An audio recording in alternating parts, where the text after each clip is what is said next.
If you enjoy long, uninterrupted audiobooks like this, subscribe. I upload full books every week. Starman's Son, aka Daybreak 2250 AD, by Andre Norton. Chapter 1, A Thief by Night. A night mist, which was almost fog-thick, still wrapped most of the eyrie in a cottony curtain.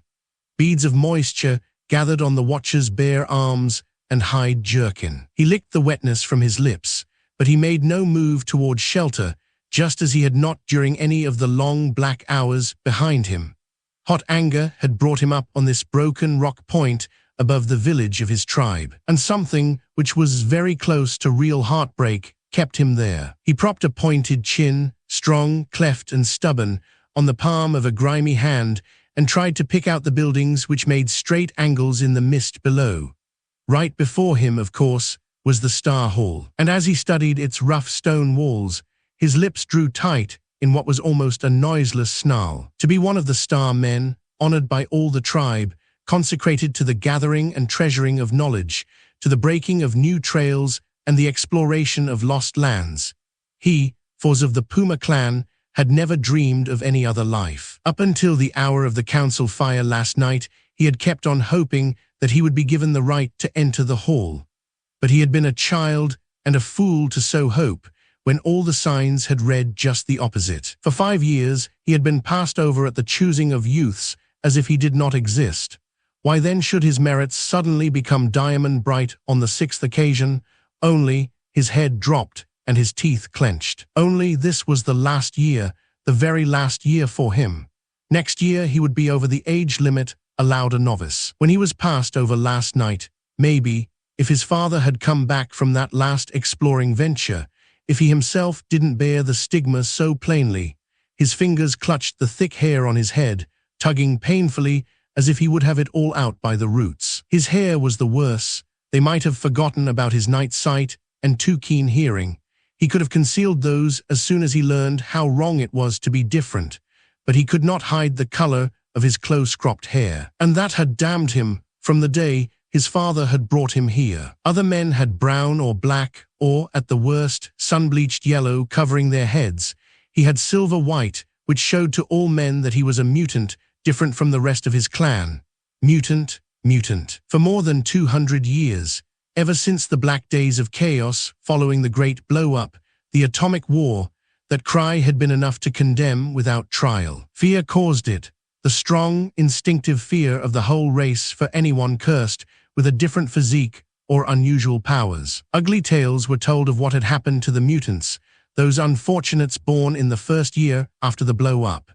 Some tribes had taken drastic steps in those days to see that the strain of human, or almost human, lineage be kept pure. Here in the Eyrie, far apart from the infection of the bombed sectors, mutation had been almost unknown. But he, Foz, had Plains blood, tainted, unclean, and since he could remember at all, he had never been allowed to put that fact from him. While his father had lived, it had not been so bad. The other children had yelled at him, and there had been fights. But somehow his father's confidence in him had made even that seem natural. And in the evenings, when they had shut out the rest of the Eyrie, there had been long hours of learning to read and write, to map and observe, the lore of the high trails and the low. Even among the Star Men, his father had been a master instructor, and never had it appeared doubtful to Langdon that his only son Foz would follow him into the Star Hall. So even after his father had failed to return from a trip to the lowlands, Foz had been confident of the future. He had made his weapons, the long bow now lying beside him, the short stabbing sword, the hunting knife, all with his own hands according to the law. He had learned the trails and had found Lura, his great hunting cat, thus fulfilling all the conditions for the choosing. For 5 years, he had come to the fire each season, with diminishing hope to be sure, and each time to be ignored as if he did not exist. And now he was too old to try again. Tomorrow, no, today, he would have to lay aside his weapons and obey the dictates of the council. Their verdict would be that he live on sufferance, which was probably all a mutant could expect, as a worker in one of the cave-sheltered hydro farms. No more schooling, no 15 or 20 years of roving the lowlands, with further honored years to look forward to as an instructor and guardian of knowledge. A Starman. explorer of the wilderness existing in the land where the great blow-up had made a world hostile to man. He would have no part in tracing the old cities where forgotten knowledge might be discovered and brought back to the Eyrie, in mapping roads and trails, helping to bring light out of darkness.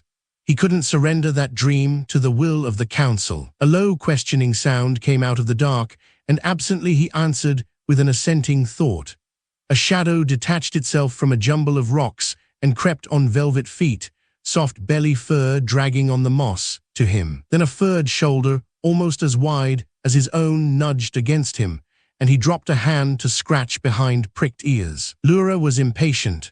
All the wild scents of the woods were rich in her widened nostrils, and she wanted to be on the trail.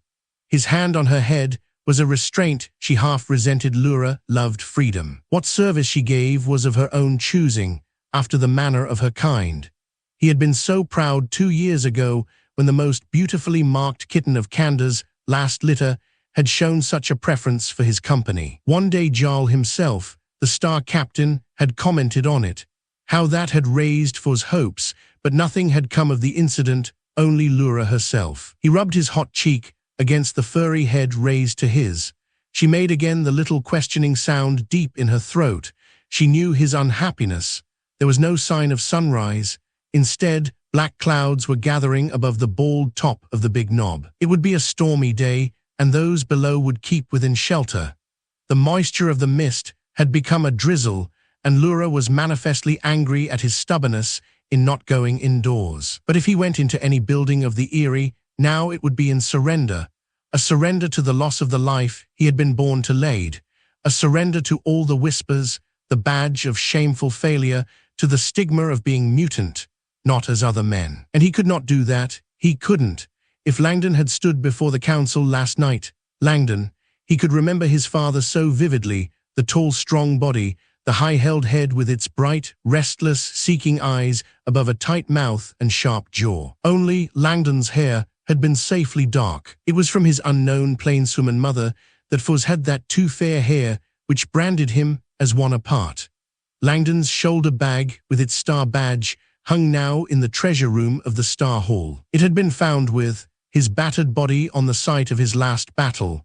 A fight with the beast things seldom ended in victory for the mountaineers. He had been on the track of a lost city when he had been killed. Not a blue city, still forbidden to men if they wished to live, but a safe place without radiation which could be looted for the advantage of the Eyrie. For the 100th time, Fors wondered if his father's theory concerning the tattered bit of map was true.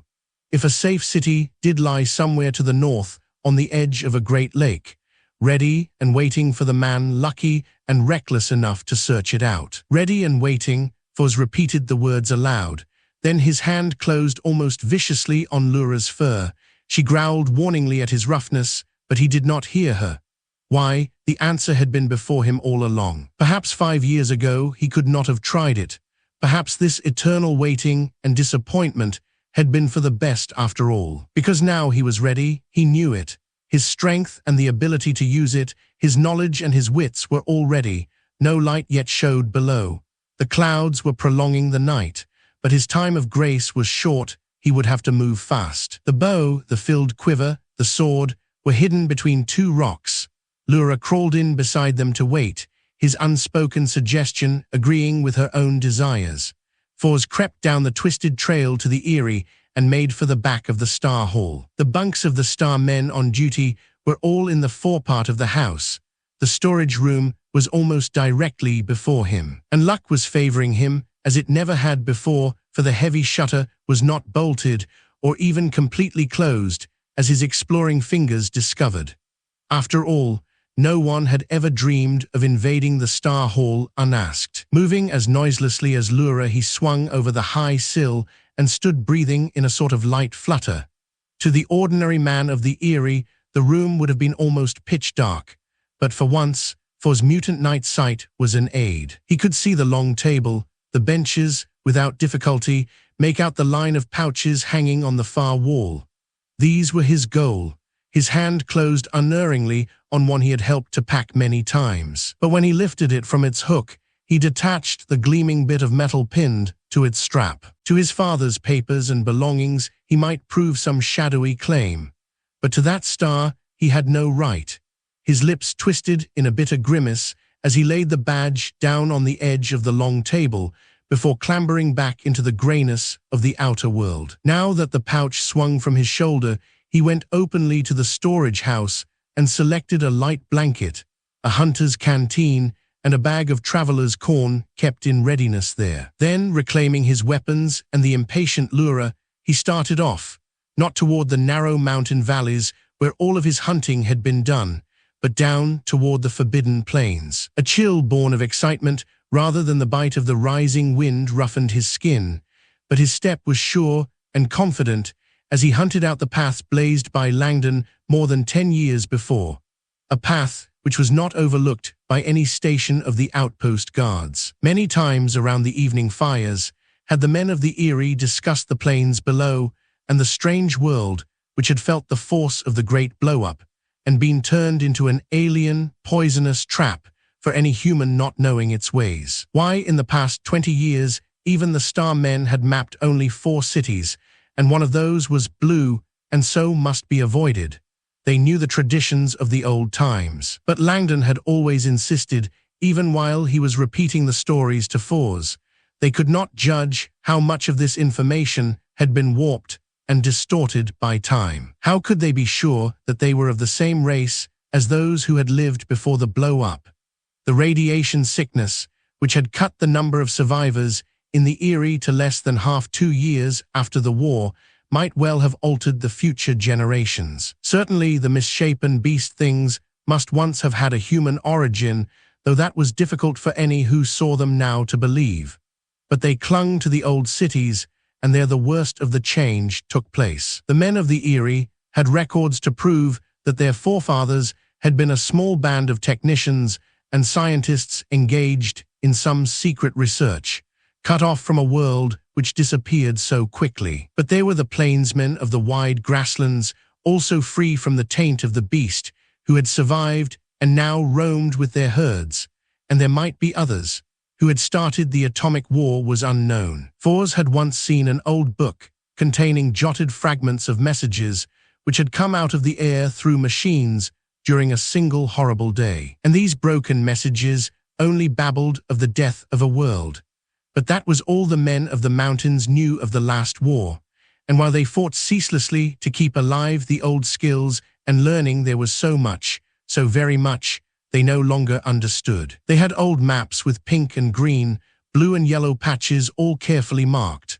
But the pink and green, blue and yellow areas had had no defense against fire and death from the air, and so had ceased to be. Only now could men, venturing out from their pockets of safety into the unknown, bring back bits of knowledge which they might piece together into history. Somewhere within a mile or so of the trail he had chosen, Fours knew that there was a section of pre-blow-up road, and that might be followed by the cautious for about a day's journey north. He had seen and handled the various trophies brought back by his father and his father's comrades, but he had never actually traveled the old roads or sniffed the air of the lowlands for himself. His pace quickened to a lope, and he did not even feel the steady pour of the rain which streamed across his body, plastering even his blanket to him.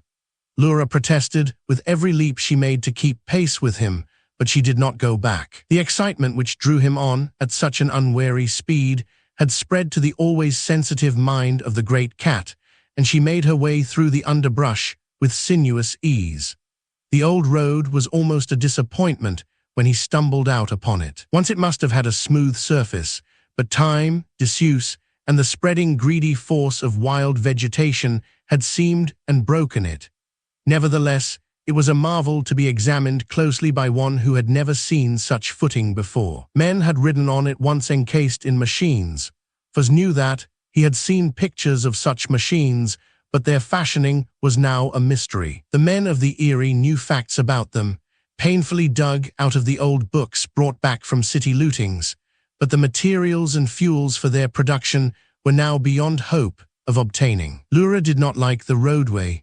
She tried it with a cautious paw, sniffed at the upturned edge of a block, and went back to firm ground. But Fors stepped out on it boldly, walking the path of the old ones, even when it would have been easier to take to the bush. It gave him an odd feeling of power to tread so. This stuff beneath his hide boots had been fashioned by those of his race who had been wiser and stronger and more learned. It was up to those of his breed to regain that lost wisdom.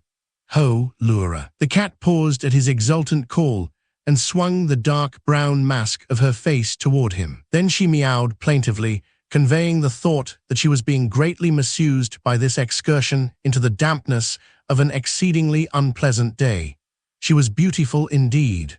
Fors' feeling of goodwill and happiness grew within him as he watched her. Since he had left the last step of the mountain trail, he had felt a curious sense of freedom, and for the first time in his life, he did not care about the color of his hair or feel that he must be inferior to the others of the clan. He had all his father had taught him well in mind, and in the pouch swinging at his side, his father's greatest secret. He had a long bow no other youth of his age could string, a bow of his own making. His sword was sharp and balanced to suit his hand alone. There was all the lower world before him and the best of companions to match his steps. Lura licked at her wet fur, and Fors caught a flash of, was it her thoughts or just emotion? None of the eerie dwellers had ever been able to decide how the great cats were able to communicate with the men they chose to honor with their company. Once there had been dogs to run with man, Fors had read of them, but the strange radiation sickness had been fatal to the dogs of the Eyrie, and their breed had died out forever.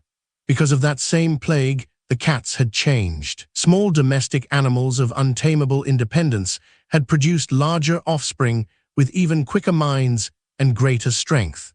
Mating with wild felines from the tainted plains had established the new mutation. The creature which now rubbed against Fors was the size of a mountain lion of pre-blow-up days, but her thick fur was of a deep shade of cream, darkening on head, legs, and tail to a chocolate brown, after the coloring set by a Siamese ancestor first brought into the mountains by the wife of a research engineer. Her eyes were the deep sapphire blue of a true gem, but her claws were cruelly sharp, and she was a master hunter. That taste possessed her now as she drew Fors' attention to a patch of moist ground where the slot of a deer was deep marked. The trail was fresh. Even as he studied it, a bit of sand tumbled from the top into the hollow of the mark. Deer meat was good, and he had few supplies. It might be worth turning aside.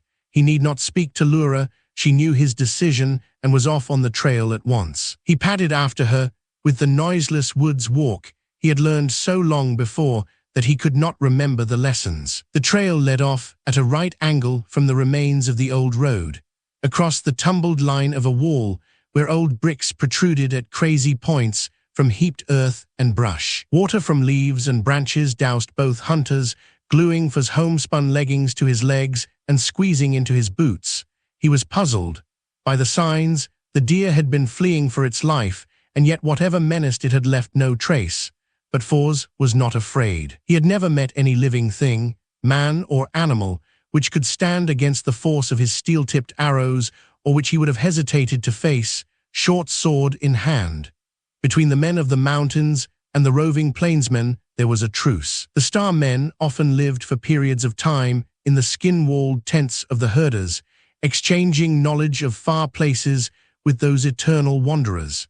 And his father had taken a wife among the outlanders. Of course, there was war to the death between the humankind and the beast things which skulked in the city ruins. But the latter had never been known to venture far from their dank, evil-smelling burrows in the shattered buildings, and certainly one need not fear meeting with them in this sort of open country.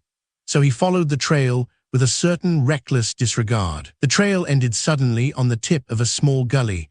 Some 10 feet or so below, a stream swollen by the rain frothed around green-grown rocks. Lura was on her belly, pulling her body forward along the rim of the ravine. Fors dropped down and inched behind a bush. He knew better than to interfere with her skilled approach. When the tip of her brown tail quivered, he watched for a trembling of Lura's flanks which would signalize her spring. But instead the tail suddenly bristled, and the shoulders hunched as if to put a brake upon muscles already tensed. He caught her message of bewilderment, of disgust, and yes, of fear. He knew that he had better eyesight than almost all of the eerie men that had been proved many times, but what had stopped Lura in her tracks was gone. True, upstream a bush still swayed, as if something had just pushed past it, but the sound of the water covered any noise, and although he strained, there was nothing to see. Lura's ears lay flat against her skull, and her eyes were slits of blazing rage. But beneath the rage, Foz grasped another emotion, almost fear. The big cat had come across something strange, and therefore to be considered with suspicion. Aroused by her message, Foz lowered himself over the edge of the gully. Lura made no attempt to stop him. Whatever had troubled her was gone, but he was determined to see what traces it might have left in its passing. The greenish stones of the riverbank were sleek and slippery with spray, and twice he had to catch hurriedly at bushes to keep from falling into the stream. He got to his hands and knees to move across one rock, and then he was at the edge of the bush, which had fluttered. A red pool, sticky but already being diluted by the rain and the spray, filled a clay hollow. He tasted it with the aid of a finger. Blood, probably that of the deer they had been following. Then, just beyond, he saw the spoor of the hunter that had brought it down. It was stamped boldly into the clay, deeply as if the creature that made it had balanced for a moment under a weight, perhaps the body of the deer. And it was too clear to mistake the outline, the print of a naked foot. No man of the Erie, no plainsman had left that track. It was narrow and the same width from heel to toe, as if the thing which had left it was completely flat-footed. The toes were much too long and skeleton-thin. Beyond their tips were indentations of not nails, but what must be real claws. For skin crawled. It was unhealthy, that was the word which came into his mind as he stared at the track. He was glad, and then ashamed of that same gladness, that he had not seen the hunter in person. Lura pushed past him. She tasted the blood with a dainty tongue, and then lapped it once or twice, before she came on to inspect his find. Again, flattened ears and wrinkled, snarling lips gave voice to her opinion of the vanished hunter. Foz strung his bow for action. For the first time, the chill of the day struck him. He shivered as a flood of water spouted at him over the rocks. With more caution, they went back up the slope. Lura showed no inclination to follow any trail the unknown hunter might have left, and Foz did not suggest it to her. This wild world was Lura's real home, and more than once the life of a Starman had depended upon the instincts of his hunting cat. If Lura saw no reason to risk her skin downriver, he would abide by her choice. They came back to the road. But now Foz used hunting craft and the trail-covering tricks, which normally one kept only for the environs of a ruined city, those haunted places where death still lay in wait to strike down the unwary. It had stopped raining, but the clouds did not lift. Toward noon, he brought down a fat bird Lura flushed out of a tangle of brush, and they shared the raw flesh of the fowl equally. It was close to dusk, a shadow time coming early because of the storm, when they came out upon a hill above the dead village. The old road served Chapter 2, into the mist of yesterday, even in the pre-blow-up days when it had been lived in. The town must have been neither large nor impressive. But to Foz, who had never before seen any buildings but those of the Erie, it was utterly strange and even a bit frightening. The wild vegetation had made its claim, and mouldering houses were now only lumps under the greenery. One water-worn pier at the edge of the river, which divided the town, marked a bridge long since fallen away. Foz hesitated on the heights above for several long minutes. There was a forbidding quality in that tangled wilderness below, a sort of mouldy rankness rising on the evening wind from the hollow which cupped the ruins. Wind, storm, and wild animals had had their way there too long. On the road to one side was a heap of rusted metal, which he thought must be the remains of a car such as the men of the old days had used for transportation. Even then, it must have been an old one, because just before the blow-up they had perfected another type, powered by atom engines. Sometimes Starmen had found those almost intact. He skirted the wreckage, and keeping to the thread of battered road, went down into the town. Lura trotted beside him, her head high as she tested each passing breeze for scent. Quail took flight into the tall grass, and somewhere a cock pheasant called.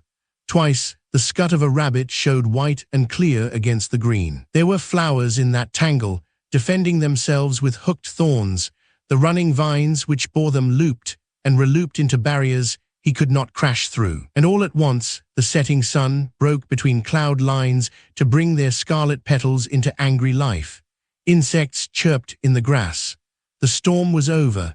The travelers pushed through into an open space bordered on all sides by crumbling mounds of buildings. From somewhere came the sound of water, and Fuz beat a path through the rank shrubbery to where a trickle of a stream fed a man-made basin. In the lowlands, water must always be suspect, he knew that.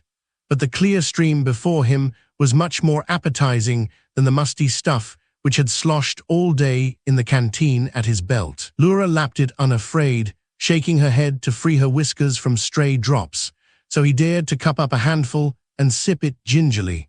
The pool lay directly before a freak formation of rocks, which might have once been heaped up to suggest a cave. And the mat of leaves which had collected inside there was dry. He crept in.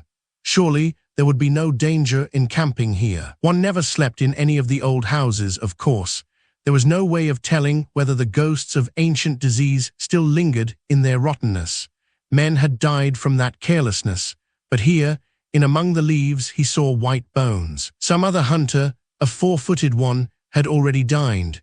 Fuz kicked out the refuse and went prospecting for wood not too sodden to burn. There were places in and among the clustered rocks where winds had piled branches, and he returned to the cave with 1, then 2, and finally 3 armloads, which he piled within reaching distance. Out in the plains, fire could be an enemy as well as a friend. A carelessly tended blaze in the wide grasslands might start one of the oceans of flame which would run for miles, driving all living things before it. And in an enemy's country, it was instant betrayal. So even when he had his small circle of sticks in place, Fuz hesitated, flint and steel in hand. There was the mysterious hunter. What if he were lurking now in the maze of the ruined town? Yet both he and Lura were chilled and soaked by the rain. To sleep cold might mean illness to come, and while he could stomach raw meat when he had to, he relished it broiled much more. In the end, it was the thought of the meat which won over his caution, but even when a thread of flame arose from the center of his wheel of sticks, his hand still hovered ready to put it out. Then Lura came up to watch the flames, and he knew that she would not be so at her ease if any danger threatened. Lura's eyes and nose were both infinitely better than his own. Later, simply by freezing into a hunter's immobility by the pool, he was able to knock over 3 rabbits. Giving Lura 2, he skinned and broiled the 3rd. The setting sun was red, and by the old signs he could hope for a clear day tomorrow. He licked his fingers, dabbled them in the water, and wiped them on a tuft of grass. Then, for the first time that day, he opened the pouch he had stolen before the dawn. He knew what was inside, but this was the first time in years that he held in his hand again the sheaf of brittle old papers, and read the words which had been carefully traced across them in his father's small, even script. Yes, he was humming a broken little tune. It was here, the scrap of map his father had treasured so, the one which showed the city to the north, a city which his father had hoped was safe, and yet large enough to yield rich loot for the Eyrie. But it was not easy to read his father's cryptic notes. Langdon had made them for his own use, and Fuz could only guess at the meaning of such directions as Snake River to the west of Barrens, northeast of the wide forest, and all the rest. Landmarks on the old maps were now gone, or else so altered by time that a man might pass a turning point and never know it. As Fuz frowned over the scrap which had led his father to his death, he began to realize a little of the enormity of the task before him. Why, he didn't even know all the safe trails which had been blazed by the Starmen through the years, except by hearsay. And if he became lost, his fingers tightened around the roll of precious papers, lost in the lowlands. To wander off the trails, silky fur pressed against him, and a round head butted his ribs. Lura had caught that sudden nip of fear and was answering it in her own way. Fuz's lungs filled slowly. The humid air of the lowlands lacked the keen bite of the mountain winds, but he was free and he was a man. To return to the Eyrie was to acknowledge defeat. What if he did lose himself down here? There was a whole wide land to make his own. Why, he could go on and on across it until he reached the salt sea which tradition said lay at the rim of the world. This whole land was his for the exploring. He delved deeper into the bag on his knee. Besides the notes and the torn map, he found the compass he had hoped would be there, a small wooden case containing pencils, a package of bandages and wound salve, 2 small surgical knives, and a roughly fashioned notebook, the daily record of a Starman. But to his vast disappointment, the entries there were merely a record of distances. On impulse, he set down on one of the blank pages an account of his own day's travel, trying to make a drawing of the strange footprint. Then he repacked the pouch. Lura stretched out on the leaf bed, and he flopped down beside her, pulling the blanket over them both. It was twilight now. He pushed the sticks in toward the center of the fire so that unburnt ends would be consumed. The soft rumble of the cat's purr as she washed her paws, biting at the spaces between her claws, made his eyes heavy. He flung an arm over her back, and she favored him with a lick of her tongue. The rasp of it across his skin was the last thing he clearly remembered. There were birds in the morning, a whole flock of them, and they did not approve of Lura. Their scolding cries brought Fuzz awake. He rubbed his eyes and looked out groggily at a grey world. Lura sat in the mouth of the cave, paying no attention to the chorus over her head. She yawned and looked back at Fuzz with some impatience. He dragged himself out to join her and pulled off his roughly dried clothes before bathing in the pool. It was cold enough to set him sputtering, and Lura withdrew to a safe distance. The birds flew away in a black flock. Fuzz dressed, lacing up his sleeveless jerkin and fastening his boots and belt with extra care. A more experienced explorer would not have wasted time on the forgotten town. Long ago, any useful loot it might have once contained had either been taken or had molded into rubbish. But it was the first dead place Fuzz had seen, and he could not leave it without some examination. He followed the road around the square. Only one building still stood unharmed enough to allow entrance. Its stone walls were rank with ivy and moss, and its empty windows blind. He shuffled through the dried leaves and grass, which masked the broad flight of steps leading to its wide door. There was the whir of disturbed grasshoppers in the leaves. A wasp sang past. Lura pawed at something which lay just within the doorway. It rolled away into the dusk of the interior, and they followed. For stopped to trace with an inquiring finger the letters on a bronze plate. First National Bank of Glentown. He read the words aloud, and they echoed hollowly down the long room, through the empty cage-like booths along the wall.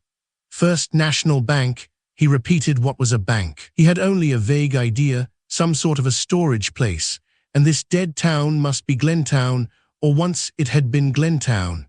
Lura had found again her round toy and was batting it along the cracked flooring. It skidded to strike the base of one of the cages just in front of Fuzz. Round eye-holes stared up at him accusingly from a half-crushed skull. He stooped and picked it up to set it on the stone shelf. Dust arose in a thick puff. A pile of coins spun and jingled in all directions, their metallic tinkle clear. There were lots of the coins here, all along the shelves behind the cage fronts. He scooped up handfuls and sent them rolling to amuse Lura, but they had no value. A piece of good, rust-proof steel would be worth the taking, not these. The darkness of the place began to oppress him, and no matter which way he turned, he thought he could feel the gaze of that empty skull. He left, calling Lura to follow. There was a dankness in the heart of this town. The air here had the faint corruption of ancient decay, mixed with the fresher scent of rotting wood and mouldering vegetation. He wrinkled his nose against it and pushed on down a choked street, climbing over piles of rubble, heading toward the river. That stream had to be crossed some way if he were to travel straight to the goal his father had mapped. It would be easy for him to swim the thick brownish water, still roily from the storm, but he knew that Lura would not willingly venture in, and he was certainly not going to leave her behind. Fuzz struck out east along the bank above the flood. A raft of some sort would be the answer, but he would have to get away from the ruins before he could find trees, and he chafed at the loss of time. There was a sun today, climbing up, striking specks of light from the water. By turning his head, he could still see the foothills, and behind them, the bluish heights down which he had come 24 hours before. But he glanced back only once. His attention was all for the river now. Half an hour later, he came across a find which saved him hours of back-breaking labor. A sharp break in the bank outlined a narrow cove where the river rose during the spring freshets. Now it was half choked with drift. From big logs to delicate, sun-bleached twigs he could snap between his fingers. He had only to pick and choose. By the end of the morning, he had a raft, crude and certainly not intended for a long voyage, but it should serve to float them across. Lura had her objections to the foolishness of trusting to such a crazy woven platform. But when Fuz refused to stay safely ashore, she pulled herself aboard it, one cautious paw testing each step before she put her full weight upon it. And in the exact middle, she squatted down with a sigh as Fuz leaned hard on his pole and pushed off.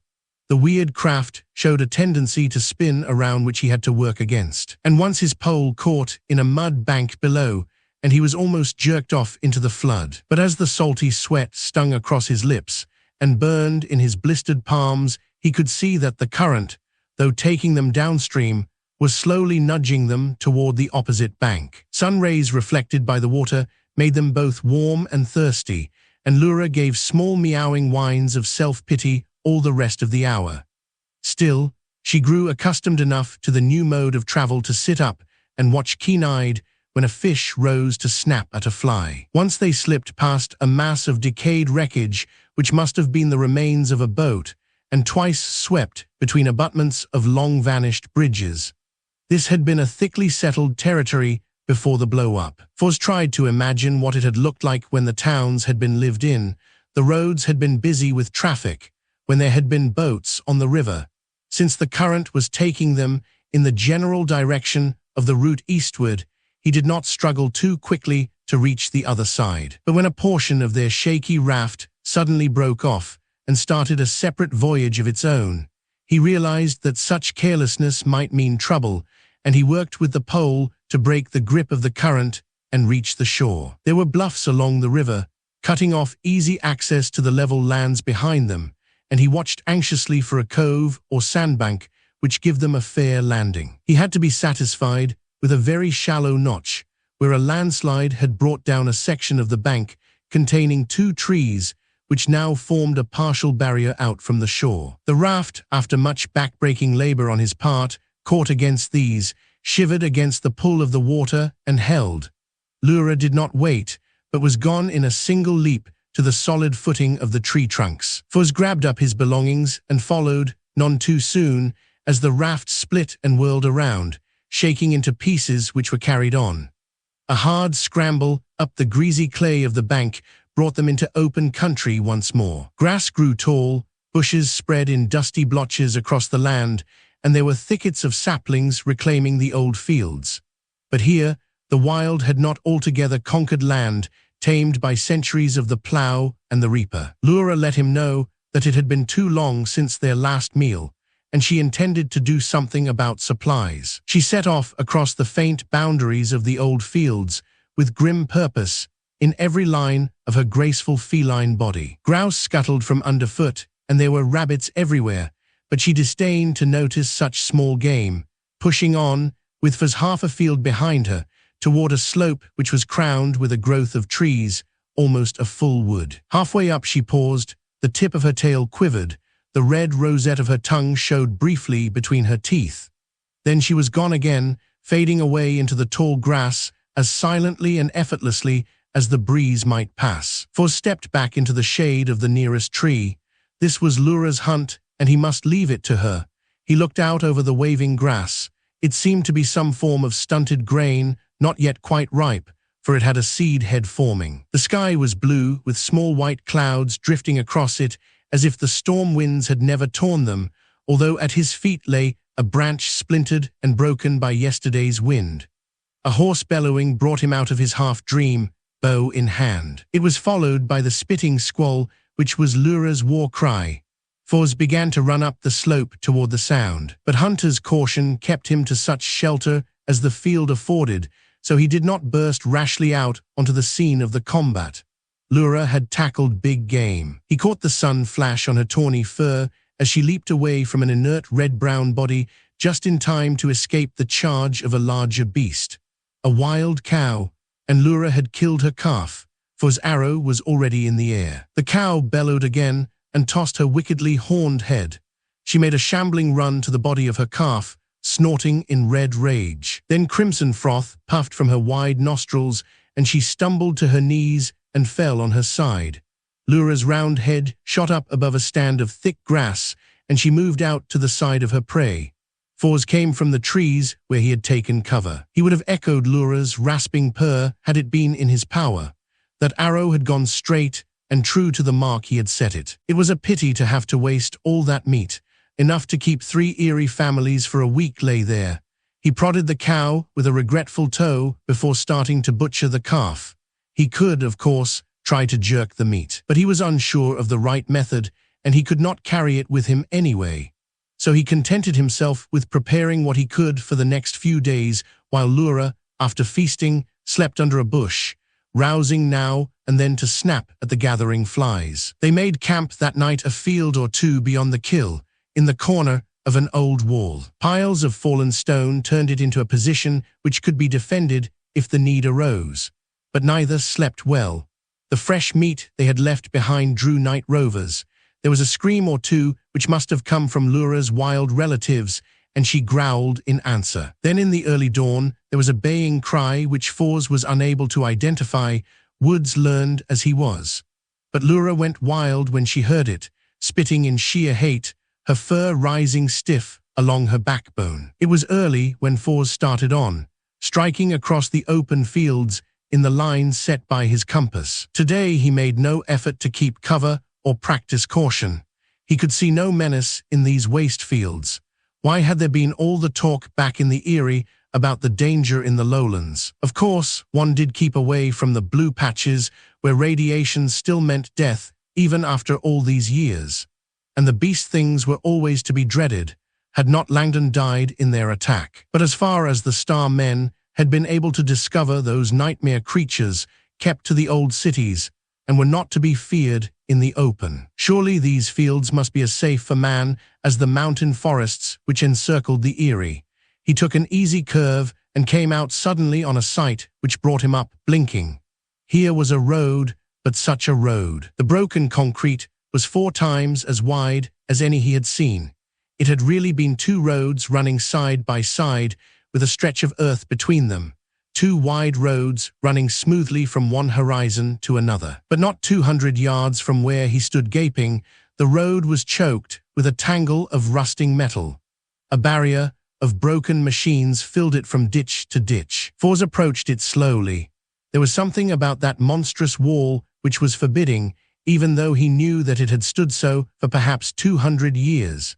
Black crickets jumped out of the weeds before him, and a mouse flashed across a stretch of clear stone. He rounded the jumble of wrecked machines. They must have been traveling along the road in a line when death had struck mysteriously, struck so that some of the machines had rammed others or wavered off to pile up in wild wreckage. Others stood solitary, as if the dying driver had been able to bring them to a safe halt before he succumbed. Fours tried to pick out the outlines and associate what he saw with the ancient pictures. That was certainly a tank, one of the moving fortresses of the old ones. Its gun still pointed defiantly to the sky. 2, 4, 5 more he counted, and then gave up. The column of machines stretched out in its forgotten disaster for almost a mile. Fours brushed along beside it in the waist-high weeds which bordered the road. He had a queer distaste for approaching the dead machines more closely, no desire to touch any of the bits of rusted metal. Here and there, he saw one of the atom-powered vehicles, seeming almost intact, but they were dead too. All of it was dead in a horrible way. He experienced a vague feeling of contamination from just walking beside the wreckage. There were guns on the moving forts, guns which still swung ready, and there had been men, hundreds of men. He could see their white bones mixed with the rust, and the debris driven in by years of wind and storm. Guns and men, where had they been going when the end came? And what was the end? There were none of the craters he had been told were to be found where bombs had fallen, just smashed machines and men, as if death had come as a mist or a wind. Guns and men on the march, maybe to repel invaders. The book of airborne messages treasured in the Eyrie had spoken once or twice of invaders coming from the sky, enemies who had struck with paralyzing swiftness. But something must have happened in turn to that enemy, or else, why had the invaders not made the land their own? Probably the answer to that question would never be known. Fors reached the end of the blasted column, but he kept on walking along the clean earth until he topped a rise and could no longer sight the end of a wasted war. Then he dared once more to walk the road of the old ones. Chapter 3, The Dark Hunter. About half a mile farther on the shadow of a woodland swallowed up the road.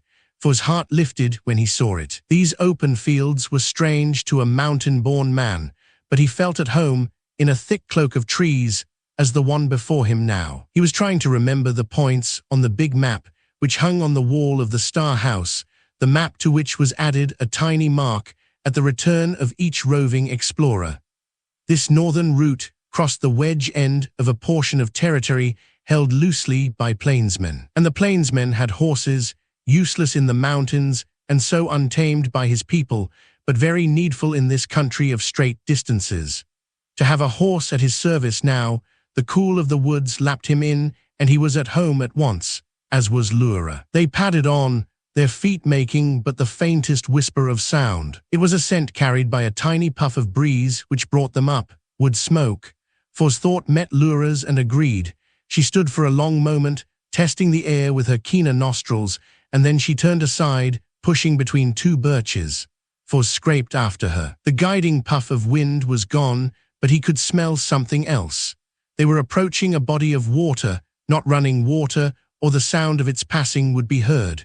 There was a break in the foliage ahead. He saw Lura flatten herself out on a rock surface, which was almost the same color as her own creamy hide, flatten and creep. And he hunkered down to follow her example, the gritty stone biting knees and hands as he wormed out beside her. They were belly down on a spur of rock, which overhung the surface of a woods-hemmed lake. Not far beyond a thread of stream trickled away, and he could spot two islands, the nearest joined to the mainland by a series of stepping stones. On the shores of this islet crouched someone very busy over a cooking fire. The stranger was no mountaineer, that was certain. In the first place, his wide-shouldered, muscular bronze body was bare to the waist, and at least 5 shades darker as to skin tint than the most deeply tanned of the Eyrie men. The hair on his round skull was black and tightly curled.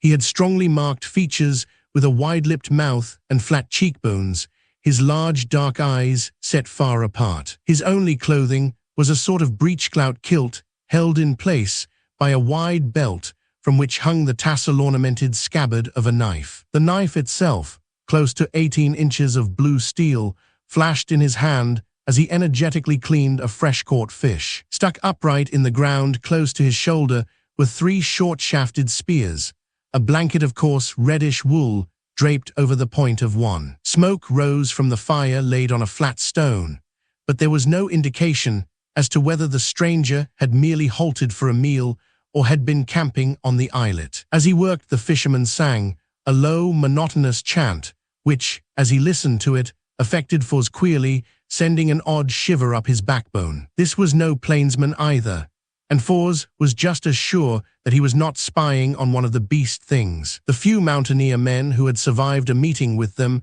had painted a far different picture. They were never to be associated with peaceful fishing and an intelligent, pleasant face. This dark-skinned newcomer was of a different breed. Fors rested his chin on his folded arms and tried to deduce from the evidence this stranger's background, as was the duty of an explorer.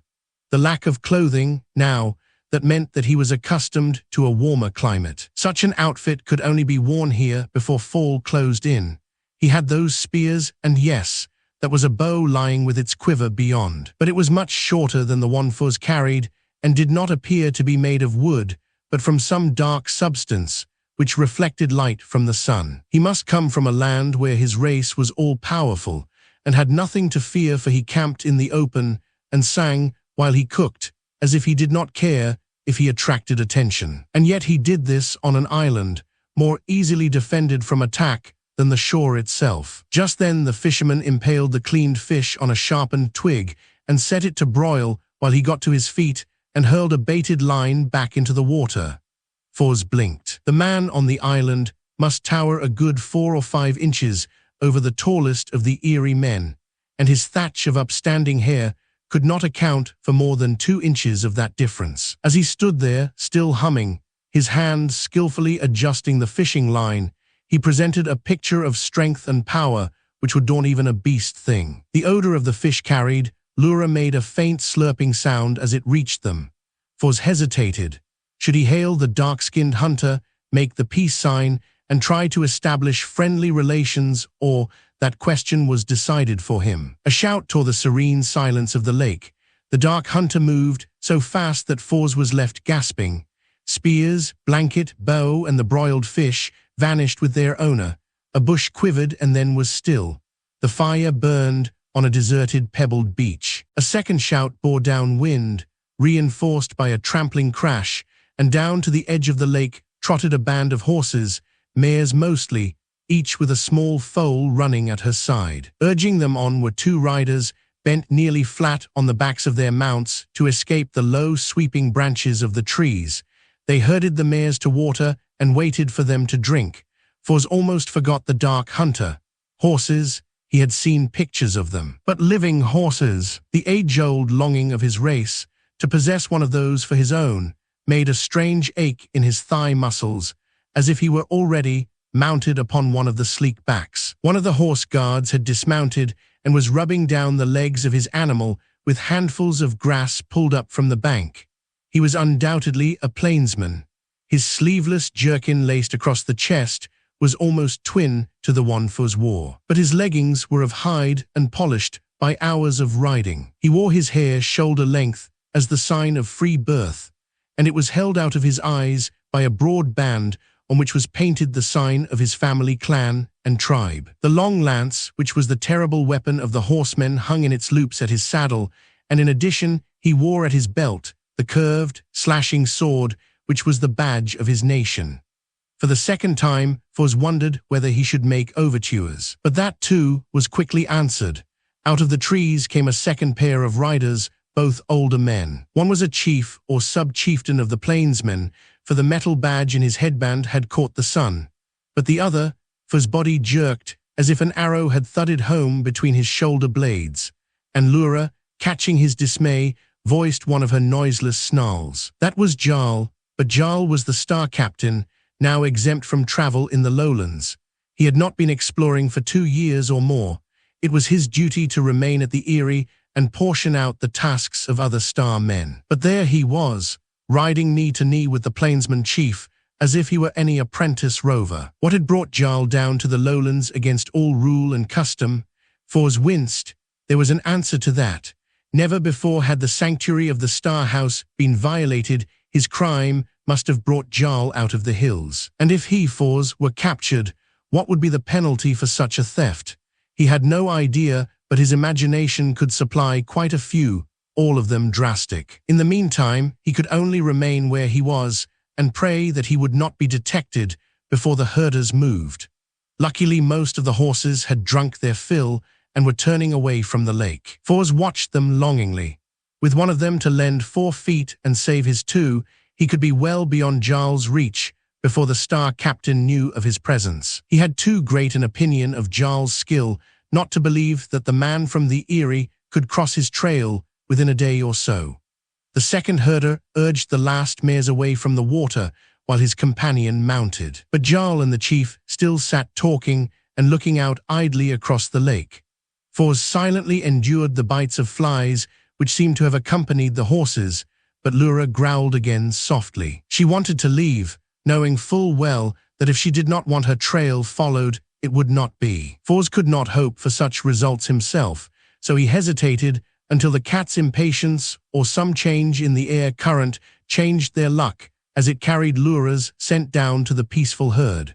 Within seconds, there was wild confusion. Mares squealed, wild-eyed with fright for their foals, tramping up the bank and bursting between the riders, dashing ahead to get away from that dangerous place.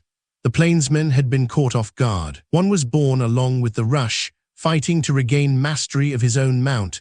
The other could only ride after the rout. Lance in hand, the chief went after them, but Jarl remained where he was for a long moment, searching the shoreline of the lake with narrowed eyes. Fuzz flattened against the rock, sending a stern warning to Lura to do likewise. Fortunately, Jarl was on the opposite side of the water, and the star captain could not match the keen sight of his quarry. But how limited Jarl was in that respect, he had no means of telling. Hardly daring to draw the shallowest of breaths, cat and boy inched back. Jarl stayed, alert, watching. Then came the thunder of hoofs, just as Fuzz's boots struck earth. He was off at his best woods pace, heading north, away from the camp, which must lie somewhere on the other side of the lake. He wanted a horse, needed a horse, but not enough that he dared brave Jarl to get one. Fors had a very hearty respect for the abilities of the star captain. As he sped away, he wondered what the hunter on the island had done, and whether he, too, was now putting some miles between himself and the plains camp. At least he had that broiled fish to take with him. Fors munched a handful of parched corn from his emergency rations as he trotted along, and some shreds of dried meat, giving the rest to Lura, who downed it in a single gulp. Half-ripe berries snatched from bushes as he passed was sauce of a sort. But there still remained a feeling of emptiness in his middle, which grew with the lengthening shadows of the afternoon. They had used the feeder stream of the lake as a guide, but the thinning of the trees around them now, and the appearance of open patches where grass and bushes competed for life, suggested that the end of the wood was close. Fors paused and tried to plan. He was at home in the forest country and knew how to conceal his trail there. On the other hand, in the open, out in the once cultivated fields, one would make better time and be able to cover a good many miles before the daylight failed entirely. The hunters of the plains, if human, were mounted men, and any pursuit would be easily seen. And there were plenty of the scattered clumps of trees and running tongues of brush to give him shelter in a pinch.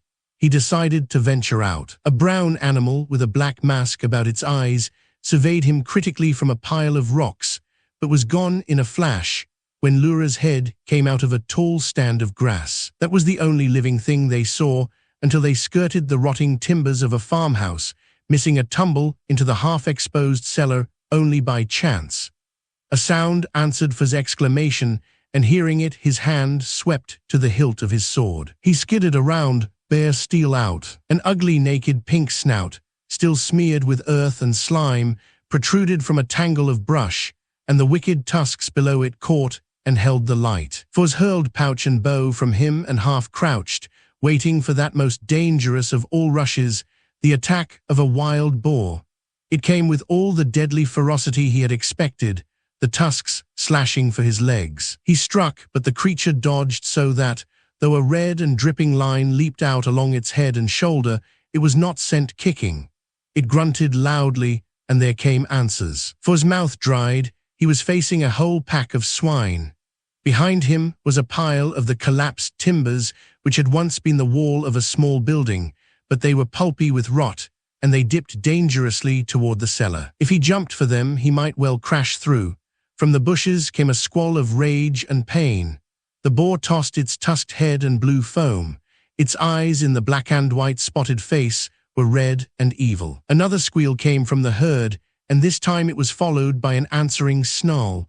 Fuzz loosed a thankful breath. Lura was keeping the herd occupied. Under her ripping claws, the younger and weaker ones would certainly break and scatter, but not this old leader. It was wily, and there were scars and bare patches enough on the hide to mark it victor in other battles. It had always won before, so it was confident now. And the charge came again. Fuzz leaped to the left, slashing down as he moved out of danger. That stroke cut across the grinning devil's mask of the boar, chopping off an ear and shearing the sight out of one red eye. It shook its head, sending a spray of blood flying, and squealed in rage and pain. Under the prod of pain, it lost its cunning, wishing now only to tusk and trample the dancing figure before it, to root the life of the enemy away. As Fuzz saw the heavy shoulders tense, he took a step backward, groping for firm footing on which to maneuver. And in so doing, he nearly lost the fight. His heel caught and was held as if a trap had snapped on it.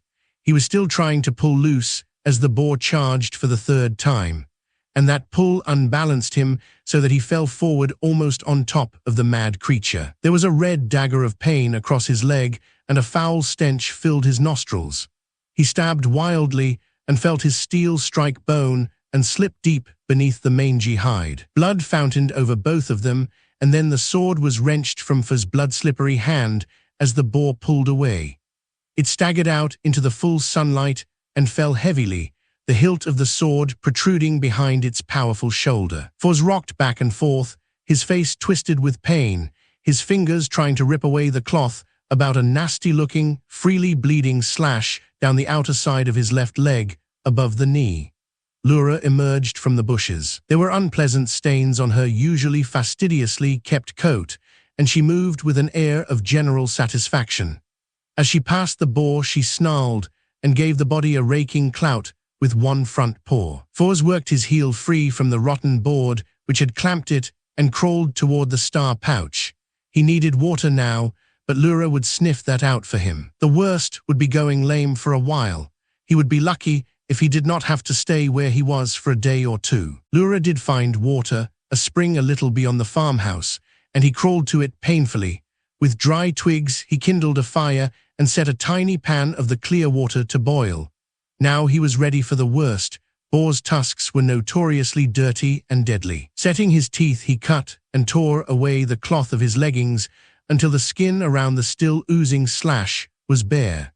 Into the bubbling water, he dropped a minute portion of the wound salve from the star pouch. The secret of that salve belonged to the healer of the tribe and the captain of the star men alone. It was wisdom from the old days which had saved many lives. A wound anointed with it did not rot. F's let the water cool until he could just bear it, and then poured more than half of it into that ragged tear in skin and muscle. His fingers were shaking when he thrust them into the water left in the pan, holding them there for a minute before tearing open the packet of bandage. With an end of the soft material, he washed and dabbed delicately along the cut. Then he smeared some of the unheated paste across it and bound a pad tightly over it. The bleeding had almost stopped, but the wound was like a band of stinging fire from hip socket to ankle bone, and his eyes were misty as he worked, following the instructions which had been drilled into him since his first hunting trip. At last he could put out the fire and lie quietly. Lura stretched out beside him and put a velvet-gloved paw on his arm. She purred soothingly, once or twice drawing her rough tongue across his flesh in her favorite caress. The burning in his leg eased, or else he was growing accustomed to the torment. He stared into the sky. Pink and gold streamed across it in wide swaths. It must be close to sundown. He would have to have shelter. But it was a struggle to move, and his leg had stiffened so that even when he got up and clutched at bushes to pull himself along, he made slow progress. Lura went down the slope, and he stumbled after her, glad that only tall grass covered most of it. She headed for the farmyard, but he did not call her back. Lura was hunting shelter for them both, and she would find it, if any such existed. She did bring him to the best housing they had had since they had left the Eyrie, a stone-walled, single-roomed building. He had no idea for what purpose it had been built, but there was only one door, no windows, and part of the roof was still in place. It could be easily defended, and it was shelter. Already small scavengers were busy about the bodies of the pigs, and with the dark, the scent of blood would draw more formidable flesh-eaters. He had not forgotten the quarrels over the bodies of the cow and calf. So F's pushed loose stones into a barrier about his door and decided upon a fire. The walls would hide it from all but birds flying overhead. He ate sparingly of dried corn. Lura jumped the barrier and went hunting on her own, questing through the twilight. But F's nursed his point of fire and stared out into the gathering darkness. Fireflies made dancing sparks under the straggling limbs of ancient orchard trees. He watched them as he drank from the water in his canteen. The pain in his leg was now a steady throb which arose into his head and settled in his temples beat, beat, beat. Then F suddenly realized that steady rhythm was not born of pain and fever. There was an actual sound, hanging on the night air, low, carrying well, a measured note which bore no resemblance to any natural noise he had heard before. Only, something in it suggested the queer crooning song of the fisherman. If something not unlike the same series of notes was being tapped out on the head of a drum now, Foz jerked upright. Bow and sword were within reach of his hand. The night, which was never as dark for him as it was for others, was peaceful and empty, save for that distant signal. Then it stopped, abruptly, almost in mid-note, with a suggestion of finality. He guessed that he would not hear it again, but what could it mean? Sound carried well in these lowlands, even if listeners did not have his keenness of ear. A message sent by such a drum might carry safely across miles. His fingernails dug into the flesh of his palms. There was a trace of sound again, coming from the far south, a disturbance in the air so faint it might only be born of his imagination. But he did not believe that. The drummer was receiving an answer. Under his breath was counted off seconds, 5, 10, 15, and then again silence. He tried to sort out his impressions of the fisherman, and again came to the same conclusion. He was not native to these lowlands, which meant that he was probably a scout, an explorer from the south. Who, or what was now moving up into these lands? Chapter 4, 4 legs are better than 2. Even before dawn it began to rain. A steady, straight downpour which would last for hours. Foz's wound was stiff, and he had trouble crawling back into the corner of the hut, where the broken roof still afforded some protection. Lura rolled against him, and the warmth of her furry body was a comfort. But Foz was unable to drop back into the restless, dream-broken sleep which had held him most of the night. It was the thought of the day's travel still before him which plagued him. To walk far would reopen the gash, and he thought that he had a degree or so of fever, yet he had to have food and better shelter.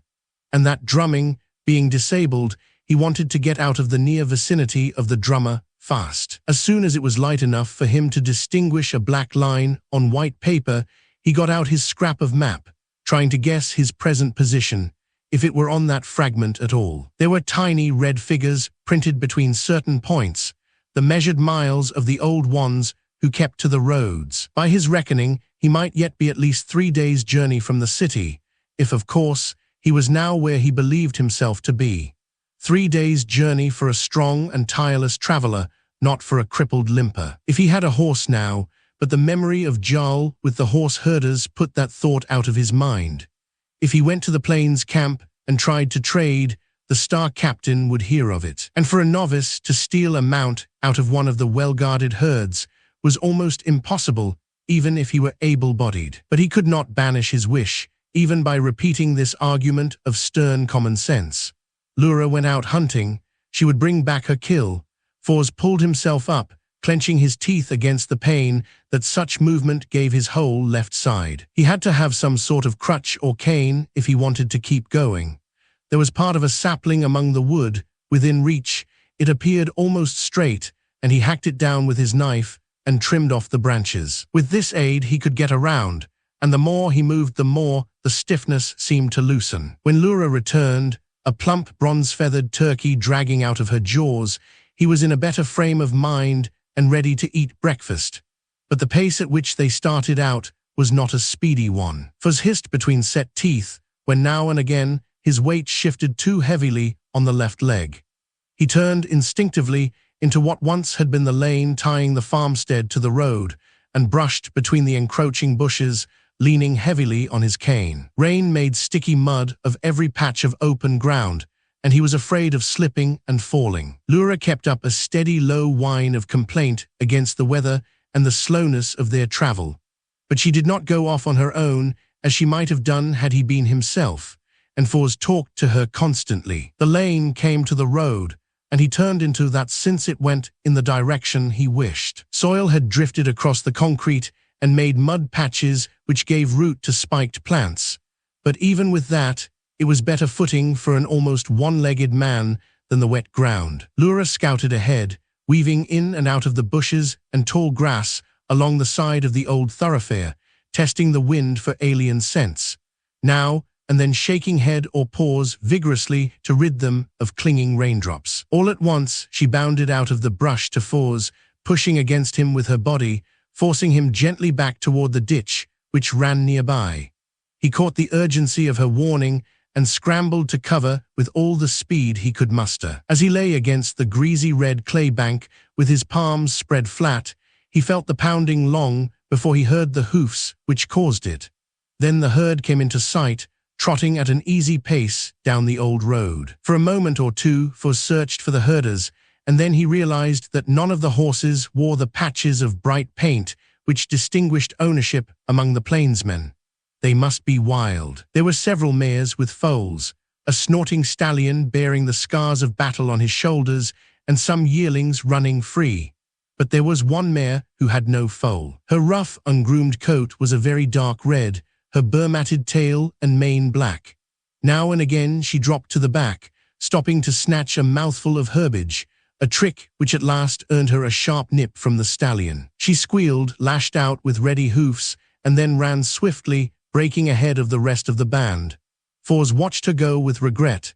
If he had had his 2 feet under him, she might have been a possible capture, but no use thinking of that. Then the herd rounded a curve and was out of sight.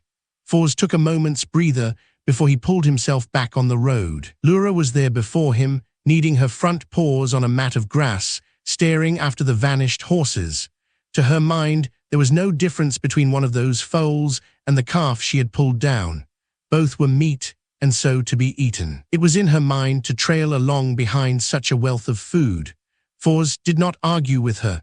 He still thought of the mare who ran free and followed her own will. They came up again with the herd before the hour was past. The road made a sudden dip into a valley which was almost cup-shaped.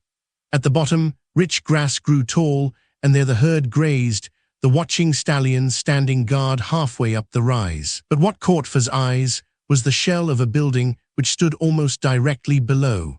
Fire had eaten out its interior so that only the crumbling brick of the outer walls remained. He studied it carefully and then tried to identify the horses beyond. The mare was apart from the herd, grazing close to the building. Fos wet his lips with his tongue tip. There was just a chance, a very wild chance. It would depend largely upon Lura's cooperation, and that had never failed him yet. He turned to the great cat and tried to form a mind picture of what must be done. Slowly he thought out each point. Twice he went through it, and then Lura crouched and withdrew into the grass. Fos wiped sweat and rain from his forehead and started crawling in turn, edging down into a maze of fallen bricks. They could never do it if the wind was not just right, but fortune was favoring to that extent. He swung himself up on a ledge above the widest gap in the broken wall and unwound from his waist the light tough cord all mountain men carried. The weighted noose at the end was in his hand. Good, the rain had not affected it. Now, he whistled the clear call of one of the eerie country birds, and he knew, rather than saw, that Lura was in position and ready to move, if the wind would only hold. Suddenly, the mare tossed up her head, snorted, and stared suspiciously at a clump of bushes. At the same time, the stallion reared and thundered forth a fierce challenge. But he was almost the full length of the valley away, and he stopped to send the rest of his harem out of danger before he came to the mare. She wanted to follow, but plainly, the hidden menace now lay between her and freedom. She whirled on 2 feet and pounded back in the direction of the ruin where Fos waited. Twice, she tried to go with her mates, and both times she was sent back on the opposite course. Fos coiled his rope. He had only to wait and trust to Lura's skill. But the seconds that he was forced to do that were very long. At last the mare, her eyes white-rimmed with terror, burst through the gap in the masonry. Fos cast, and as quickly snubbed the rope about a girder of rusting steel protruding from the brickwork. The heart of the metal was still sound enough to hold, even against the frantic plunges of the terrified horse. The scream of the aroused stallion, thundering down to the rescue, shook Fos. He did not know much about horses, but he could imagine that there was danger now. But the stallion never reached the ruin. Out of the brushes, directly at his head, leaped Lura, leaped and raked with cruel claws. The stallion reared, trumpeting like a mad thing, slashing out with teeth and hoofs. But Lura was only a flash of light fur covering steel springs, and she was never there when the stallion struck. Twice more she got home with a wicked, slashing paw before the horse gave up the battle and fled back down the valley, following the herd. The mare cried after him. He turned, but Lura was there, and her snarled warning sent him on again, dripping blood. Foz leaned back weakly against a pile of rubble. He had the mare all right, a rope about her neck, a rope which would hold her in spite of all her plunges and kicks. But here was no gentled mount already broken to ride. And how was he, with a bad leg, to conquer the fear-maddened animal? He made the rope fast, looking ruefully at the burns on his hands. Just now he could not get near her. Might be well to let her become used to captivity for an hour or so, to try to win her, but would she ever lose her fear of Lura? That was another problem to be solved. Only it must be done. He could not go on in this one-legged way, and he certainly was not going to beg shelter from the plains camp and so fall into Jarl's hands. He believed that he could make his own way in the lowlands. Now was the time to prove that. After a time, the mare ceased to fight for freedom and stood with drooping head, nervous shudders running along her sweat-encrusted limbs and flanks. Foz stayed where he was, but now he began to talk to her, using the same crooning tone with which he called Lura. Then he ventured to limp a few steps closer. Her head went up and she snorted, but he continued to talk to her, making an even monotone of his voice. At last he was close enough to touch her rough coat, and as he did so he almost jumped. Still faintly sketched on the hide was a dab or two of fading paint. Then this was a plainsman's mount from one of the tame herds. Foz gulped weakly. Such luck was a little uncanny. Now, seeing that, he dared to stroke her nose. She shivered under his touch, and then she whinnied almost inquiringly. He patted her shoulder, and then she nudged him playfully with her nose. Foz laughed, tugging at the ragged forelock which bobbed between her eyes. So now you remember, old lady? Good girl, good girl. There remained the problem of Lura, and that must be solved as quickly as possible. He unfastened the rope and pulled gently. The mare came after him willingly enough, picking her way daintily through the piles of fallen brick. Why hadn't she scented the cat on his clothes? Unless the rain had dampened it, but she had shown no fright at his handling. He whistled the bird call for the second time, after he had snubbed the mare's lead rope around a small tree. The answer to his summons came from down valley. Apparently Lura was following the herd, for stood talking to his captive as he waited. At last, he ventured to rub down her flanks with tufts of grass. Then he felt her start and tremble, and he turned. Lura sat in the open, her tail curled neatly over her forepaws. She yawned, her red tongue pointing up and out, her eyes slitted, as if she had very little interest in the mare which her hunting companion chose to fondle so stupidly. The mare jerked back to the full length of the rope, her eyes showing white. Lura took no notice of the open terror. At length she arose and stretched, then padded to the horse. The mare reared and gave a shrill scream. Foz tried to urge Lura back, but the big cat paced in a circle about the captive, eyeing her speculatively from all angles. The mare dropped back on 4 feet and shook her head, turning to keep her attention ever upon the cat. It seemed as if she were now puzzled when the attack she had expected had not come. Maybe some message passed between the animals then. Foz never knew. But when Lura finished her inspection, she turned away indifferently and the mare stopped trembling. However, it was more than an hour before Foz improvised a bridle from the rope and a saddle pad from his blanket. He climbed upon the bricks and managed to throw his good leg over the mare's back.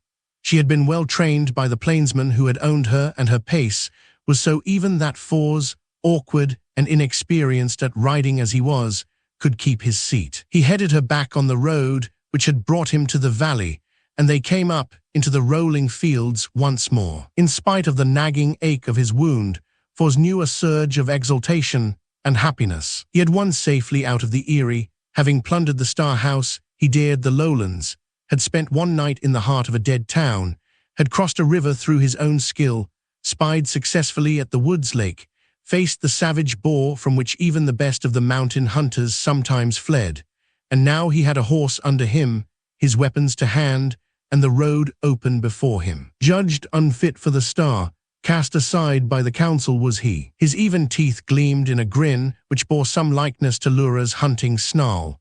Well, they would see that Langdon's son, White Hair the mutant, was as good as their best. he would prove that to the whole Eyrie. Lura drifted back, and the mare sidestepped, as if she were still none too pleased to have the big cat venture so close. Fors jolted out of his daydreams, paid heed to his surroundings. There were piles of rubble scattered through the brush, skeletons of old buildings, and all at once, the mare's unshod hoofs raised a different sort of noise. She was picking her way across pavements in which were set long straight lines of rusted tracks. Fors pulled her up. Ahead the ruins were closer together and grew larger.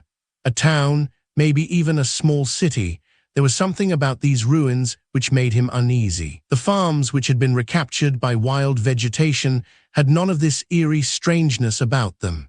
He knew again the faint sickness, neither of body nor spirit, which had gripped him on the road when he had traveled beside the wrecked convoy. Now he wiped one hand through the mare's coarse mane as if he would like to rub away an unpleasant smear, and yet he had touched nothing in this place. There was an evil miasma which arose mist-like even through the steady drizzle of rain. Mist. There was real mist, too. Ahead he saw coils of dirty white drifting in, wreathing the tangled bulk of rotting wood and tumbled brick and stone. A fog was gathering, thicker than the mountain ones he had known, thick and somehow frightening. His fingers left the horsehair and flipped against his sore leg. The stab of pain which followed made him bite out a hot exclamation. This fog would put an end to travel for the day as far as he was concerned. Now he needed a safe place to hole up in where he could light a fire and prepare another treatment for his wound. And he wanted to be out of the rain for the night. He did not like the ruins, but now they might hold what he needed, and it was wiser to penetrate farther into them. But he held the mare to a slow walk, and it was well that he did. For soon a break in the pavement opened before them, a gaping black hole rimmed with jagged teeth of broken concrete. They made a detour, edging as far from the crumbling lip as the ruins would allow.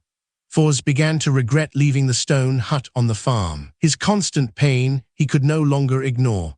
Perhaps it would have been better to have rested for a day or two back there, but if he had done that he would not now be riding the mare. He whistled softly and watched her ears point up in answer. No, it was worth even the grinding in his flesh to have such a mount. Twice more the pavement was broken by great holes, the last being so large that it had the dimensions of a small crater. As Fors rode slowly around it, he crossed a strip of muddy but hard-beaten earth which came up out of its shadowed moor. It had the appearance of a well-worn and much-used path. Lura sniffed at it and snarled, her back fur roughened, and she spat with a violent hissing sound. Whatever made that path she counted an enemy. Any creature which Lura, who would tackle a wild cow, a herd of roving swine, or a stallion, so designated, was not one which Fors cared to meet in his present crippled state. He loosened rein and urged the mare to a brisker pace. Some distance beyond the crater, they came to a small hill on which stood a building of white stone, and it still possessed a roof. The slope of the hill was clear of all save a few low bushes, and from the building Fors guessed one could have an almost unhampered view of the surrounding territory. He decided quickly in its favor. It was a disappointment to discover that the roof covered only a part and that the center was open to the storm, being a small amphitheater in which rows of wide seats went down to a square platform. However, there were small rooms around the outer rim, under the roof, and in one of these he made camp. He tied the mare to one of the pillars forming the aisle to the amphitheater, and contented her with grass pulled from the hill and some of his parched corn which she relished. She could have been hobbled and left to graze, but the memory of that worn path by the crater kept him from doing that. Rain had collected in broken squares of the pavement, and Lura drank eagerly from one such pool, while the mare sucked noisily at another. From the drift of wind-driven branches caught among the pillars, Fors built a fire, placed behind a wall so that it could not be observed from below. Water boiled in his pan, and he went through the ordeal of redressing the gash in his leg. The salve was working, for the flesh was sore and stiff, but it was clean and without infection, and the edges were already closing, though undoubtedly he would be scarred for the rest of his life. Lura made no move to go hunting, although she must have been hungry. In fact, since she had skirted the crater, she had kept close to him, and now she lay beside the fire, staring into the flames broodingly. He did not urge her to go out. Lura was more woodswise than any man could hope to be, and if she did not choose to hunt, there was good reason for her decision. Fors only wished that she could reveal to him the exact nature of the thing she both hated and feared. That hatred and fear came through to him when their minds held fleeting touch. But the creature which aroused such emotions remained a secret. So they went hungry to bed, since Fors determined to use what was left of his corn to bind the mare to him. He kept the fire burning low, for he did not want to be in the dark here where there were things beyond his knowledge. For a time he listened for the drumming of the night before. He fully expected to hear it again, but the night was still. It had stopped raining at last, and he could hear insects in the grass outside. There was the murmur of a breeze through the foliage on the hill. It made Fors uneasy, that faint, sad soughing. Lura was not asleep either. He sensed her restlessness even before he heard the pad of her paws and saw her move toward the door. He crawled after her, trying to spare his leg. She had halted at the outer portico of the building and was looking down into the blackness of the ruined city. Then he saw what held her, a pinpoint of red to the north, the telltale flicker of fire flame. So there was other life here. Plainsmen for the most part kept clear of the ruins, in memory of the old days when radiation killed. And the beast things, did they possess the secret of fire? No man knew how much or how little they had in the way of intelligence or perverted civilization. The urge to get the mare, to crawl up on her back and cross the rubble to that distant fire, was strong. Fire and companionship, in this place of the restless dead, they pulled at Fors now. But before he so much as filled his lungs again, he heard it, a low chorus of yapping, barking, howling, which rose higher and higher to a frenzied bedlam. Lura's hair was stiff under his hand. She hissed and snarled, but she did not stir. The cries were coming from some distance, from the direction of the fire. Whatever manner of beast made them had been drawn by that. Fors shuddered. There was nothing he could do to aid the fire maker. Long before he could find his slow way through the ruins, the end would have come. And now, there was only blackness down there. The flicker of friendly red was gone. Chapter 5. The city on the lake. Fors dragged himself out into the morning sun. He had slept poorly, but he was content that his wound was healing. And after he once got to his feet, he managed better, being able without too much effort to take the mare out to graze on the hillside. Lura had been on duty before he roused, as the body of a plump turkey laid on the floor by the remains of the fire testified. He broiled it and ate, knowing all the time that when he was done, he must mount and ride across the shattered town, searching out the site of that fire which had vanished in the night.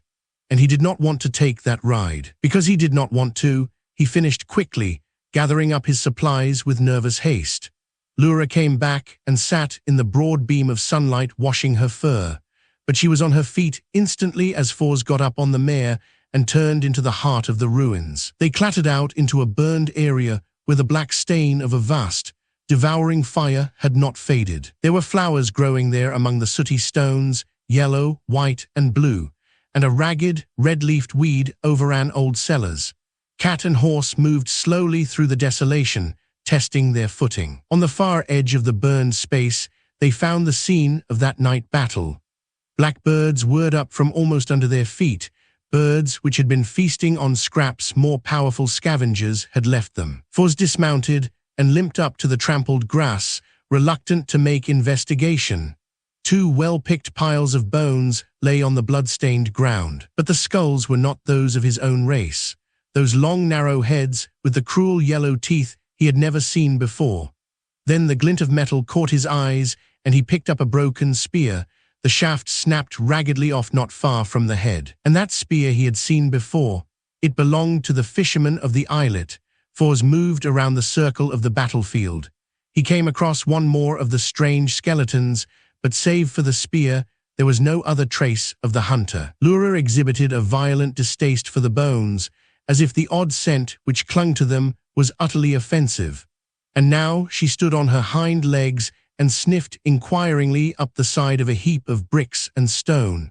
So that was what had happened. The hunter had not been overwhelmed by a rush out of the dark. He had had time to clamber up where the night-running things could not attack in force, had been able from above to fight them off and leave the wounded and dead to the tearing teeth of their own companions. And he must have escaped, since his bones were not in evidence. Fuzz kicked through the underbrush a last time just to be sure. Something round and brown rolled away from his toe. He reached for a small, well-polished drum fashioned of dark wood, the stretched head of hide cured to an almost metallic smoothness. The signal drum. Impulsively he tapped the head and started at the low throbbing note which echoed through the ruins. When he rode on the drum went with him. Why he did not know, except that he was fascinated by such a message-sending device unknown to his own people. Within a half hour, the ruins lay behind. Fawz was glad to be out in the clean freedom of the country again. All morning, he rode at a leisurely pace, watching for any signs which the hunter might leave. He was sure that the man was striking north with almost as definite a purpose as the one which drew him in that direction. And with the drum gone, there would be no more signals. The next 2 days were quiet. There was no indication that the plainsmen had ever ventured into this territory, and the land was a hunter's paradise teeming with game. Fawz wasted none of his precious arrows, but left the chase to Lura, who enjoyed every moment of it. And he varied his diet with berries and the ripe grain which grew wild in the ancient fields. They avoided 2 more small towns, cutting around when they saw the first ruins. The dank, mouldy places had little appeal, and Fawz had once or twice speculated as to what might have happened that night had he been the one caught in the open by the hunting pack, too crippled to climb to the safety the unknown had found. Now his leg was less painful. He walked a part of each day, stretching the muscles and toughening tender flesh. Most of the ache was gone, and soon he would be able to move as freely as ever. On the morning of the 4th day, they came out upon a waste of sand and wind-carved dunes and saw the great lake of legend. There was no end to the grey-blue expanse of water. It must be almost as large as the distant sea. High piles of bleached driftwood lay along the shore. There must have been a recent storm, for the bodies of fish lay there too. Fuz's nose wrinkled as he ploughed through the sand, the mare sinking deeply as she followed him. Lura, investigating the fish, strayed some yards behind. So, this much was true, this was the lake. And somewhere along its shore must lie the city his father had sought. Right or left, east or west, that was the question. He found shelter from the wind behind a dune and squatted down to consult the scrap of map. When they had avoided that last town they had gone west, so now east. He would keep to the shore and see. It was hard to travel in the sand, and after some time he gave up in disgust and edged inland to the more solid earth. Within 2 yards he was on a road, and since the roadway hugged the shoreline, he held to it. Shortly, the familiar mounds of debris closed in. But this was the remains of no small town. Even in his inexperience, he could judge that. In the morning sun far ahead, he saw battered towers rising in the sky. This was one of the cities, the great cities of huge, sky-reaching towers, and it was not a blue one either. He would have seen the sign of that taint on the sky in the night. His city, all his. Langdon had been right. This was an untouched storehouse waiting to be looted for the benefit of the eerie. Fawz allowed the mare to amble on at her own pace as he tried to recall all the training rules. Libraries, those were what one was to look for, and shops, especially those which had stores of hardware or paper or kindred supplies. One was not to touch food, no matter if it was found in unbroken containers. Experimentation of that kind had brought death by poisoning too many times in the past. Hospital supplies were best of all, but those had to be selected by the trained expert.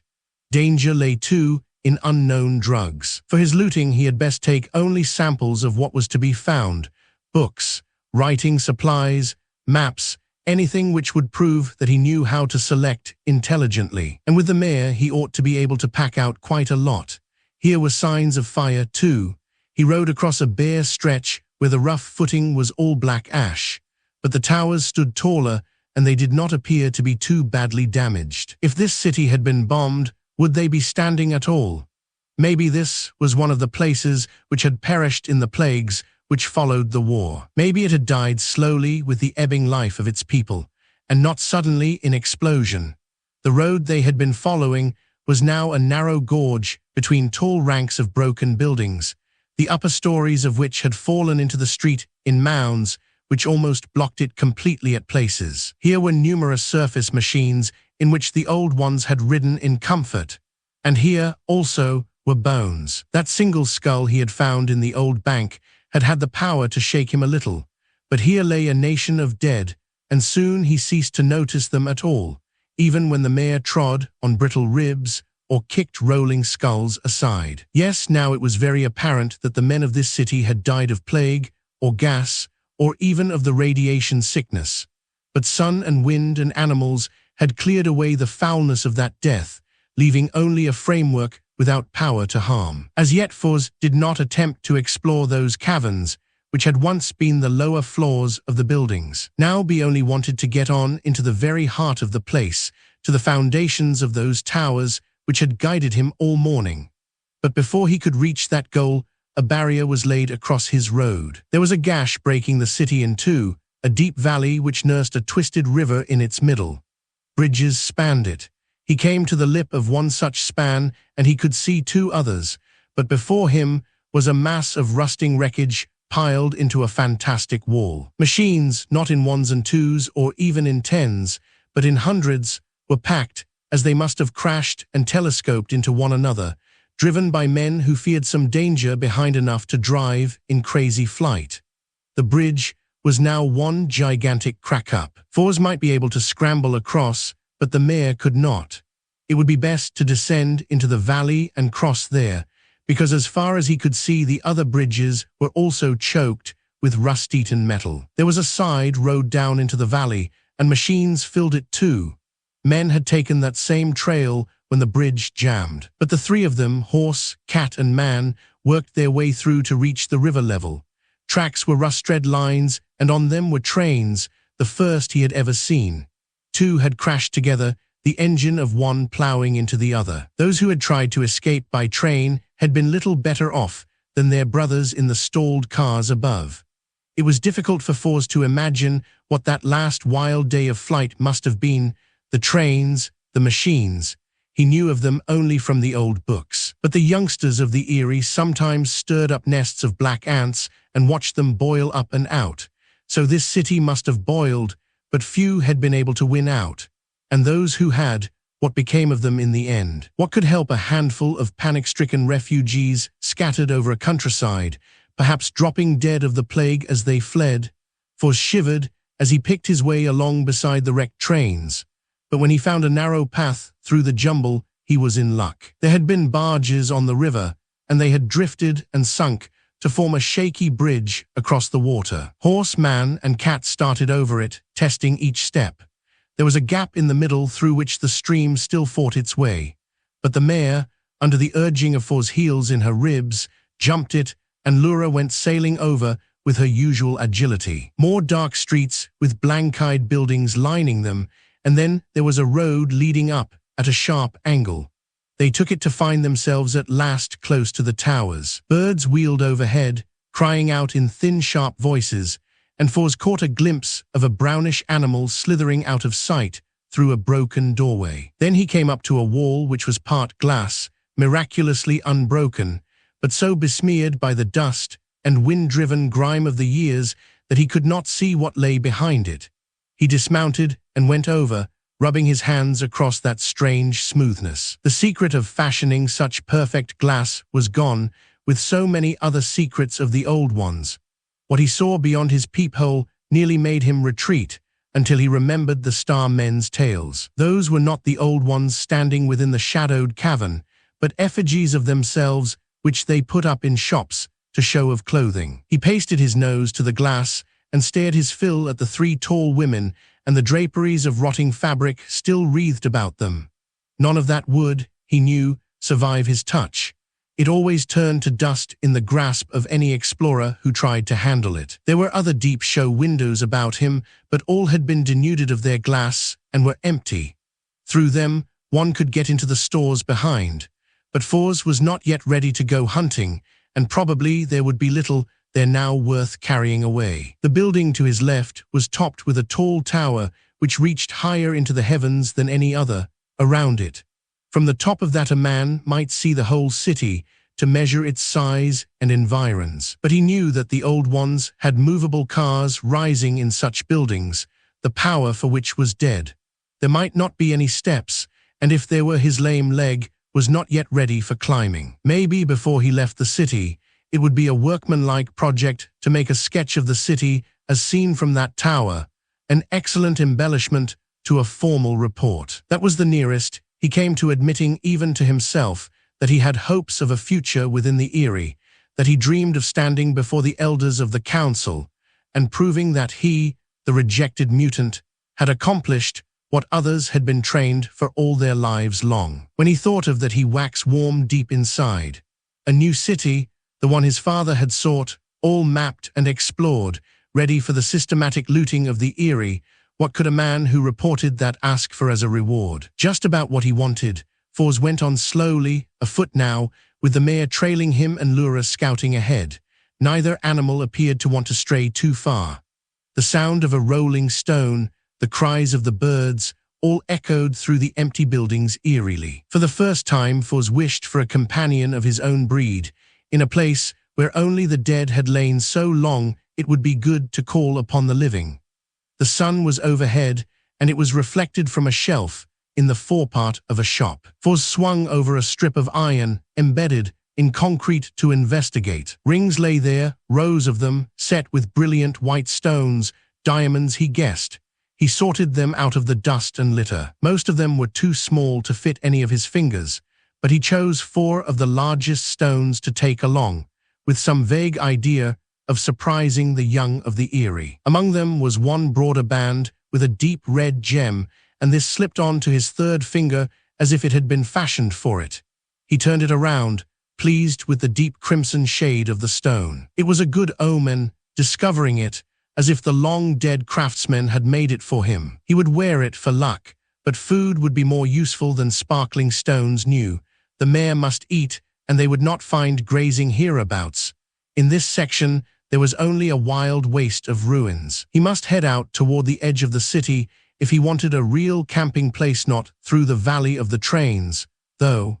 It would be better to measure the extent of the city by trying to get through it to the opposite side, if he could do that by nightfall. Fors did not stop to explore any more of the shops, but he made mental notes about those which might be worth a second visit. It was slow work, breaking a trail through the blocked streets, and the heat reflected back from the buildings brought sweat dripping from his face to plaster his clothing to him. He had to mount again as his leg began to ache, and the hollow feeling in his middle grew worse. Lura protested. She wanted to get away from this wilderness of stone into the fields where one could hunt. 3 hours of steady traveling brought them through to the edge of the enchanted wood, for that was what it seemed. It was a band of living green cutting across the pitiless heat and barrenness of the ruins. Once it had been a park, but now it arose a true forest, which Lura welcomed with an open meow of delight. The mare whinnied, bursting through bushes, until she came into what was undoubtedly a game trail leading down a gentle slope. Fors dismounted and let the mare go on, her pace now a trot. They reached the end of the trail, a lake.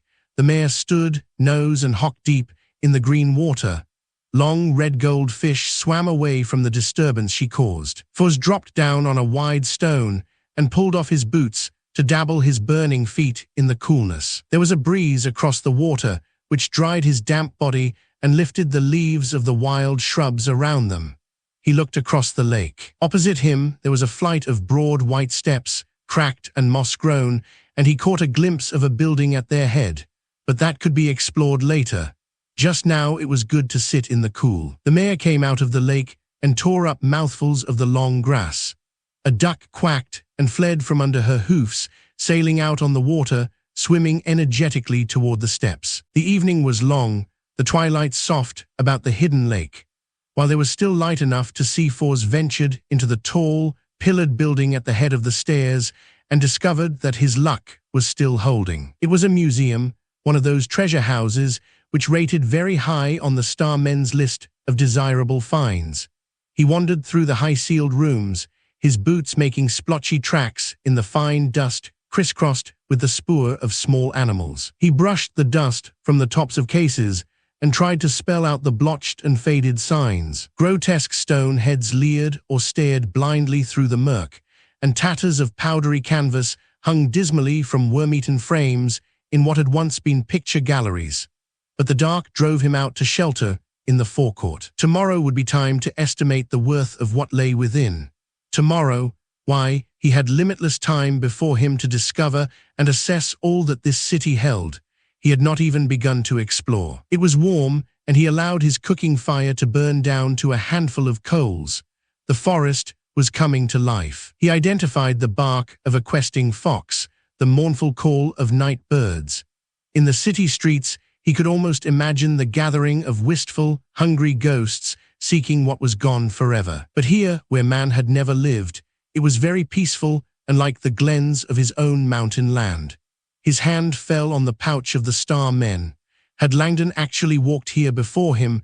Had it been on a return trip from this place that his father had been killed? Fors hoped that was true, that Langdon had known the joy of proving his theory right, that his map had led him here before his death. Lura appeared out of the shadows, padding lightly up the mossy steps from the water's edge, and the mare moved in without urging, her hoofs rinsing on the broken marble as she came to join them. It was almost, Fors straightened, regarded the gathering night more intently, almost as if they feared an alien world enough to seek company against it.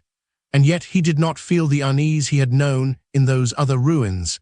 This slice of woodland held no terrors. Nevertheless, he roused and went to gather as much wood as he could find, and he worked with mounting haste until it was too dark to see at all, ending with a pile of broken branches and storm drift which might have been gathered to withstand a siege. Lura watched him, and beyond him, sitting sentry-wise at the head of the stairs, nor did the mare move again into the open. At last, his hands shaking a little with fatigue, the odd drive still urging him to some sort of effort, Fors strung his bow and set it close to hand, loosened his sword in its sheath.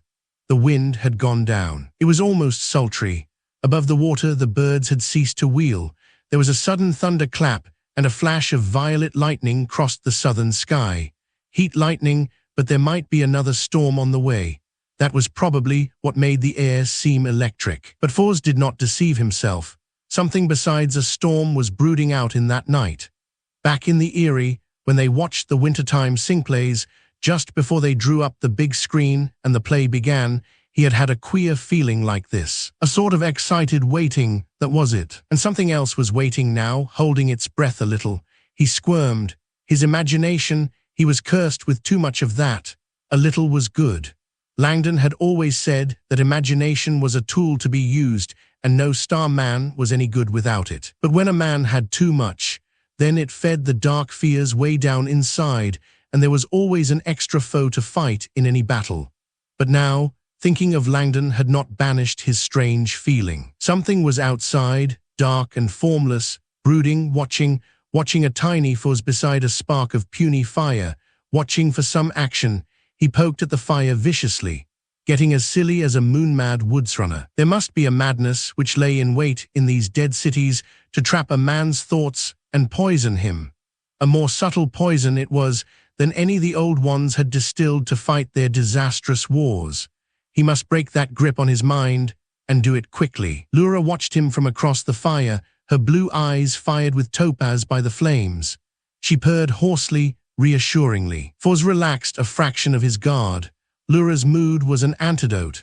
From the pouch, he brought out the root book and began to enter, with painstaking attention and his best script, observations on the day's journey. If it was ever to be laid before Jarl, it must measure up to the standard of such reports.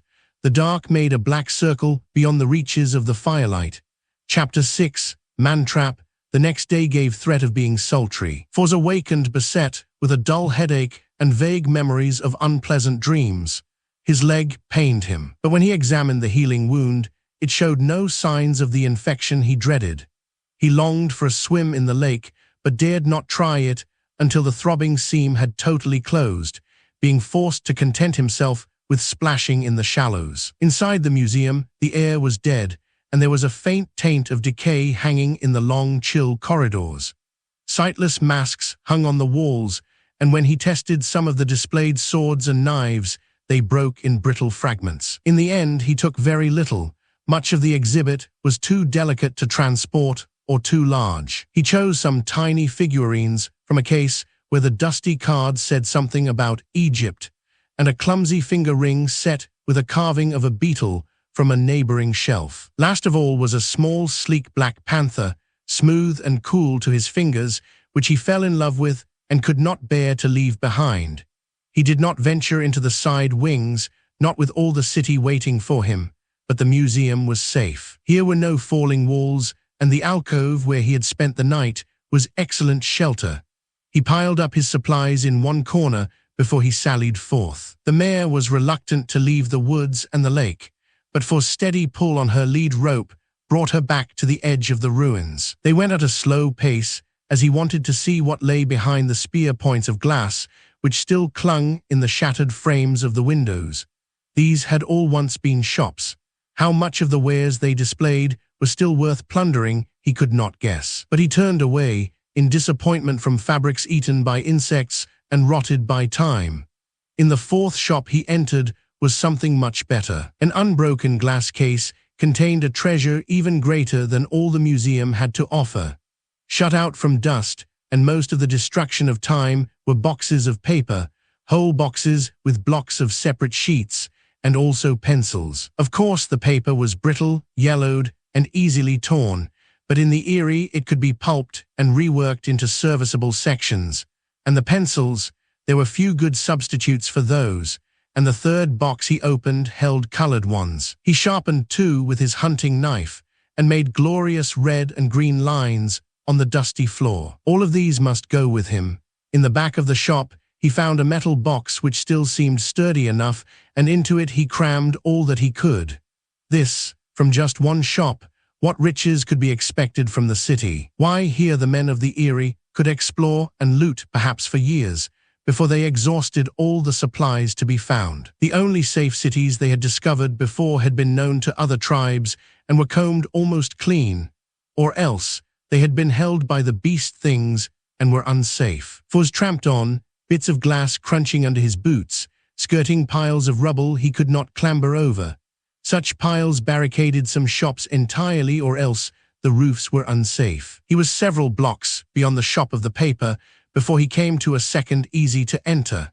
It had been another dealing in rings and gems, but the interior was in wild disorder as if it had been looted before. Cases lay smashed, and the glass mingled with metal and stones on the floor. He stood in the doorway. It would take a long time to sort through that litter, and the effort was not necessary. Only as he turned away, he caught sight of something else on the floor which brought him back. There was a patch of mud, dried brick hard, and pressed deep into its surface, holding the pattern as if in a cast, was part of a footprint. He had seen its like before, near the pool of fresh deer blood. Those long, narrow toe marks with the talon nail indentations could never be forgotten. That other print had been fresh. This was old. It might have been made months, even years before. The mud which held it crumbled under the prod of his fingertip. Foz backed out of the shop and stood with his back to a tumbling wall. The instinctive reaction which had made him do that also sent his eyes up and down the street. Birds nested in the broken windows of the building across from him, flitting in and out on their own concerns. And not 10 feet away, a large grey rat sat on a pile of brick, combing its fur and watching him with almost intelligent interest. It was a very large rat and a singularly fearless one, but no rat had made that footprint. Foz summoned Lura from her ranging. With the cat to scout for him, he would feel safer against attack. But he was still conscious of the many places where death could lurk, behind walls, in the pits which broke the street, in the open storefronts. In the next hour, he went about a mile, keeping to the main street and visiting only those buildings which Lura declared safe. The mare carried an odd assortment of bundles, and he realized that he could not hope to transport more than a few selected samples of the abundance.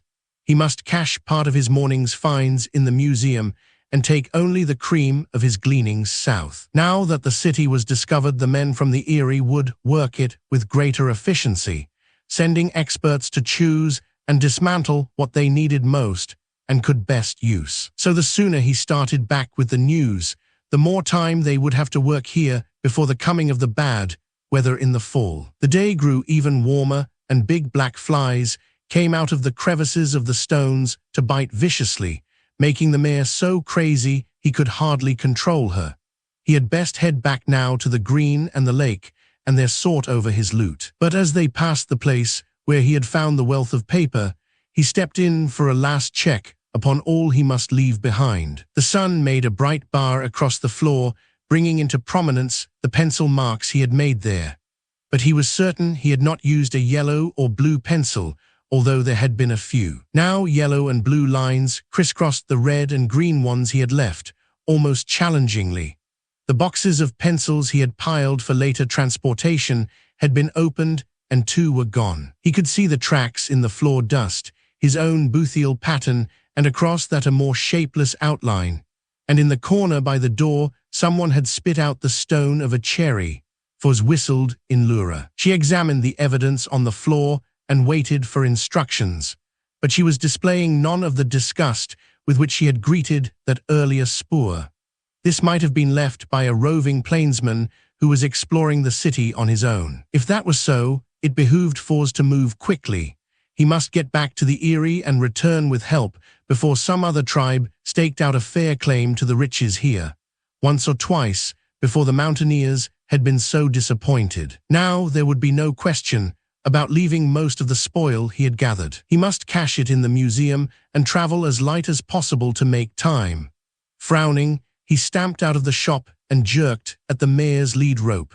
They came into the woods, cutting across a glade in the general direction of the museum. The mare snorted as they passed the end of the lake. Foz tugged her along by main force, bringing her up the steps to be relieved of her load. He packed the bundles into the room he now considered his own and freed the mare for grazing. Lura would keep watch until he had time to get everything in order. But when Foz spread out the morning's loot on the floor, he found it very difficult to pick and choose. If he took this, then he could not carry that, and that might make a greater impression upon the experts of the Eyrie. He made piles, only to completely change their contents 3 and 4 times over. But in the end, he made up a pack which he hoped would best display to the mountain clan the quality of this find, and be a good example of his own powers of selection. The rest could be easily concealed somewhere in the rambling halls of this building, until he returned. He sighed as he began to sort the discards into order. There was so much to be left behind. Why, he should have a pack train of horses, such as the plains tribes used to carry their gear on the march. The drum rolled, and he picked it up, rubbing his fingers across its top to hear again the queer pulsing sound. Then he tapped with his nails, and the sound echoed weirdly through the halls. This must have been the drum which had sounded through the night after his fight with the boar. A signal. He could not resist other experimental thumps, and then tried out the rhythm of one of his own mountain hunting songs. But this strong music was more eerie than any from the flute or the 3 and 4-stringed harps his people knew. As the frightening rumble died away, Lura flowed in, her eyes uncannily aglow, haste and urgency expressed in every dark hair on her head. He must come with her, and at once. Foz dropped the drum and reached for his bow. Lura stood by the door, her tail tip flicking. She went down the steps in 2 bounds, and he went after her, not sparing his leg. The mare was standing in the shallows of the lake undisturbed. Lura glided on, between trees and bushes, and into the thick depths of the wood. Foz followed at a slower pace, not being able to move so quickly through the green obstruction. But before he had gone out of sight of the lake, he heard it, a faint moaning cry, almost a sigh, which had been wrung out of real suffering. It arose to a hoarse croak, framing muffled words he did not understand. But human lips had shaped them, he was sure of that. Lura would not have guided him to one of the beast things. The gabble of strange words died away into another moan, which seemed to rise out of the ground before him. Foz shied away from an expanse of dried grass and leaves which lay there. Lura had dropped to her belly, reaching out with a forepaw to feel delicately of the ground, not advancing into the small clearing. One of the pits, which he had found throughout the city, was Foz's first thought, At any rate, a hole of some sort. Now he could see a breakthrough at the opposite end of this cleared space. He started to edge around, treading on the half-exposed roots of trees and bushes and holding on firmly to anything which looked sturdy. From the torn gap in the mat of dried grass and brush rose a sickening stench. Trying to spare his leg, he went to his knees and peered into the dusk below. What he saw there set his stomach to churning. It was a wicked trap, that pit, a trap artfully constructed and skillfully concealed with the matted covering, and it held its victims. The small deer had been dead for days, but the other body which, as his eyes adjusted to the dim light, he saw writhe weakly, must have lain there for a shorter time. The blood on the impaled shoulder still ran free. Sharp-pointed stakes had been set in the earth at the bottom, pointing upward to catch and hold the fallen for a tortured death. And the man who half hung, half lay there now had escaped that death by less than 6 inches. He had struggled to free himself, as the gaping wound in his own flesh testified, but all his strength had not brought his loose. Fors measured the space between the stakes and then looked around for a good-sized tree. This would not be easy. It did not take long to fetch what was left of his climbing rope and make a noose in it. The man in the pit looked up with glazed eyes. Whether he could see or understand what his rescuer was planning, Fors did not know. He fastened the end of the cord to an arrow and shot the line over the branch which hung the closest to the trap. To make one end of the rope fast to the tree took only an instant. Then, with the other in his hand, Fors lowered himself cautiously over the edge of the pit, using his elbows to break his speed as he slipped down to the smeared stakes. Black flies rose in a noxious cloud, and he had to beat them off as he reached the side of the prisoner. The belt about the fellow's middle was tight enough, and he knotted the rope. The way out of the pit was more difficult, since the makers had fashioned it with every precaution against that very operation. But a landslide at one end gave some footing, and Fors fought his way back to the top. It was plain that whoever had set that pitfall had not visited it for some time, and Fors left the sentry duty to Lura. This was going to be nasty business, but it was the only way he could see of saving the sufferer below. He untied the rope end on the tree and twisted it about his wrists.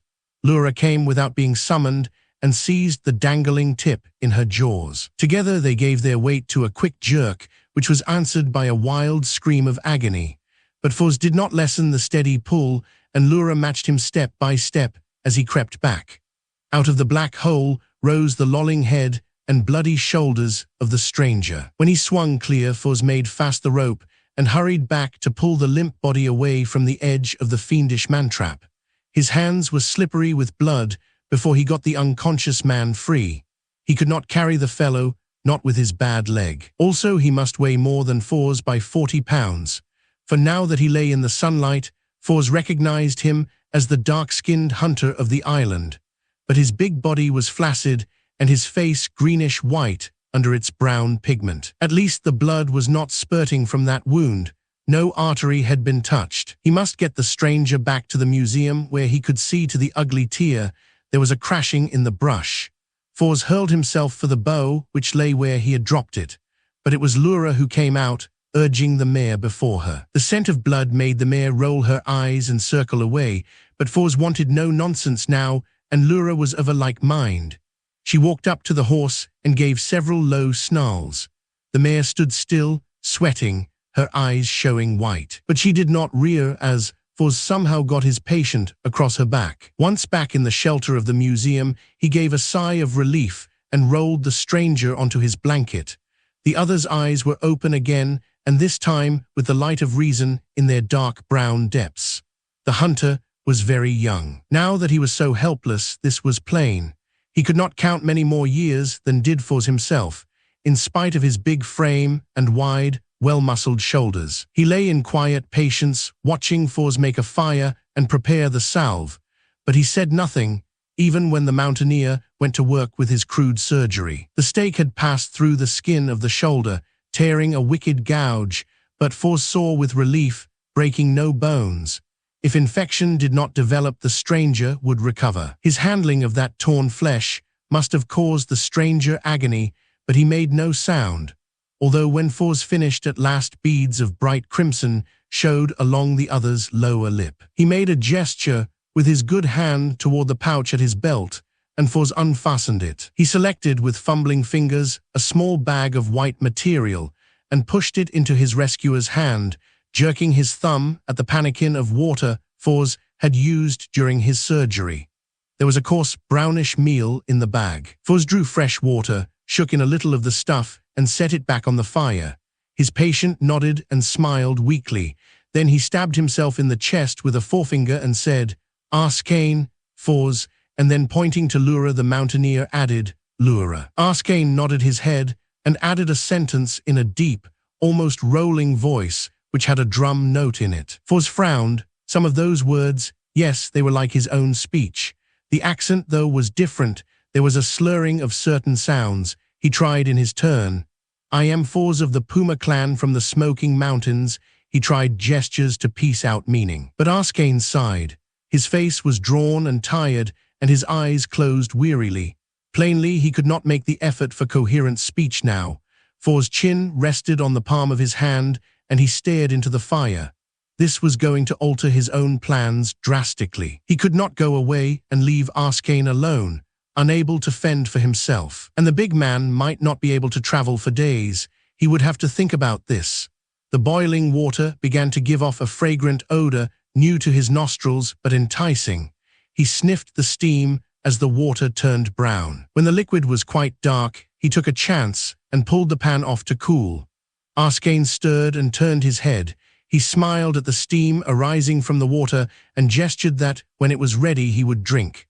This, then, must be the medicine of his own people. Fors waited, tested it with a cautious fingertip, and then raised the dark head on his arm, holding the pan to those bitten lips. Half the liquid was gone before Arcane signed he had enough. He motioned for Fors to try too, but a single bitter mouthful was enough to satisfy the mountaineer. It tasted far worse than it smelled. For the rest of the afternoon, Fors was busy. He hunted with Lura, bringing back the best parts of a deer they surprised at the end of the lake, and some of the quail flushed out of the grass.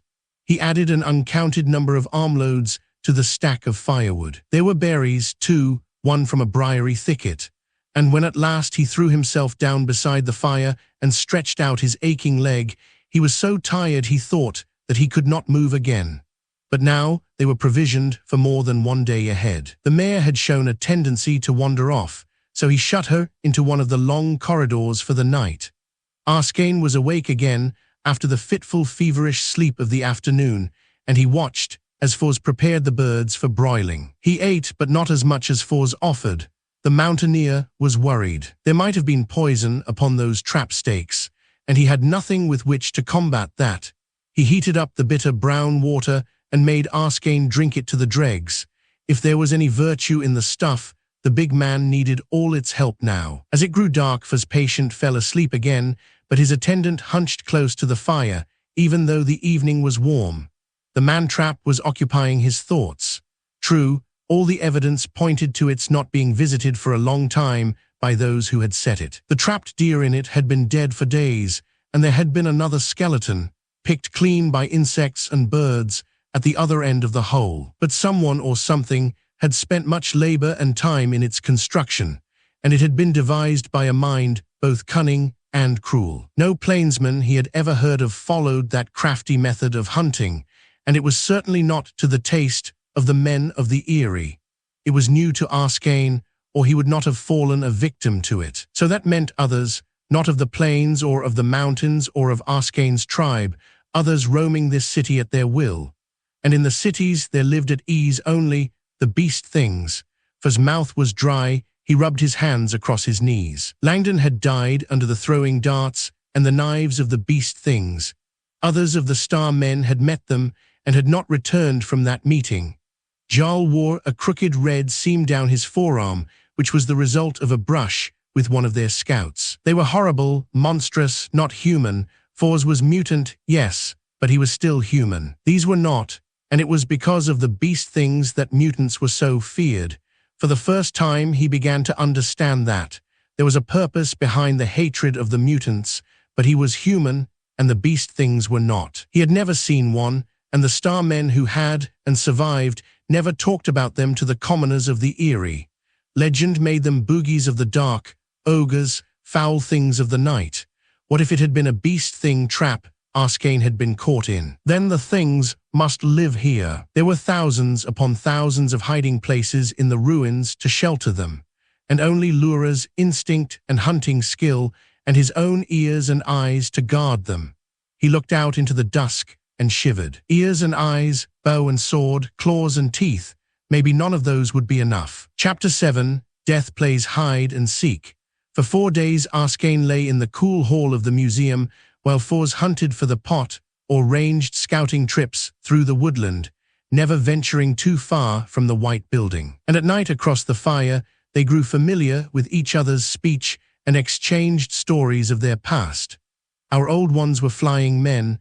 Arskane's deep voice rolled across the room. After the last battle, they came down from the sky to their homeland and found it blasted into nothing.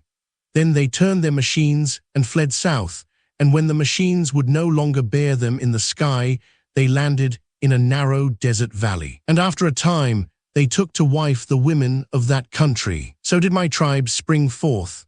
On the fringes of the desert, life is very hard, but my people learned to use the waste for what it will give man, and later they held much good land. Until twice 12 moons ago did they hold it. Then the earth trembled and shook so that a man could not stand upright. From the mountains to our southland came fire and many evil smells. Talu of the long beard and Mac the three-fingered died of coughing in the death fog which came down upon the village. And in the morning the world shook again just as the dawn light broke. And this time the mountains spewed forth burning rock, which flowed down to engulf the best of our hard-won fields and pastures. So we gathered what we might and fled before it, all the tribe together, driving our sheep and taking with us only what might be carried in the pony carts and on our backs. We struck to the north and discovered that the earth had broken in other places also, so that to the east the sea had eaten into the land. Then we must flee from the rising waters as we had fled from the fire, and it seemed that nowhere might we find a place to call our own again. Until at last we came into this territory where so many of the old ones once had lived. Then divers of the young warriors, myself among them, were sent on to scout and mark out fields for our sowing and a place to build anew the village of birds. This is a fair country. Arskane's hand gestured south. I saw much and should have returned with my news, but having come so far, my heart would not let me rest until I saw more and more of its wonders. I watched in secret the comings and goings of the plainspeople, but they are not as my folk. It is in their hearts to live in houses of skin, which may be set up in any field they choose and taken down again when they grow weary. Your mountain breed, I do not know. We have little liking for high places, since our mountains brought destruction upon us. These cities of the dead have their uses. One can find treasures here, as you know well. One can also find worse things. He touched the bandage pad on his shoulder. I do not think my people will have a liking for the cities. Now, when I can again walk a straight trail, I must go back to report to the tribe. And maybe it shall follow that we will settle along some river valley where the soil is black and rich. And there shall we open up old fields to the seed grain and turn out our sheep to graze on the hillsides. Then shall the village of birds again take root in a fair and fruitful land. He sighed. You have named yourself a warrior, Foz said slowly. Against whom do you war? Are there beast things also in your deserts? Arskane smiled grimly. In the days of the great blow-up, the old ones loosed certain magic they could not control. Our wise ones know not the secret, having only to guide them the tales of our fathers, the flying men. But this magic acted in strange and horrible ways. There were things in the desert which were born enemy to man, scaled creatures most horrible to look upon. The magic made these both cunning and quick, so that it was ever war to the death between them and all humankind. But as yet they seem few, and perhaps the molten rock from the mountains has eaten them up entirely, for we have seen none of their breed since we left. Radiation. Foz played with the hilt of his short sword. Radiation mutations, but sometimes it worked well. Lura's kind was born of such magic, The dark-skinned southerner looked at the cat, who sprawled at ease beyond. That was good, not evil, magic. I wish that my people had friends such as that to protect them in their wanderings. For we have had to fight many times against beasts and men. The plains people have not shown themselves friends to us. There is always danger to watch for. One night, when I was in a dead place, I was set upon by a pack of nightmare creatures. Had I not been able to climb beyond their reach and use my knife well, they would have stripped the flesh from my bones. That I know. Foz brought out the drum and put it into the other's hands, and Arskane gave a little cry of pure delight. Now can I talk with the master of scouts? His fingers started to tap out a complicated beat on the head, but Foz's hand shot out and clamped about his wrist. No, the mountaineer forced the fingers away from the drum. That might signal others as well as your people. It was a thing unknown to me which dug that trap. The scowl which twisted Arskane's black brows smoothed away as the mountaineer continued. I believe that that is the work of the beast things. And if they still skulk in this city, your drum would bring them in. The trap was old, yes, but never yet have we found beast things living together in great numbers. He who set it may now be still dwelling only the length of these ruins from us. This is a large city, and all the men of the Eyrie would not be enough to search it well. Your tongue is as straight as your wit. Arskane set aside the drum. We shall get free of this dwelling place of shadows before I try to speak with the tribe. Tomorrow I shall be able to take the trail. Let us be off with the dawn light. There is an evil in these old places which seems to clog the nostrils. I like better the cleanness of the open land. Foz made up a small bundle of the city loot, caching what remained in an inner room. His leg was fully healed, and Arskane could ride the mare for the next day or two. Regretfully, the mountaineer looked upon the pile of his gleanings before he covered them up. But at least he had the map he had made, and the journal of his explorations, both packed away in the star pouch, along with some of the colored pencils and the small figures from the museum case. Arskane wandered through the building most of the afternoon, trying his legs, he said, but also interested in what lay there. Now he turned on one wrist a wide band of wrought gold, and carried a massive club with the head of a spike embedded in a ball which he had found in a room devoted to implements of war. His throwing spears and bow had been recovered from the depths of the trap, but the shafts of the spears were broken, and he could not draw the bow until his shoulder healed. The sultry heat of the past days had not yet closed in when they ate their last meal in the museum at dawn the next day and stamped out the fire. Arskane protested against riding, but Foz argued him up on the mare,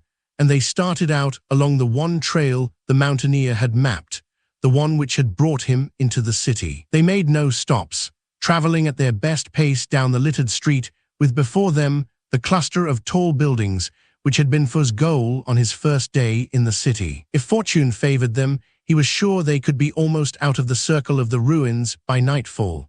Arskane used his hands as sun shields and watched with wonder the towering buildings they moved among. Mountains, man-made, that is what we see here. But why did the old ones love to huddle together in such a fashion? Did they fear their own magic, so that they must live cheek to cheek with their kind, lest it eat them up when it was loosed, as it did? Well, they died of it in the end, poor old ones. And now we have a better life, do we? Foz kicked at a loose stone. They had such knowledge, we are groping in the dark for only crumbs of what they knew, but they did not use all their learning for good. Arskane indicated the ruins. This city came out of their brains, and then it was also destroyed by them. They built only to tear down again. I think it better to build than to blast. As the murmur of his words died away, Foz's head snapped around. He had caught a whisper of sound, a faint pattering, and had he, or had he not, seen the loathsome outline of a bloated rat body slipping into a shattered window? There were sounds among the stones, almost as if something or things were following them. Lura's ears were flat to her skull, her eyes only battle slits in her brown mask. She stood with her forepaws planted upon a fallen column, staring back along the track they had come, the tip of her tail quivering. Arskane caught their unease. What is, at first Foz thought that the scream which answered that half-question came from the throat of a bird, and then the mare swung up her head and gave a second wild cry. Arskane threw himself off, just as she reared to crash back on the stones. Then Fors saw the dart rising and falling in the gaping wound, which had torn open her throat. Arskane's hand about his wrist jerked him into a cavern opening in the front of the highest tower. As they fled, Lura's blood-chilling war cry ripped the air. But a second later, she too was with them, pushing back into the dark center of the building. They paused at the tog of a ramp, which led down into murky shadows. There were floors below. Fors could see a bit of them, but Arskane pointed to the floor. Beaten in the dust and dried mud was a regular path of footprints, made by feet too narrow, clawed feet. Lura backed away from that highway, spitting and snarling. So, they had not escaped, but come straight into the stronghold of the enemy. And it did not need the cry of triumph from without, coming in shrill, inhuman exultation, to confirm that. But the trail led down. They might still go up. Lura and Arskane shared Fors' thought, for both ran for the left-hand corridor, which was parallel to the street level. There were heavy doors along the hall, and no matter how hard they pushed, none of these gave. Only one at the very end was open, and they crowded up to look down a shaft into utter darkness. But Fors had glimpsed something else. "Hold my belt," he ordered Arskane. "There is something to the left." With the southerner's fingers hooked in his belt, he dared to swing over the edge of the opening. He was right. A ladder of metal strips protruded from the wall. And when he looked up, he could see a square of dull light, above which must mean another open door, maybe a floor or two above. But could Lura and Arskane climb too? Arskane flexed his arms as Fors explained, testing his shoulder. How far above is the opening? He wanted to know. Perhaps 2 floors. While they hesitated, Lura edged to the lip of the shaft, measured with her eyes the reach to the ladder, and then was gone before Fors could stop her. They heard the rasp of her claws on the metal, a sound to be drowned out by another, a shuffling noise of many feet. The inhabitants of the lower depths were issuing out to hunt. Arskane tested the lashing which held his war club to his belt. Then he smiled, if a bit crookedly. 2 floors should not be beyond my strength, and we can only try, my friend. He judged his distance, as the cat had done, and then swung away. With a pounding heart, Fors waited where he was, not daring to watch that ascent. But the sound he dreaded most to hear, that of a falling body, did not follow. He fitted an arrow to his bow cord and waited, and that wait was not long. A grayish shadow at the far corner of the corridor was target enough. He shot, pinning the gray patch to the wall with the steel-headed war arrow. Something screeched and tried to jerk free, but before it did, Fors had shouldered his bow and had pushed off for the ladder. The strips remained firm under his weight. His minor nightmare had been their breaking loose after taking the strain of the cat and the big southerner, and he scrambled up at a furious pace, his breathing sounding a hurricane in his own ears. He pulled himself through that other gray space to find Lura and Arskane both anxiously waiting for him.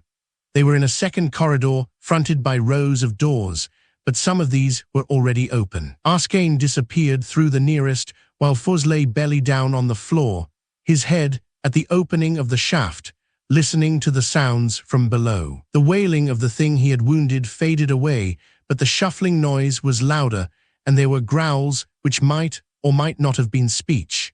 So far the creatures below had not discovered how the quarry had fled. Fors scrambled to his feet and caught at the door which had once closed the shaft. Now it stood a few inches out from where it slid into the wall. Under his tugging, it gave a little with a faint grating sound. The mountaineer exerted his full strength and gained a foot more, but the grating must have betrayed them. There was a shout below, and a dart sped up the shaft to spin harmlessly back again. Arskane came up, pushing before him a collection of mouldering furniture. Odd noises arose from the shaft, but Fors was not tricked into looking over the edge. He continued his silent struggle with the door. Arskane stood to help him. Together, they fought the stubborn metal. Salt sweat stung in their eyes and dripped from their chins. In the shaft, the sounds grew louder. Several more darts skimmed into the light and fell. One, aimed with more skill or luck, skidded out across the floor between Fors' feet. Arskane turned to his erection of furniture and gave it one mighty push, toppling the whole pile over. There was a terrified yell in answer and a distant crash. Arskane rubbed a dusty hand across his wet jaw. One of them, by the horned lizard, climbs no more. They had the door halfway across the shaft opening now. And all at once, its resistance ended with a snap which almost sent them both flying. Foz cried out triumphantly, but too soon. A foot was all they had gained. There still remained open space enough for a body to squeeze through. Arskane drew off and considered the door for a long moment. Then he slapped it with the flat of his hand, putting behind that blow all the force he could muster. Again it gave and came forward a few inches, but the sounds in the shaft had begun again. The hunters had not been deterred by the fate of their companion. Something flipped out of the dark, landing close to Foz's foot. It was a hand, but skeleton thin and covered with wrinkled grayish skin. As it scrabbled with twisted claws for a hold, it seemed more a rat's paw than a hand. Foz raised his foot and stamped, grinding the boot, nailed to cross-mountain trails, into the very center of the monstrosity. The scream which answered that came from the mouth of the shaft. They threw themselves in a last furious attack upon the door, their nails breaking and tearing on the metal, and it gave, snapping into the groove awaiting it in the opposite wall. For a long moment, they leaned parting against the wall of the corridor, holding their bruised and bleeding hands out before them. Fists were beating against that door, but it did not move. That will stay closed, Arskane gasped at last. They cannot hang upon the wall ladder and force it. If there is no other way up, we are safe. For a time, Lura came down the hallway, threading her way in and out of the rooms along it, and there was no menace there.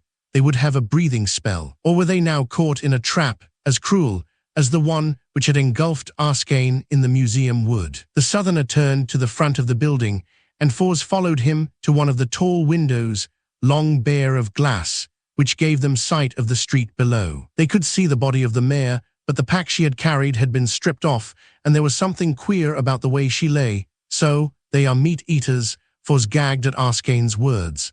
The mare was meat, maybe they too were meat. He raised sick eyes, and saw that the same thought lay in the big man's mind. But Arskane's hand was also on the club he had taken from the museum. Before this meat goes into any pot, it will have to be taken, and the hunting of it is going to cost them sore. These are truly the beast things of which you have spoken, comrade? I believe so. And they are reputed to be crafty. Then must we too be sly. Now, since we cannot go down, let us see what may lie above us. Foz watched the pigeons wheeling about the ruins. The floor under their feet was white with bird droppings. We have no wings, no, but I am bred of a race which once flew, Arskane answered with a sort of quiet humor coloring his tone. We shall find a way out of here that offal below cannot follow. Let us now seek it. They passed out of one hall into another, looking into the rooms along the way. Here were only decaying sticks of furniture and bones. In the third hall were more of the shaft doors, all closed. Then, in the far end of one back hall, Arskane pushed open a last door, and they came upon stairs which led both up and down. Lura brushed past them and went down, fading away with her customary skill and noiselessness. They squatted down in the shadows to wait for her report. Arskane's face showed a grayish tinge, which was not born of the lack of light. The struggle up that ladder and with the door had left its marks on him. He grunted and settled his bad shoulder gingerly against the wall, Foz edged forward. Now that they were quiet, his ears could work for him. He heard the pattering which was Lura on her way, the trickle of powdered rubble which her paws had disturbed somewhere. There was no sign hereabout that the beast things had used this stair. But Lura had stopped. Foz closed his eyes, blanking out his own thoughts, trying as he never had before to catch the emanations of the big cat's mind. She was not in any danger, but she was baffled. The path before her was closed in such a manner that she could not win through. And when her brown head appeared again above the top step, Foz knew that they could not escape by that route. He said as much to Arskane. The tall man pulled himself to his feet with a weary sigh. So, then let us climb, but gently, comrade. These stairs of the old ones beat a man's breath out of his body. Foz pulled Arskane's arm over his shoulder, taking some of the weight of the larger man. Slow shall it be, we have the full day before us, and perhaps the night, too, and some other days. Well, climb, comrade. 5 floors higher, Arskane sank down, pulling Foz with him, and the mountaineer was glad of the rest. They had gone slowly, to be sure, but now his leg ached, and his breath sobbed in a band of pain beneath his small ribs. For a space, they simply sat there, taking deep breaths and resting. Then Fuz noticed with dismay that the sunlight was fading in the patches on the floor. He crawled to a window and looked out. Through the jagged teeth of broken buildings, he could see the waters of the lake, and the sun was far into the west. It must be late afternoon. Arskane shook himself awake at that information. Now we come, he observed, to the matter of food, and perhaps we have too often refreshed ourselves from your canteen, water. Fuz had forgotten that, and where inside this maze would they find either food or drink? But Arskane was on his feet now, and going through the door, which must lead to the rest of that floor. Birds, Fuz remembered the evidences of their nesting here. That would be the answer, birds. But they came into a long room where some soft fabric lay under their feet. There were many tables set in rows down its length, each encircled by chairs. Fuz caught the glint of metal laid out in patterns on the nearest. He picked up an unmistakable fork. This then had been an eating place of the old ones, but the food, any food, would be long since gone. He said that aloud only to have Arskane shake his head. Not so, comrade. Rather do I say that we are favored with such luck as few men have. In my journey north, I chanced upon just such a place as this, and in the smaller rooms behind, I found many jars of food left by the old ones, but still good. That night did I feast as might a chieftain when the autumn dances begin. To eat food found in the old places is to choose death.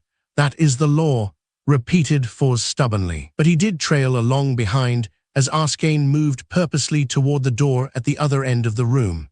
There are foods of many kinds. This I can reason. The container which holds it must be perfect, without blemish. Even I, who have not the lore of these dead places, can guess that. But I live, do I not, and I have eaten of the bounty left by the old ones. We can do no less than seek for it here. Arskane, wise from his earlier experience, brought them into a room where shelves stood around the walls.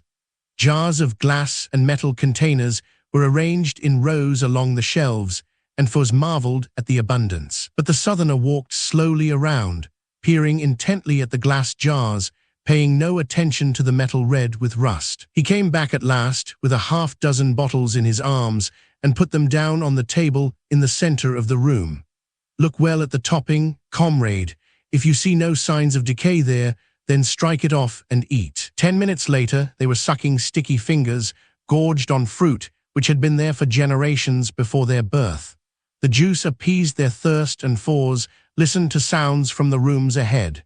Lura feasted too, so birds did nest here. Arskane used his belt knife to snap the top from another jar. We need not worry for our food. And tomorrow we shall discover a way out of here. For once the beast things of the dead places have found their match. And Fuz, gorged and content, met that confidence with his own. Chapter 8, Where Once Men Flew. They slept fitfully that night on piles of mouldering fabrics they dragged together, and on rousing ate and drank again from the supplies in the storeroom. Then they climbed once more, until the steps ended in a platform which had once been walled by large glass windows. Below, the city spread out in all its broken glory. Fuz identified the route he had pioneered on entering and pointed it out, and Arskane did the same for the one he had followed in the east. South should be our road now, straight south. Fuz laughed shortly at that observation. We have yet to win free of this one building, he objected, but Arskane was ready with an answer to that. Come. One of his big hands cupped the mountaineer's shoulder as he drew Fuz to the empty window space facing east. Far below lay the broad roof of a neighbor building, its edge tight against the side of the tower. You have this. Arskane flipped the end of the mountain rope still wrapping Fuz's belt. We must go down to those windows just above that roof and swing through to it. See, south lies a road of roofs across which we may travel for a space. These beast things may be cunning, but perhaps they do not watch the sky route against escape. It hangs above the ways they seem to like best. It is in my mind that they hug the ground on their journeyings. It is said that they best love to slink in the burrows, confirmed Fuz. And they are supposed to be none too fond of the open light of day. Arskane plucked his full lower lip between forefinger and thumb. Night fighters? Well then, day is the time for us. The light is in our favor. They made the long climb down with lighter hearts. A story above the neighboring room, they found a window in the center of the hallway, which faced in the right direction. Broke out the few splinters of glass, still set daggerwise in the frame, and leaned out to reconnoiter. The rope will not be needed after all, Arskane commented. That drop is easy. He took a strong grip on the window frame and flexed his muscles. Foz crossed to the next window and set an arrow on his bow cord. But as far as he could see, the roof below, the silent blank windows were empty of menace. Only, he could not cover all of those. And death might fly from any one of the hundreds of black holes, above, below, but this was their best, maybe their only chance of escape. Arskane grunted with pain from his shoulder. Then he was out, tumbling down to the surface below. As quickly as he had taken the leap, he dodged behind the high parapet. For a long moment they both waited, frozen. Then, in a flash of brown and cream, Lura went through, making a more graceful landing. She sped across the roof, a streak of light fur. So far, so good. Foz freed himself from quiver, Starman's pouch, and bow, tossing them through in the general direction of Arskane. Then he hoisted himself on the sill and swung. He heard Arskane's shout of warning just as he let go. Startled, he could not prepare for a proper landing but fell hard, with a force which jarred him. He squirmed over on his back. A dart quivered in the frame of the window where his hand had rested. He rolled into the safety of the parapet with a force which brought him up with a crack against Arskane's knees. Where did that come from? There, the southerner pointed at the row of windows in the building across the street. From one of those, let us go, belly flat, for started a snake's progress toward the opposite end of the roof. They could not go back now. To try to climb up to that window would be to present a target which even a fumbling marksman could not miss. But now the hunt was on, and they would have to make a running fight of it through a maze which the enemy knew intimately and they did not know at all. A maze which might be studded with traps more subtle and more cruel than the one which had imprisoned Arskane. A thin fluting, like the piping of a child's reed whistle, cut the air somewhere behind. Foz guessed it to be what he had dreaded most to hear, the signal that the quarry had been flushed out of hiding and was now to be pursued in the open. Arskane had forged ahead, and because the big man seemed to know just what he was going to do next, Foz accepted his lead. They came into a corner of the parapet between the east and south sides of the roof. Lura had already gone over it. She called softly from below. Now we must trust to luck, comrade, and to the favor of fortune. Slip over quickly on the same instant that I move. It may be that if we give them two targets, they will not be able to choose either. Are you ready? Yes. Then go. Foz reached up and caught the top of the parapet. At the same moment, Arskane moved. Together their bodies went over, and they let themselves roll across the second roof, painfully shedding some skin in the process. Here the surface was not clear. Blocks fallen from a taller building beyond made a barrier which Arskane greeted with an exclamation of satisfaction. Both gained the protection of the rubble and squatted down to listen. The pipe of the whistle sounded again, imperatively. Arskane rubbed dust off his hands. Beyond here lies another street, and below is the river valley which you crossed. Foz nodded. He, too, could remember what they had seen from the tower. The river valley made a curve, cutting due east at this point. He shut his eyes for an instant the better to visualize the old train yards, the clustered buildings. Well, Arskane shook himself. If we give them more time, they will be better able to greet us in a manner we shall not relish. Therefore, we must keep on the move. Now that they expect to find us on rooftops, it might be wise to seek the street level. See here. Foz had been examining the rubbish about them. This did not fall from above. He dug into the pile of rubble. Set in the roof was a slanted door. Arskane pounced upon it joyfully. They dug as furiously as ground squirrels in autumn until they cleared it. Then they tugged it open and looked down into a musty darkness from which old evil odors arose. There were stairs, almost ladder steep. They used them. Long hallways and more stairs. Although all three walked with the silence of forest hunters, their passing sent small thuds and old sighings through the deserted building.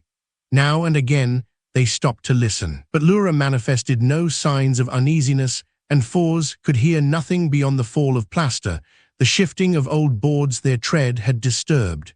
"Wait," he caught Arskane as the latter started down the last flight of stairs. Fours' swinging hand had struck lightly against a door in the wall, and something in the hollow sound which had followed that blow seemed promising.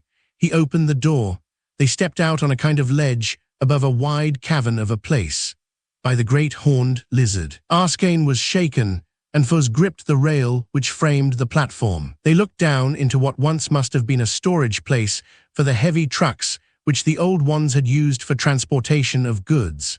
10, 15 of the monsters stood in line waiting for the masters who were long gone, and several were of the sealed engine type which had been the last invention of the old ones. These appeared unblighted by time, still perfect and ready for use. One of them had its nose almost against a wide closed door, a door, decided Fours instantly, which must give upon the street. A wild idea began to flower in his mind. He turned to Arskane. There was a road leading down into the valley of the trains, a road which was mostly steep slope. True, see that machine, the one by the gate? If we could start it out, it would roll down that street and nothing could stop it. Arskane licked his lips. The machine is probably dead. Its motor would not run and we could not push it. We might not need to push, and do not be sure that the motor would not serve us. Jarl of the Starmen once piloted a sealed motor car, a full quarter of a mile, before it died again. If this would only bring us to the top of the slope, it would be enough. At least we can try. It would be a safe and easy way to gain the valley. As you say, we can try. Arskane bounded down the steps and headed for the truck. The door to the driver's seat hung open as if to welcome them. Fours slid across the disintegrating pad to sit behind the controls, just as if he were one of the old ones who had used this marvel as a matter of course. Arskane crowded in beside him and was leaning forward to examine the rows of dials and buttons confronting them. He touched one. "This locks the wheels. How do you know? We have a man of learning in the tribe. He has taken apart many of the old machines to learn the secret of their fashioning. Only we have no longer the fuel to run them, and so they are of no use to us. But from Unjur, I have learned something concerning their powers." Fours yielded his place, not without some reluctance, and watched Arskane delicately test the controls. At last the southerner stamped with his foot upon a floor-set button, and what they had believed in their hearts would never happen, did. The ancient engine came to life. The sealed engine was not dead. The door. Arskane's face was white beneath its brown stain. He clung to the wheel with real fear of the terrifying power that was throbbing under him. Fours leaped out of the cab and dashed for the big door. He pulled down on the counter bar, and it gave so that he could push back the ponderous barrier. He looked out upon a street clear of wrecks. A glance up slope told him why. At the head, only a few feet back from the door, one of the great trucks had slewed sidewise, its nose smashed into the wall of a building on the opposite side, an effective barricade. He did not linger after that fleeting examination. Behind, the sound of the dying engine was horrible, grating, and grinding out its last few seconds of life. Fours gained the cabin, bringing Lura in with him. They crouched together with pounding hearts as Arskane fumbled with the wheel. But the last spurt of power set the big truck, moving rubber shredding away from the remains of the tires as they turned. The engine faltered and died as they rolled out of the garage and reached the rise. But the momentum carried on, and they sped faster and faster down the steep hill to the valley below. Only pure luck had given them that clear street ahead. Had it not been for the smashed truck corking the street at its head, they might have crashed into wreckage, which would have killed them all. Arskane fought the wheel, steering only by instinct, and brought them along the pavement at a pace which grew ever wilder as the truck gained speed. Twice Fours closed his eyes, only to force them open again. His hands were buried deep in the fur of the squalling Lura, who wanted none of this form of travel. But the truck went on, and they were at last on level land, bumping over the rusted tracks of the railroad. The truck slowed, and at last it stopped as it buried its front bumper in a heap of coal. For a moment, the three simply remained where they were, shaken and weak. Then they roused enough to tumble out. Arskane laughed, but his voice was going upscale as he said, "If anyone followed us, they must be well behind now, and we must labor so that such a distance grows even wider." They took advantage of any cover afforded by the wreckage in the train yards and struck south at a trotting pace until, at last, the valley of the river looped away again from the southern path they had set themselves. Then they climbed the slope and went on across the tree-grown ruins of the city outskirts. The sun was overhead, hot on head and shoulders. There was a fishy scent in the breeze which blew inland from the lake. Arskane sniffed it loudly. Rain was his verdict, and we could not hope for better fortune. "It will cover our trail, but the beast things would not follow any prey out of a city, or would they? They must be ranging farther afield now. There was that track left by the deer hunter. And For's father had been brought down by a pack, not within a city, but in the fringes of the true forest land. It was not well to count themselves safe merely because they were drawing out of the ruined area. At least we travel without the weight of baggage," Arskane observed some time later as they paused to rest and drink the thick juice with which Fors had filled the canteen that morning. Fors thought regretfully of the mare and the plunder which she had carried only yesterday. Not much remained now to prove his story, just the 2 rings on his fingers and the few small things in the star pouch. But he had the map and his travel journal to turn out before the council when he had that accounting with the Eyrie which he thirsted for. Arskane had even less than the mountaineer. The museum club in his hand was the only weapon he still had left, except his belt knife in his pouch. He carried flint and steel, 2 fishhooks, and a line wound about them. If we but had the drum, he regretted. With that in my hand, we should even now be talking with my people. Without signals, it will be chancy matter to find them, unless we cross the trail of another scout. "Come with me to the Eyrie," Fors said impulsively. "When you told me your story, comrade, did you not say that you fled your tribe? Will they be quicker to welcome you back with a stranger at your heels? This is a world in which hate lives yet. Let me tell you of my own people. This is a story of the old, old days. The flying men who founded my tribe were born with dark skins, and so they had in their day endured much from those born of fairer races. We are a people of peace, but there is an ancient hurt behind us, and sometimes it stirs in our memories to poison with bitterness. As we moved north, we strove to make friends with the plainspeople. 3 times that I have knowledge of did we send heralds unto them, and each time were we greeted by a flight of war arrows. So now we have hardened our hearts, and we stand for ourselves if the need be. Can you promise that those of the mountains will hold out friendly hands if we seek them out?" Hot blood stung For's cheeks. He was afraid that he knew the answer to that question. Strangers were enemies, that was the old, old ruling. Yet why should it be so? This land was wide and rich, and men were few. Surely there was enough of it for all, and it went on and on to the sea. And in the old days, men had fashioned ships and sailed across seas to other wide lands. He said as much aloud, and Arskane gave hearty and swift agreement. "You reason with straight thoughts, comrade. Why should there be distrust between the twain of us, because our skin differs in color and our tongues sound different to the ear? My people live by tilling the land. They plant seed and food grows from it.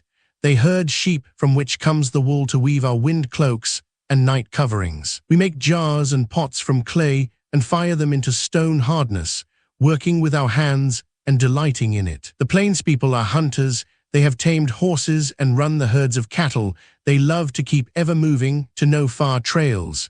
And your people," Fors screwed his eyes against the sun. "My people. We are but a small tribe of few clans, and often in the winter we must go lean and hungry, for the mountains are a hard country. But above all do we love knowledge. We live to loot the ruins, to try to understand and relearn the things which made the old ones great in their time. Our medicine men fight against the ills of the bodies, our teachers and starmen against the ignorance of the mind. And yet these same people who fight ignorance have made of you a wandering one because you differ from them." For the second time, For's skin burned red. "I am mutant, and mutant stock is not to be trusted. Though the beast things are also mutant, he could not choke out more than that. Lura is mutant also, Fuzz blinked.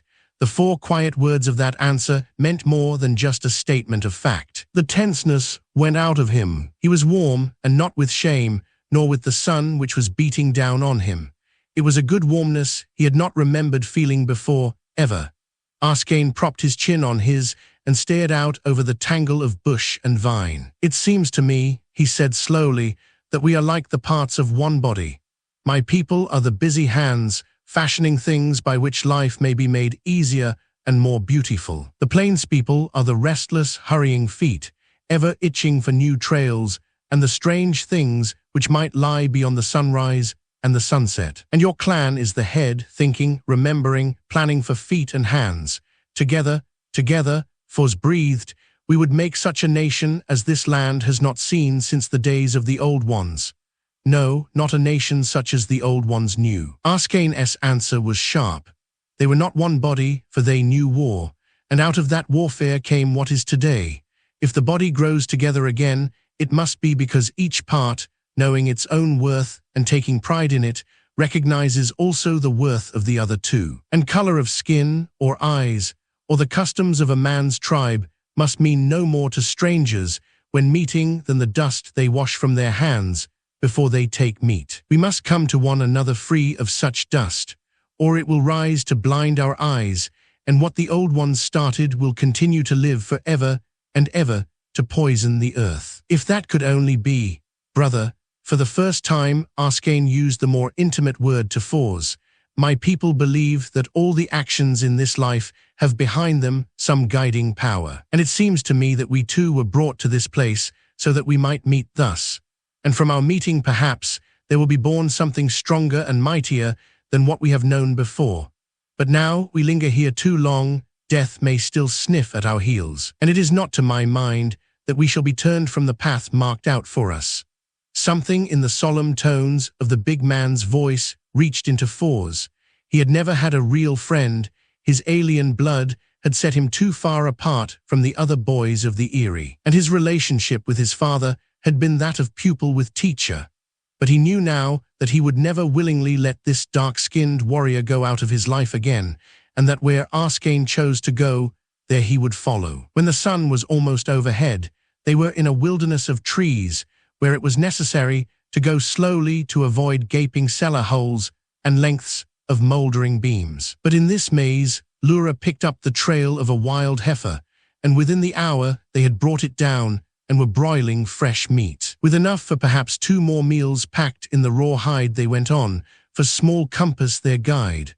Abruptly, they came out on the edge of the old place of flying men. So abruptly, they were almost shocked into dodging back into the screen of trees when they first saw what lay there.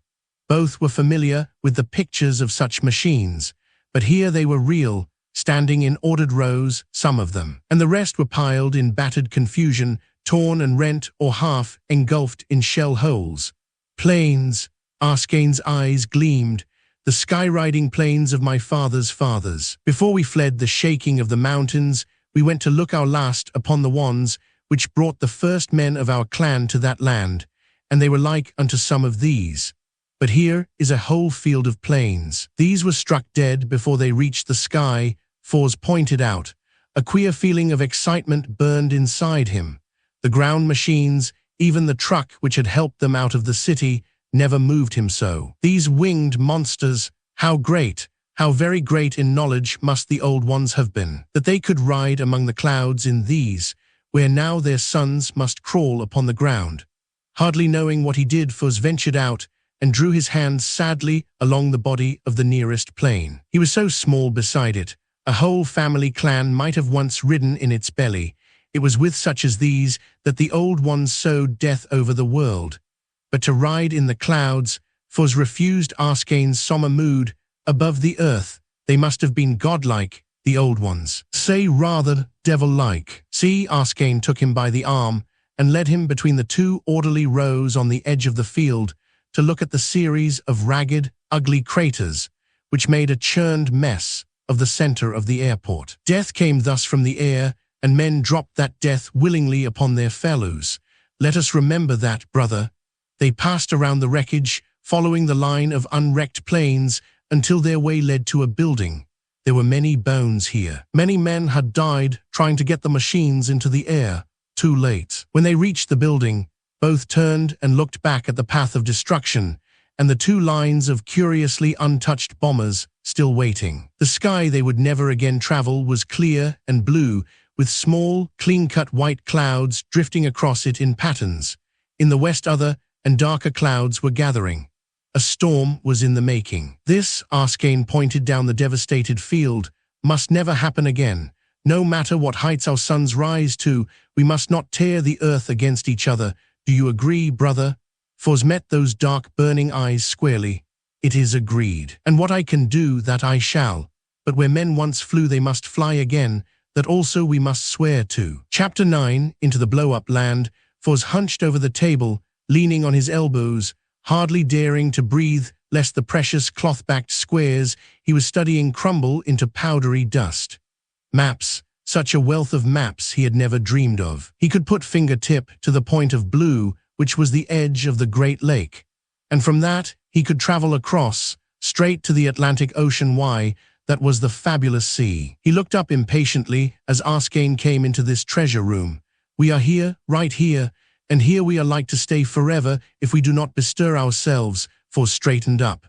What? I have but come from the tower at the end of this building. Something alive moves at the far end of the field of machines.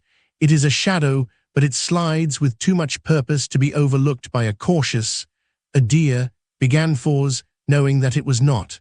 Arskane gave a short bark of humor-lacking laughter. Does a deer creep upon its belly and spy around corners, brother? No, I think that our friends from the city have found us out at last, and I do not like being caught in this place. No, I do not like that at all. Fors left the maps regretfully. How Jarl would have delighted in them. But to attempt to move them would be to destroy them, and they would have to remain, as they had through the countless years.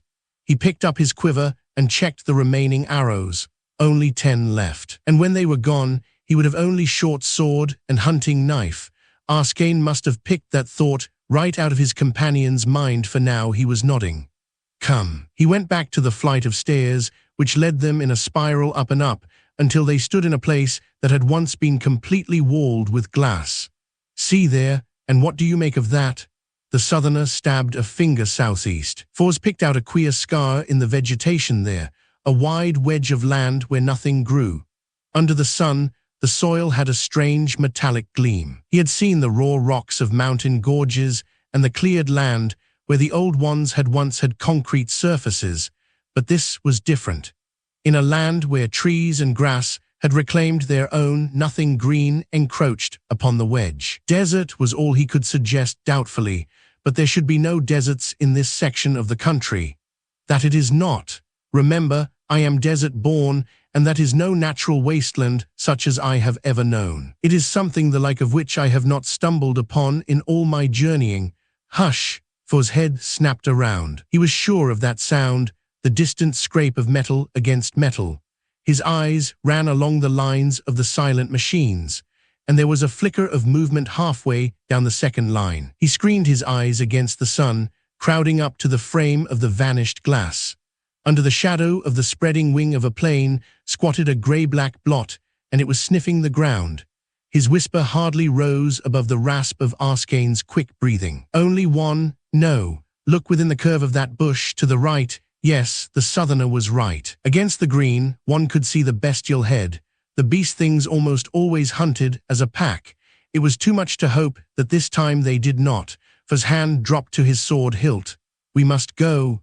Arskane's sandals already thudded on the stairs. But before he left the tower, Fors saw that grey thing dart forward from under the plane, and two more such lumps detached themselves from the covering of trees along the ruined runway, taking cover among the machines. The pack was closing in.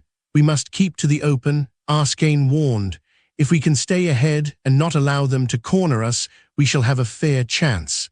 There was another door out of the building, one which gave upon the other half of the field. Here was a maze of tangled wreckage. Shell holes pocked the runways. Machines and defense guns had been blasted too. They swung around the sky-pointing muzzle of an anti-aircraft gun. And in the same instant the air was rent with a horrible screech. answered by Lura's snarl of rage. A thrashing tangle of fighting cat and her prey rolled out almost under their feet.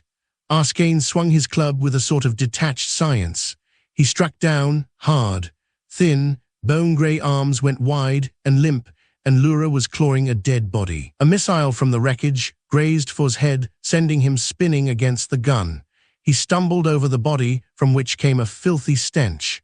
Then Arskane jerked him to his feet and pulled him under the upended nose of a plane. Still shaking his ringing head, Fors allowed his companion to guide him as they turned and dodged. Once he heard the ring of metal as beast thing dart struck, Arskane pushed him to the left, the momentum of the Southerners' shove carrying both of them into cover. Driving us, Arskane panted. They herd us like deer. Fors tried to struggle free of the other's poisoning hand. Lura, ahead. In spite of the blow which had rocked him, he caught the cat's message. There the way lies clear. Arskane did not seem disposed to leave cover, but Fors tore free and wriggled through an opening in the churned earth and broken machines. It seemed to last hours, that crawling, twisting race with death. But in the end they came out on the edge of that queer scar in the earth which they had sighted from the tower.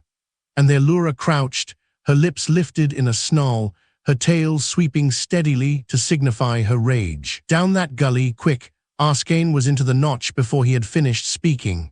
The strange earth crunched under For's boots. He took the only way left to freedom. And Lura, still giving low voice to her dismay, swept by him. Here there was not even moss, and the rocky outcrops had a glassy glaze. Fors shrank from touching anything with his bare flesh. The sounds of pursuit were gone though. It was too quiet here.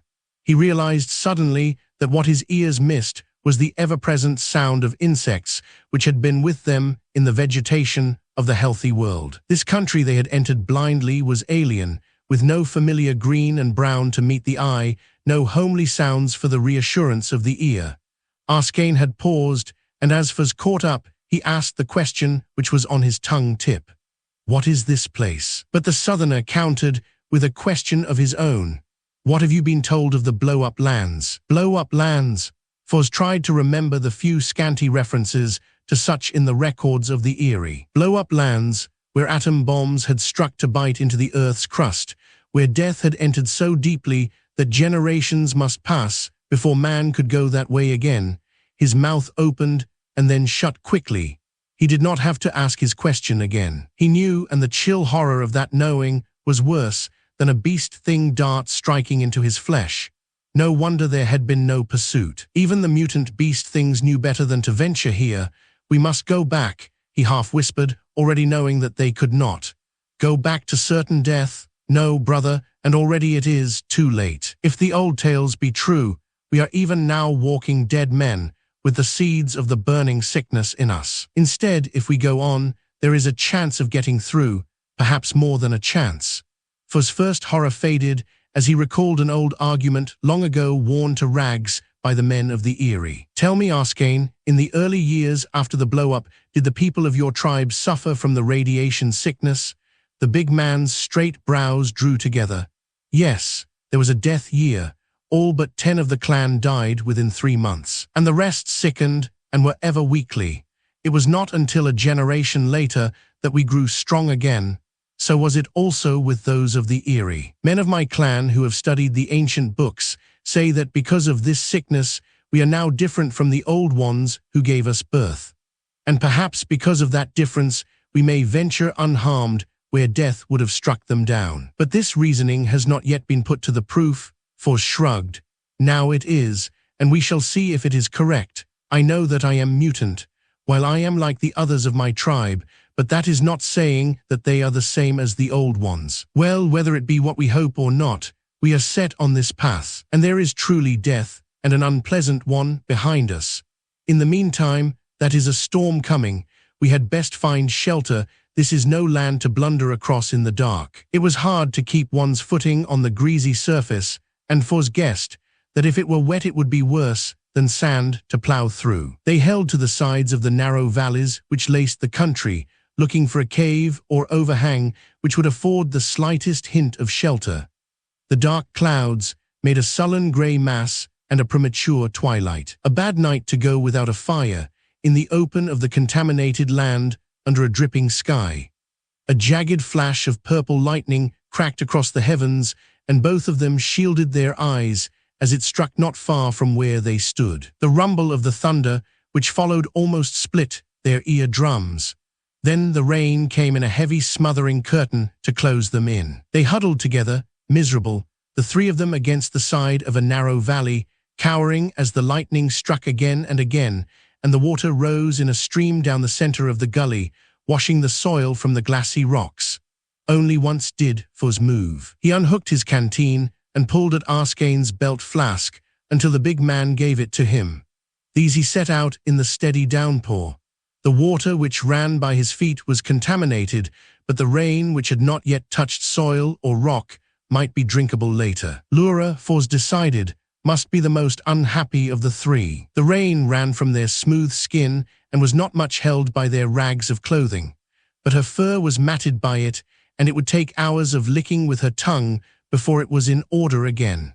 However, she did not voice her disapproval of life, as she usually did. Since they had crossed into the atom-blasted land, she had not given tongue at all. On impulse, Fuzz tried now to catch her thoughts. He had been able to do that in the past, just enough times to be sure that she could communicate when she wished. But now he met only a blank. Lura's wet fur pressed against him now, but Lura herself had gone. And then he realized with a start that she was listening so intently that her body was now only one big organ for the ping of sound. Why? He rested his forehead on his arms where he had crossed them on his hunched knees. Deliberately he set about shutting out the sounds around him, the drum of the rain, Arskane's breathing, the gurgle of the water threading by just beyond their toes. Luckily, the thunder had stopped. He was conscious of the pounding of his own blood in his ears, of the hiss of his own breath. He shut them out, slowly, as thoroughly as he could. This was a trick he had tried before, but never with such compulsion on him. It was very necessary now that he hear, and that warning might have come either from Lura or some depth within him. He concentrated to shut out even the drive of that urgency, for it too was a danger. There was a faint plopping sound. His mind considered it briefly and rejected it for what it was, the toppling of earth undercut by the storm-born stream. He pushed the boundaries of his hearing farther away. Then, even as a strange dizziness began to close in, he heard it, a sound which was not born of the wind and the rain. Lura moved, rising to her feet. Now she turned and looked at him as he raised his head to meet her eyes. What? Arskane stirred uneasily, staring from one to the other. Fuzz almost laughed at the blank bewilderment in the big man's eyes. The dizziness which had come from his concentration was receding fast. His eyes adjusted to the night and the shadows. He got to his feet and put aside bow and quiver, keeping only the belt with his sword and knife. Arskane put out a protesting hand which he eluded. There is something back there. It is important that I see it. Wait here. But Arskane was struggling up too, foresaw his mouth twist with pain as he inadvertently put weight upon his left arm. The rain must have got to the healing wound, and seeing that, the mountaineer shook his head. Listen, I am mutant. You have never asked in what manner I differ, but it is this, I can see in the dark. Even this night is little different from the twilight for me, and my ears are close to Lura's in keenness. Now is the hour when my difference will serve us. Lura, he swung around and looked for a second time deep into those startlingly blue eyes. Here will you stay with our brother, him will you guard as you would me. She shifted her weight from one front paw to another, standing up against his will in the recesses of her devious mind, refusing him. But he persisted. He knew her stubborn freedom and the will for it, which was born into her kind. They called no man master, and they went their own way always. But Lura had chosen him, and because he had no friends among his own breed, they had been very close, perhaps closer than any of the Eyrie had been with the furred hunters before. Fuzz did not know how much she would yield to his will, but this was a time when he must set himself against her. To leave Arskane here alone, handicapped by his wound and his lack of night sight, would be worse than folly, and the big man could not go with him. And the sound, that must be investigated. Lura's head came up. Fuzz reached down his hand and felt the wetness of her fur as she rubbed her jaw along his fist in her most intimate caress. He had a moment of pure happiness at her acceptance of his wish.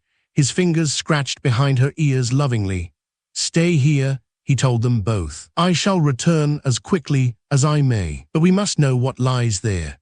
Before he finished that sentence, he was off, not giving either of them time to protest again, knowing that the rain and the darkness would hide him from Arskane within a few feet, and that Lura would be on guard until his return. Fuz slipped and stumbled, splashing through small pools, following the route he had memorized as they came. The rain was slacking.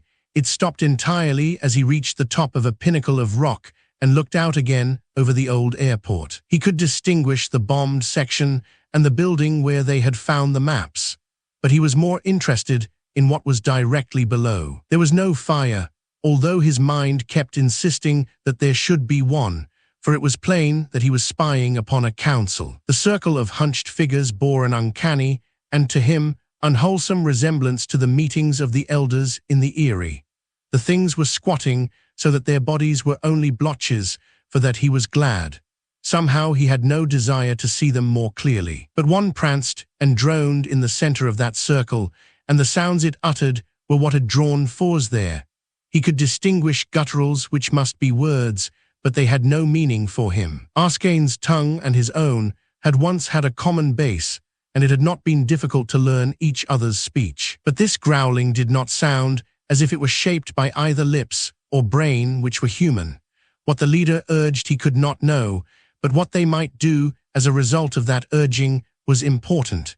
The beast things were growing bolder with the years. At first they had never ventured beyond the edges of the cities, but now they would follow a trail beyond the ruins, and perhaps they were sending scouts into the open country. They were a menace to the remaining humans. The leader ended his or its speech abruptly. Now its too thin body turned, and it pointed to the wasteland where Fuz crouched, almost as if it had sighted the hidden watcher. The gesture was answered by a growl from its companions. One or two got to their feet and padded to the edge of the blow-up ground where their heads sank as they sniffer warily at the polluted soil. But it did not take them long to make up their minds, for they were gathering up their bundles of darts and forming into a sort of crude marching line. Fuz stayed just long enough to be sure that they were indeed coming, that whatever taboo had helped them back no longer operated. Then he fled, skimming lightly at his sure woods pace, back to where he had left Lura and Arskane. The beast things did not seem too cheerful about their venture, and their starting pace was slow. They walked as if they expected to find traps under their feet.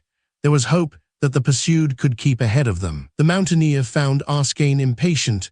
Lura crouched on an outcrop, her eyes glowing in the dark. Fuz grabbed up the equipment he had discarded as he gasped out his news. "I have been thinking," Arskane's slower but deeper voice cut through his report. "We do not understand the weapons of the old ones, those which could make a desert such as this. Was there only one bomb which fell here, or were there more? But the heart of such a place would be more dangerous than its lip. If we head straight across, we may be going to that death tradition promises for those who invade the blue places. But if we circle, we may. There is the matter of time. I tell you, trackers run on our heels now. Yes, and they track by scent. There is at hand an answer to that." Arskane's moccasins plowed through a pool, sending up spray. Fuz understood. The threat of stream might be their salvation after all. But since the rain had ceased, the water was shrinking rapidly in volume, almost as if the rocky soil over which it ran was a sponge to suck it up. Fuz started ahead, his night sight picking out the pitfalls and bad footing for both of them. Sometimes it was only his hand which kept Arskane on his feet. The big man stumbled stubbornly on, his breath torn out of him in harsh gasps. Fuz knew from the grip of cramp in his own leg muscles what tormented the other. But they must gain ground, gain it while the pursuers, still suspicious of the blow-up land, traveled slowly. Then long after, Arskane fell, and although Fuz allowed them both a rest, he could not get to his feet again. His head slumped forward on his chest, and Fuz saw that he was either unconscious or asleep, his mouth twisted with pain. But what was worse were the seeping stains on the bandage, which still bound the wounded shoulder. Fuz pressed the palms of his hands against his burning eyes. He tried to think back, Was it only last night they had slept in the city tower? It seemed a week behind them. They could not keep on at this rate, that was certain. Now that he relaxed against a sandy bank, he was afraid he could not make the effort to get up again. He must keep, and there was the matter of food also. How large was this blow-up desert? What if they must go on and on across it, maybe for days, but they would be dead before days passed? Would it be better to choose a likely place now and make a last stand against the beast things? He dug his eyes again. He dared not sleep now. Then he remembered Lura. She lay flat on a ridge a little above them, licking one paw, pausing now and then to prick her ears and listen. Lura would nap too, but in her own fashion, and nothing could come to attack while she watched. His head fell back against Arskane's limp arm and he slept. Chapter 10, Captured. The glare of sun reflected from the grease-slick surface of the bare rocks made Foz's eyes ache. It was hard to keep plodding steadily along when raw hunger gnawed at one's middle. But they had seen no game in this weird waste, and at the very worst, he was not suffering as Arskane was. The southerner mumbled unintelligibly, his eyes were glazed, and it was necessary to lead him by the hand as if he were a tired child. The red stain on his bandaged shoulder was crusted and dried. At least he no longer lost blood he could ill afford to spare. Where was the end of the blow-up country? If they had not traveled in circles, they must have covered miles of its knife-edged valleys and rocky plateaus. And yet, still facing them at the top of each rise, was only more and more of the sick earth. Water. Arskane's swollen tongue pushed across cracked lips. All the abundance of yesterday's flood had vanished, absorbed in the soil as if it had never existed. Foz steadied the big man against a rock and reached for his canteen. He did it slowly, trying to keep his hand from shaking. Not one precious drop must be spilled. It was Arskane who did that. His eyes suddenly focused on the canteen, and he grabbed for it. Water splashed over his hand and gathered in a depression of the stone. Foz looked at it longingly, but he still dared not swallow the fluid which had touched the tainted land here. He allowed Arskane 2 swallows and then took the canteen away by force. Luckily, the big man's strength had ebbed so that he could control him. As Foz fastened the canteen onto his belt, he glanced at the ground. What he saw there kept him still and staring. From out of the shadow cast by a rock, something was moving toward the spilled water. It was dark green, mottled with reddish-yellow patches, and man's age-long distrust of a reptile almost made him send his boot crashing down on it.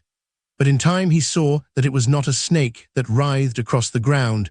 It was the long, fleshy stem of a plant. Its flattened end wavered through the air and fell upon the water drops, arching over the moisture. Now the rest of the thing moved out to drink, and Foz saw the 3 stiff leaves encircling a tall middle spike, which bore a red bulb. The plant drank, and the suckered stem lifted to curl back against the leaves, as the whole fantastic growth withdrew into the shade, leaving the watcher to wonder if thirst and hunger had played tricks with his eyes. Only on the stone was a damp mark covering the hollow where the water had been, so there was life here, even if it were an alien life. Somehow Foz was heartened by that glimpse of the plant. It was true that he was used to vegetation which remained rooted. But in a slice of land as strange as this, men might well stay in place while the plants walked abroad. He laughed at that. It seemed a very witty and enlightening thought, and he repeated it proudly to Arskane as they moved on. But the southerner answered only with a mumble. The journey went on with the quality of a nightmare. Foz managed to keep going, pulling Arskane to his feet again and again, heading on to landmarks he established ahead. It was easier to keep moving if one picked out a rock or one of the slippery earth dunes and held to it as a guide. Then, when that point was achieved, there was always another ahead to fix on in the same manner. He was sometimes aware of movement in the shadows which lay blue-black under rocks and ledges. Whether colonies of the water plants lurked there or other inhabitants of this hell who spied upon travelers, he neither knew nor cared. All that mattered was to keep going and hope that sometime, when they topped one of the ridges, they would sight the healthy green of their own world. Now and then Lura came into sight, her once smooth fur rough and matted, her flanks shrunken and thin. Sometimes she would pad beside them for a few feet and then melt away on her own road, watchful and ready. If anything had found their back trail and was following it and them, it had not yet come within striking distance. It was becoming almost impossible to keep Arskane going. Twice he would have fallen heavily full length if Fors had not steadied him, and the second time the collapse bore the mountaineer to his knees. It was then that he was reckless with the water, hoping to spur his companion on, and he did get the southerner to his feet. But now the canteen was empty. They were struggling through a maze of knife-narrow ravines, but these led in the general direction they had chosen, and they followed them. Fors was bending almost double under Arskane's weight when he caught a glimpse of something which brought hope and life back into him in one great surge. Only it was almost twilight, and his eyes might have played him a trick. No, he had been right. Those were treetops ahead, and never had the sight of branches against an evening sky seemed so beautiful. Fors pulled Arskane's arm about his shoulders, dropped his bow, quiver and the star pouch, and made that last dash. After what seemed like days, weeks, later he lay face down in soft and natural earth, the good smell of leaf mold dank in his nostrils, and he heard the swish of rising wind through leaves which were true and green and clean. At last, he raised his head. Arskane sprawled beyond. He had turned over on his back and his eyes were closed, but he was asleep. Fors sighed. He must go back and recover the bow and the pouch before night closed in. But the struggle of getting to his feet made him grit his teeth. Odd, for the first time he noticed, Lura was nowhere about. Hunting, maybe, but he must get that pouch. It was all the proof remaining that he had succeeded. His feet dragged, and his head was dizzy and queer, but he could keep to the line of footprints they had made, and it was an easy guide back. He wavered on. The walls of the first gully closed about him. When he glanced back, he could see the trees, but not where Arskane lay. It was growing darker. He must hurry. A splitting pain broke in his head. He knew that he was falling and tried to throw out his hands to break that fall. But he only dimly felt the shock when he hit the ground. Instead, he whirled out into a blackness which was complete. First, he was conscious of his body being jerked roughly enough to send pain shooting through it to the bursting agony in his head. Then he came out of the blackness, trying weakly to hold his thoughts together. The end to that fight came when he fell again, struck painfully against solid rock and rolled. A kick in the ribs brought him to a racking stop. He must have been carried and thrown down, and the sickening stench in his nostrils told him by whom. He lay limply, not daring to open his eyes. As long as they deemed him senseless, he might be safe for a while. He was bound, his wrists behind the small of his back, his ankles together. Already his hands were numb, and the bonds had cut his flesh. He could only listen and try to guess at what his captors were doing. They appeared to be settling down. He heard the grunt one gave, the scratching of nails across tough hide. Then, through rank body smell, he caught the scent of smoke and dared to peek beneath half-open lids. Yes, they had kindled a fire which they were feeding with handfuls of a coarse grass they pulled up from where it grew along the sides of the valley. One came into the full light of the flames and flung down an armload of the water plants, still alive enough to attempt to writhe away from the heat. But these were speedily seized upon, and the red bulbs at their centers squeezed between yellowed fangs with snorts of satisfaction. Sucked dry, the plants were tossed on the fire. Fors swallowed with a bruised throat, his turn next. But one of the beast things turned with inhuman swiftness and sprang to the wall behind it, clutching up something which wriggled and squeaked shrilly. It came back holding a squirming captive in each paw and batted the small bodies against a convenient rock until they were limp and still.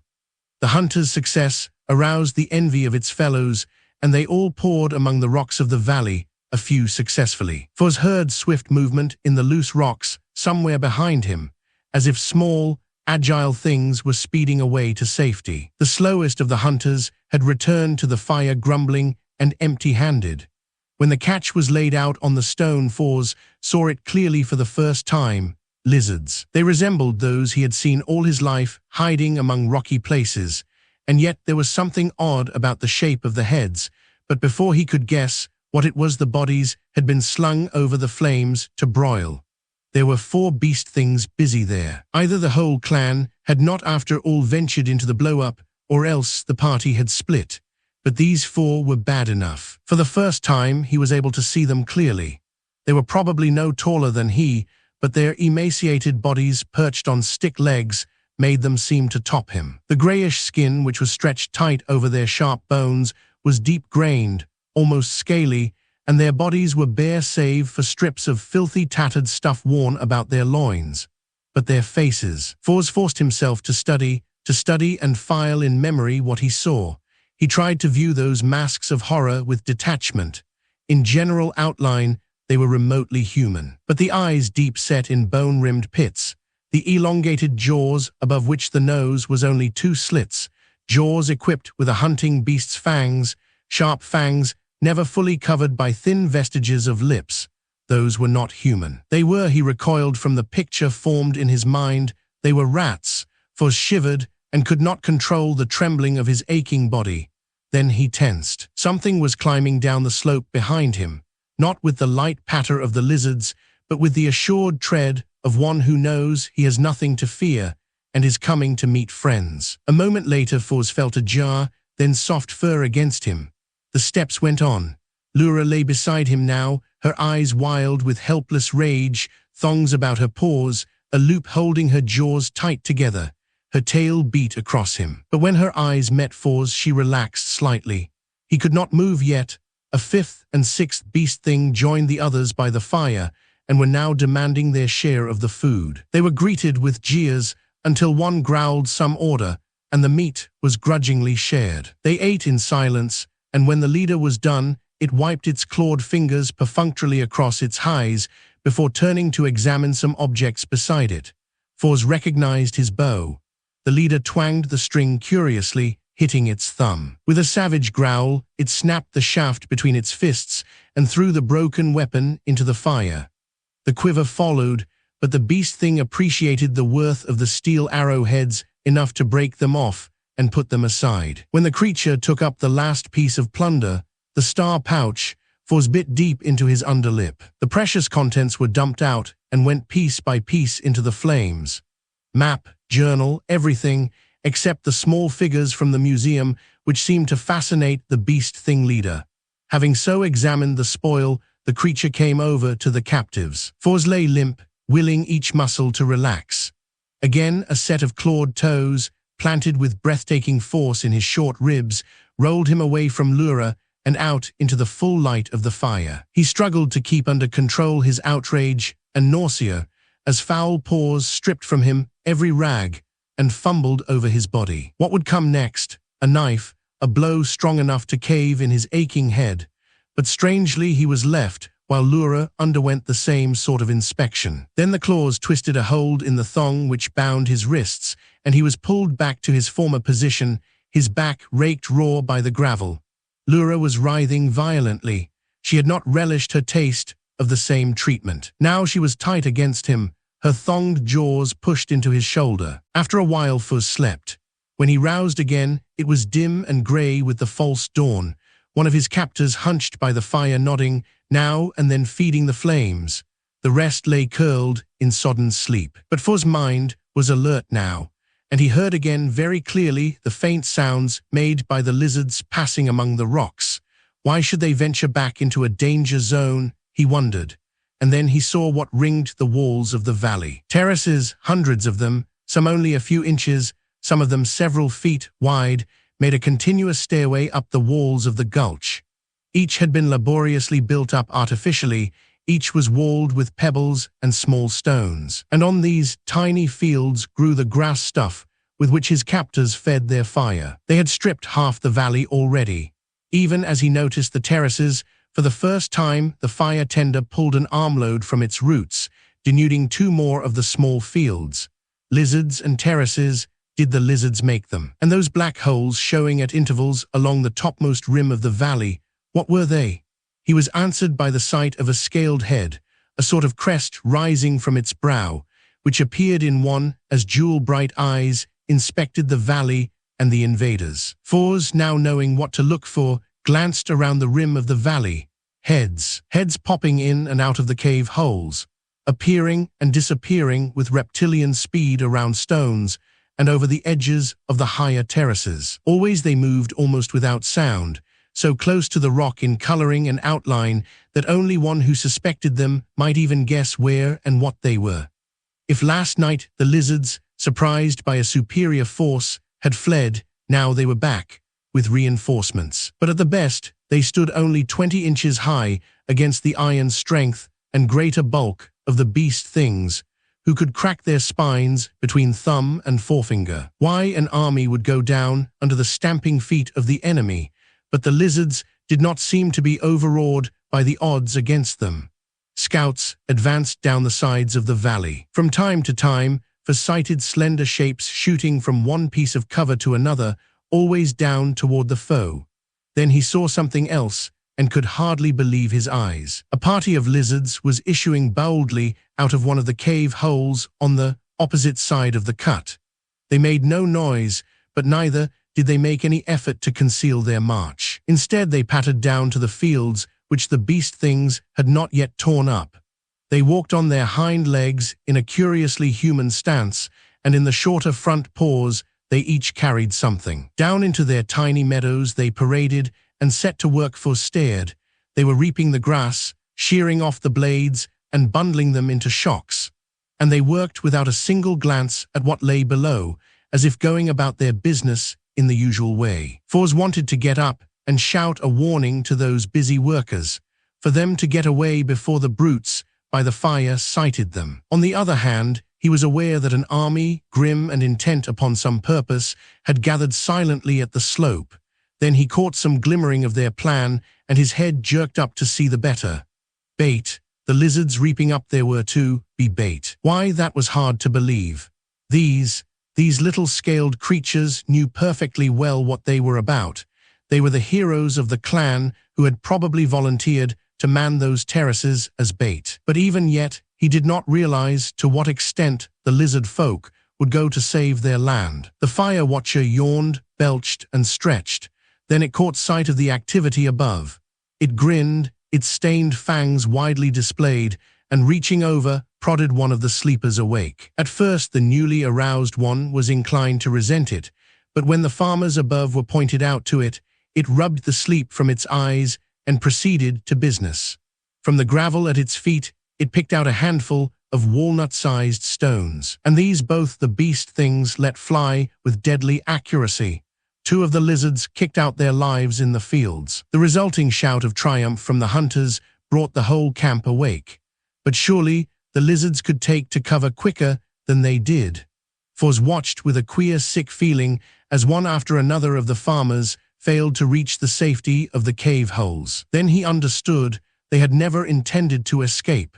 They were giving their lives for the purpose of some plan they had made. He would not watch the pitiful carnage any longer, and he looked at the opposite side of the valley, just in time to see a small round object shoot out of the side of the hill and fall close to the campfire. Another and another rattled down, as if brown hailstones were falling. Once they landed among the stones and loose gravel, it was almost impossible to detect them. And if one had not rolled across a flat stone within touching distance, he would never have known what they were. A small ball, fashioned maybe of clay, was all he saw. But why were the small thorn points sticking out of its surface all the way around? If it was meant to wound, why shoot it while the beast things were all well away from the spot? For still puzzled over that, as the victors came back swinging limp bodies and proud of their killing. In spite of his revulsion, Foz could not subdue the hunger pangs when the smell of the roasting meat was heavy on the air. He could only faintly remember his last meal. His stomach was one vast empty hollow. But neither did he want to attract the attention of those who were now wolfing down the half-cooked flesh. One of the beast things, while reaching for another broiled lizard, gave a sudden exclamation and plucked something from its arm, hurling it away with the force of annoyance. It had been pricked by one of the lizard balls. But Foz could not see how that caused the victim any more than momentary discomfort.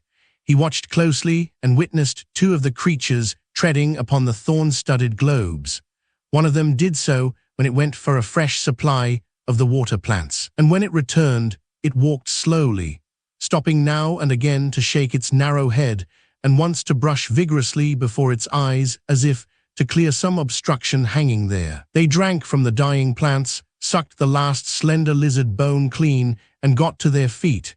Then they turned their attention to the captives. This was it, Foz grimaced. He had seen them impale and roast a screaming, broken-legged lizard. The beast things circled around the captives. There was a period of rough humor during which Foz was both kicked and slapped. But they were apparently not going to kill him now. Instead, the leader stooped to slit the bonds about his ankles, the mountaineer's own knife in its paw. That steel never bit into the hide. One of the brutes in the circle gave voice to a deep roar and bit at its own arm. Flecks of white foam showed in the comers of its jaws. It tore savagely at its own flesh, and then started on an unsteady run down the valley. With grunts of astonishment, the others remained where they were, watching their companion double up with a scream of anguish and fall into the fire. Poison. Foz knew now the cleverness of the lizards, the reason for the sacrifice of the gleaners. The thorn balls were poisoned, and there had to be time for the poison to work, but were they all infected? In the end, it was the leader who lived long enough to almost reach the other end of the valley, its paws scrabbling on the rock as it tried to drag its tortured body out of that place of death. But it crashed back, moaned twice, and then was as still as the rest. Foz could hear the patter of lizard feet before he noticed that the hillsides were alive with them, moving in a red-brown cloud down toward the slain. He licked raw lips. Could he communicate with them, get them to use that knife lying there to saw through his bonds? His hands were numb and dead, and so were his feet. For a long time he hesitated as the lizards crowded about the dead, their thin whistling echoing up and down among the rocks. Then he ventured to make a croaking sound, which was all his dry throat and drier mouth could shape. His answer was a flash of movement as those heads snapped around, and cold, hard eyes regarded him with detachment. He tried again as Lura kicked for freedom to no purpose. Some of the lizards drew together, their crested heads bent as they conferred. Then a party started forward. Foz tried to lift himself. Then sheer horror caught at his nerves. In each four-fingered paw they were carrying somethings, a branch thick with thorns. Chapter 11, Drums Speak Loudly. No, friend, I am friend. Foz gabbled the words wildly. But they were words the lizards did not recognize, and the silent and menacing advance did not falter. What stopped them was something else, a hissing from some point on the slope behind the helpless mountaineer. It was as if the giant grandfather of all snakes coiled there, resentful of the disturbance. To the lizards, the hissing had meaning. They halted almost in mid-step, their thread-like tongues flickering in and out, their ragged top crests stiff and upright, pulsing dark red. Stones rattled down the hill. Foz tried desperately to turn his head to see what or who was coming. Lura's struggles increased in violence, and he wondered if he could roll to that knife, which lay just out of reach. Though his hands were dead and numb, he might be able to saw through the cat's bonds. One of the lizards drew ahead of the rest of the pack, but its thorn spear was still at ready. The scaled throat swelled, and an answering hiss sounded. That was replied to promptly, and afterward came 3 words which set the captive's heart to pounding. Can you move? No, and watch out. Poison thorns set in balls on the ground. I know. The answer was calm. Keep still, Arskane hissed for the 3rd time. The lizards drew back, leaving their leader alone, alert and on guard. Then Arskane was there, stooping to slash the bonds of both captives. Foz tried to lever himself up with dead arms, which refused to obey him. Can not make it. But Arskane was rubbing at the puffed and swollen ankles, and the torture of reviving circulation was almost more than the mountaineer could bear without screaming. It seemed only a second before Arskane hauled him to his feet and pushed him toward the back slope. Get up there. That order had an urgency which made Foz climb in spite of himself, Lura dragging up ahead. He dared not waste the time to look back. He could only put all his strength to the task of getting up to the top. If the way had been steeper, he might never have made it. And as it was, Arskane caught up to him and pulled him along the last few steps. From the southerner's arm hung Foz's knife belt with knife and sword, both in their sheaths. He had waited to retrieve that. Neither of them lost time in talk. Foz glad to reel along with the larger grass under his feet, and then he slumped down, where water sprayed his parched skin. He did not know how much time passed before he roused enough to know that Arskane was trying to pour some broth down his throat. He swallowed eagerly until his eyes closed against his will, and he drifted off again. How did you get us out? Fors lay at ease, hours later. Under him, a mat of ferns and leaves seemed almost unbelievably soft, and Arskane hunched on the other side of the fire, fashioning a shaft for a short hunting spear. It was easy enough, with the beast things gone. I will tell you this with a straight and truthful tongue, brother. The southerner's teeth flashed white and amused in his dark face. Had those yet breathed, then this venture might well have ended otherwise. When I awoke in this wood and found you gone, I at first thought that you were hunting for food or water or both. But I was not happy in my mind, not happy at all. I ate, here are rabbits, fat and foolish and without fear, and yonder there in the brook. So did my unease grow. For with food and drink so near, I knew that you would not have gone from me and remained so long a time. So I went back along our trail, Fors studied the hands lumped on his chest, the hands which were still purplish and blue and which hurt with a nagging pain. What would have happened if Arskane had not gone back? That trail was very easy to follow, and along it I found the place where the beast things had lain in hiding to strike you down. They did nothing to cover their tracks. It is in my mind that they fear very little and see small need for caution. So came I at last to the Valley of the Lizards, but how did you stop their attack? Arskane was examining a pile of stones he had culled out of the brook, weighing them in his hands and separating them into two piles. The smoothed spear shaft he had set aside. The lizard folk I have seen before. In my own land, or the land we held before the shaking of the mountains drove us forth, there was such a colony. They marched across the desert from the west one year and made a settlement in a gulch, a half-day's journey from the village of my people. We were curious about them and often watched them from a distance. At last, we even traded, giving them bits of metal in return for blue stones they grubbed out of the earth, our women having a liking for necklaces. I do not know what I said back there. I think it was only that my imitation of their speech surprised them so that they let us go. But it was well we got out of that place with all speed. The poison ball is their greatest weapon. I have seen them use it against coyote and snake. They wish only to be left alone. But they are almost human, Fors told of the gleaners and the sacrifice they had made for their clan. Arskane laid out 3 stones of equal size and girth. Can we then deny that they have a right to their valley? Could we show equal courage, I wonder? He became busy with some thin strips of rabbit skin, weaving them into a net around each rock. Fors watched him, puzzled. Just overhead, there was a break in the mass of tree tops, and as he lay back flat, he could see blue sky and part of a drifting white cloud. But this morning, there was a chill tooth to the wind. Summer was going. He must get back to the eyrie soon. Then he remembered what had happened to the star pouch, and his puffy fingers dug into the stuff he lay upon. There was no use in returning to the mountain hold now. When the beast things had destroyed his proof, they had finished his chance of buying his way back into the clan. He had nothing left, except what Arskane had brought out of the Lizard Valley for him, his knife and sword. Good, Fors was too sunk to turn his head and see what had brought that note of satisfaction into his companion's voice. Arskane did not have anything to worry about. He would go south and find his tribe, take his place among them again. Now we shall have food for the pot, brother. Fors frowned, but he did look around. The southerner stood there tall and straight, and around his head he whirled a queer contraption that, to the mountaineer, seemed of no use at all. The 3 stones in their rabbit skin nets had been fastened to thongs of hide, and the 3 thongs tied together with one central knot.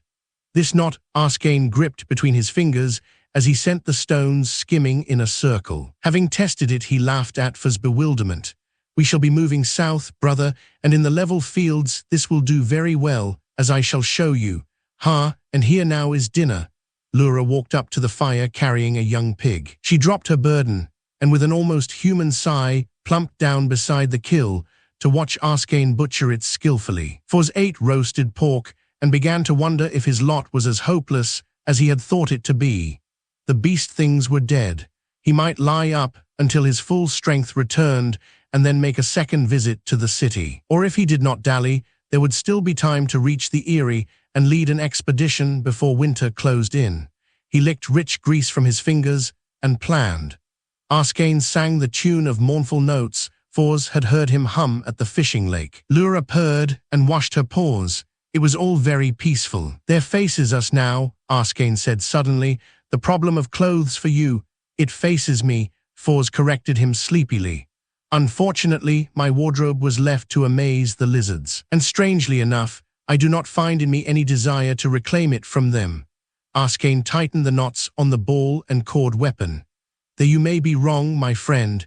A visit to the Lizard Valley, keeping to a safe distance, of course, might serve us very well. Fors sat up. How? 5 of the beast things died there. But how many followed us into the blow-up land? Fors tried to remember the size of the party he had spied upon. How large had it been? He could not truthfully say now, but he did have a disconcerting suspicion that there had been more than 5 in it. If that was so, why were they lingering here so close to the edge of the blow-up? His feet were good enough to enable him to put some miles between himself and the desolate waste, which now lay only a half-mile beyond them. Do you think that the lizards may have added to their bag? Arskane shrugged. Now that they have been warned, perhaps they have, but we need the spoil they took. Your bow is gone, but those arrowheads would be useful to the extent of daring the thorns. Maybe, and Arskane fell to cross-questioning him as to how much of his equipment the beast things had destroyed. Everything of value to me. For's old feeling of helpless inadequacy closed in upon him. They ripped the star pouch to shreds and burned my notes and May. There are the arrowheads, persisted Arskane. Those were not burned. Since he seemed to mean it when he urged such an expedition, Fors began to believe that the Southerner had some purpose of his own in mind. He himself saw no reason to return to the Lizard Valley, and he was still protesting within him when they came to the top of the rise, down which Arskane had gone to the rescue. Lura had refused to accompany them any farther than the edge of the blow-up, and they had left her there pacing back and forth, her flattened ears and moving tail emphatic arguments against such foolishness. They stood looking down at a wild scene which almost turned For's stomach. He gulped and balled his puffed fingers into fists so that the pain took his attention. The lizards might live upon the grass of the terraces, but it appeared that they were also meat-eaters, and they were now making sure of the supply chance had brought them. 2 of the beast things were already but skeletons, and the pack of the valley's inhabitants were fast at work on the others.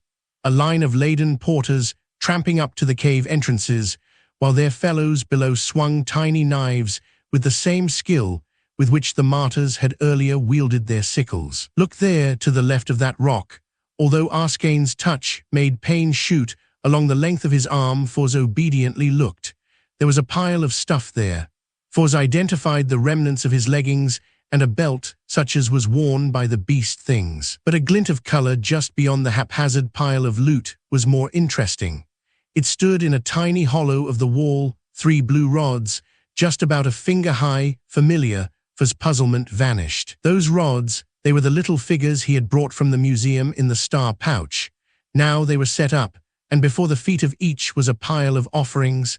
They were gods, and with a sudden shock of illumination, he knew why the lizard folk did them honor. Arskane, those figures, they're in that hollow.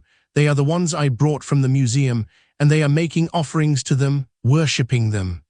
The Southerner rubbed his hand down his jaw in the familiar gesture which signified puzzlement. Then he fumbled in the traveling pouch at his own belt and brought out a 4th figure. They do it, don't you see, because of this. Fors indicated the small head of the carving. Although the figure was human, the head was that of a hook-billed bird of prey. One of those figures down there has the head of a lizard, or at least it looks like a lizard. So, and thus, yes, I can see it. Arskane started down the slope, and from his lips came the hissing cry he had used before. There was a flicker of movement. Fors blinked. The workers were gone, had melted into the cover of the rocks, leaving the floor of the valley deserted. The Southerner waited, with a hunter's patience, 1 minute, 2, before he hissed again. He was holding out between 2 fingers the bird-headed statue, and its blue glaze was sharp and clear. Perhaps it was that which drew the lizard leaders from their cover. They came warily, gliding around stones, so that only the most intent watcher could sight them. And Foz also saw with apprehension they had their thorn spears with them. But Arskane was well above the line where those balls of clay had fallen. And now he put the blue figure down on the ground and retreated with long-legged strides uphill. It was the statue which drew them. Three came together, flitting along with their peculiar scuttle. When they were within touching distance of the figure they stopped, their heads darting out at strange angles, as if to assure themselves that this was no trap bait. As one of them laid a paw upon the offering, Arskane moved, not toward them, but in the direction of the pile of loot. He went cautiously, examining the ground by inches, paying no outward attention to the lizards. They stood frozen where they were, only their eyes following him. Deliberately and methodically, the southerner turned over what lay there. When he came back, he carried Foz boots and what was left of the mountaineer's clothing, passing the lizards as if they were not there. After he had passed by the leader, grabbed the blue figure, and darted away around a rock, his two fellows almost treading on his tail. Arskane came up slope with the same unhurried pace, but there were beads of moisture across his forehead and cheeks. Foz sat down and worked the boots over his sore feet. When he got up, he looked once more into the valley. The workers were still skulking in their holes, but there were now 4 instead of 3 blue figures standing in the rock shrine.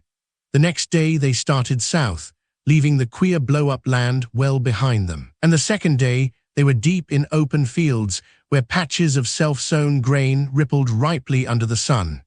Foz paused, half over a stone wall, to listen. The sound he had caught was too faint and low-pitched for thunder, and it kept within the boundaries of a well-defined rhythm. Wait, as Arskane stopped, Foz realized where he had heard that before it was the voice of a signal drum. And when he said so, Arskane dropped down beside the stones, putting his ear to the ground. But the message ended too soon. The southerner got to his feet again, frowning. "What?" ventured Foz. "That was the recall. Yes, you were right, and it was a talking drum of my people, and what it said is all bad. Evil comes now upon them, and they must call back all spears to stand in defense of the clan." Arskane hesitated, and Foz plunged. "I am not a spearman, or now even a bowman. But still I wear a sword at my belt, and I possess some skill in handling it. Shall we go? How far?" He added another question some breathless minutes later. Arskane had taken him at his word, and the steady lope which the southerner had set as their pace was easier matched by Lura's 4 feet than Foz 2. "I can only guess. That drum was fashioned to summon across the desert country. Here it may be farther from us than it sounds." Twice more that day, they heard the summons rumble across the distant hills. It would continue to sound at intervals, Arskane said, until all the roving scouts returned. That night the two sheltered in a grove of trees, but they did not light a fire, and before daylight they were on the trail once more. Foz had not lost his sense of direction, but this was new country, unknown to him from any account of the Starmen. The trip across the blow-up land had taken them so far off the territory on any map he had ever seen that he was entirely lost. He began to wonder privately if he could have returned to the Eyrie as he had so blithely planned, or made that trip without retracing his way through the city. This land was wide, and the known trails very, very few. On the third day they came to the river, the same one Foz believed he had crossed before. It was swollen with rain, and they spent the better part of the day making a raft on which to cross. The current tore them off their course for several miles before they could make the leap ashore on the opposite side. At sunset they heard the drum again, and this time the throbbing was close to thunder. Arskane seemed to relax. He had had his proof that they were heading in the right direction, but as he listened to the continued roll, his hand went to the hilt of his knife. Danger. He was reading the words out of the beat. Danger, death walks, danger, death in the night. It says that. He nodded. The drum talk, but never before have I heard it speak those words. I tell you, brother, this is no common danger which sets our drums to such warnings. Listen. Arskane's upheld hand was not needed, for Foz had caught the other sound before his companion had spoken. That light tap-tap was an answer. It was less carrying than the clan's signal, but it was clear enough. And again Arskane read the message. Urin here, coming, that is Urin of the Swift Arm, the leader of our scouts. He ventured west as I came north at the faring forth, and once more the lighter sound of a scout's drum interrupted him. Balakan comes, Balakan comes. Now Arskane moistened his lips. There remains only Norton, who has not replied. Norton and I who cannot. But though they waited tensely for long minutes, there was no other reply. Instead, after the period of silence, the clan's signal broke again to roll across the open fields, continuing so at intervals through the night. They paused only to eat at dawn, keeping to the steady trot. But now the drum was silent, and Fuz thought that quiet ominous. He did not ask questions. Arskane's scowl was now permanent, and he pressed on almost as if he had forgotten those who ran with him. For smoother footing, they took to one of the Old One's roads, which went in the right direction, and when it turned again, moved into a game trail, splashing through a brook Lura took with a single bound. Deer flashed white tails and were gone. And now Fuz saw something else. Black shapes wheeled across the sky. As he watched one broke away and drifted to earth, he caught at Arskane's swinging arm. The death birds. He dragged the southerner to a stop. Where the death birds fed there was always trouble. Chapter 12, Where Sweeps the Tides of War. What they found was a hollow pocket in the field, and what lay therein on stained and trampled ground was not a pretty sight. Arskane went down on one knee by the limp body, while Lura snarled and sprang at the foul birds that protested such interruption with loud, screeching cries. Dead, a spear through him. How long? Asked Fuz. Maybe only this morning.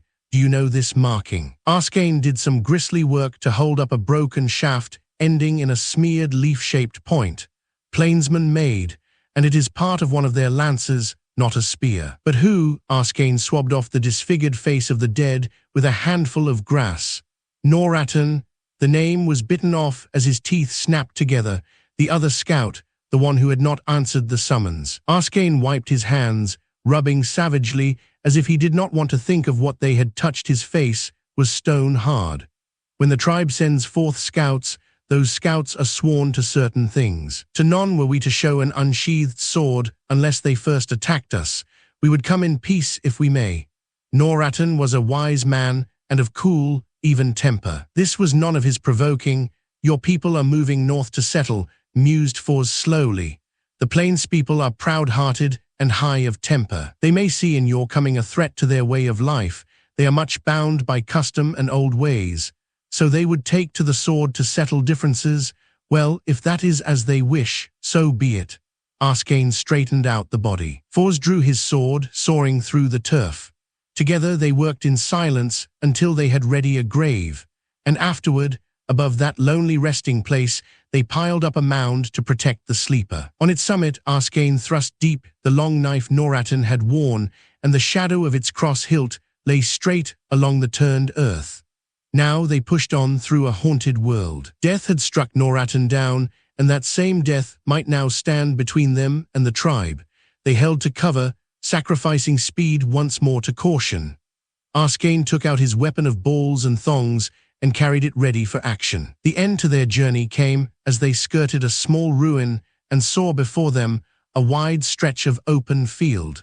To use the cover afforded only at its far edge would mean a wide detour. Arskane chose to strike boldly across. Since the haste was his, Fuz accepted that decision, but he was glad that Lura scouted ahead. Here the grass and wild grain was waist-high, and a man could not run. It would entangle his feet and bring him down. Fuz thought of snakes just as Arskane sprawled on his face, 1 foot in a hidden rabbit burrow. He sat up quickly, his mouth working a little as he rubbed his ankle.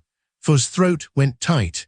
A clot of horsemen were pounding at them out of the shadow of the ruins, riding at a wild gallop, lance points forging a flashing wall before them. The mountaineer flung himself on Arskane, and they rolled just in time to escape being spitted by those iron tips, avoiding hoofs by so thin a hair of safety that Fuz could hardly believe his skin intact. Arskane struggled out of his grasp as Fuz got up, sword in hand.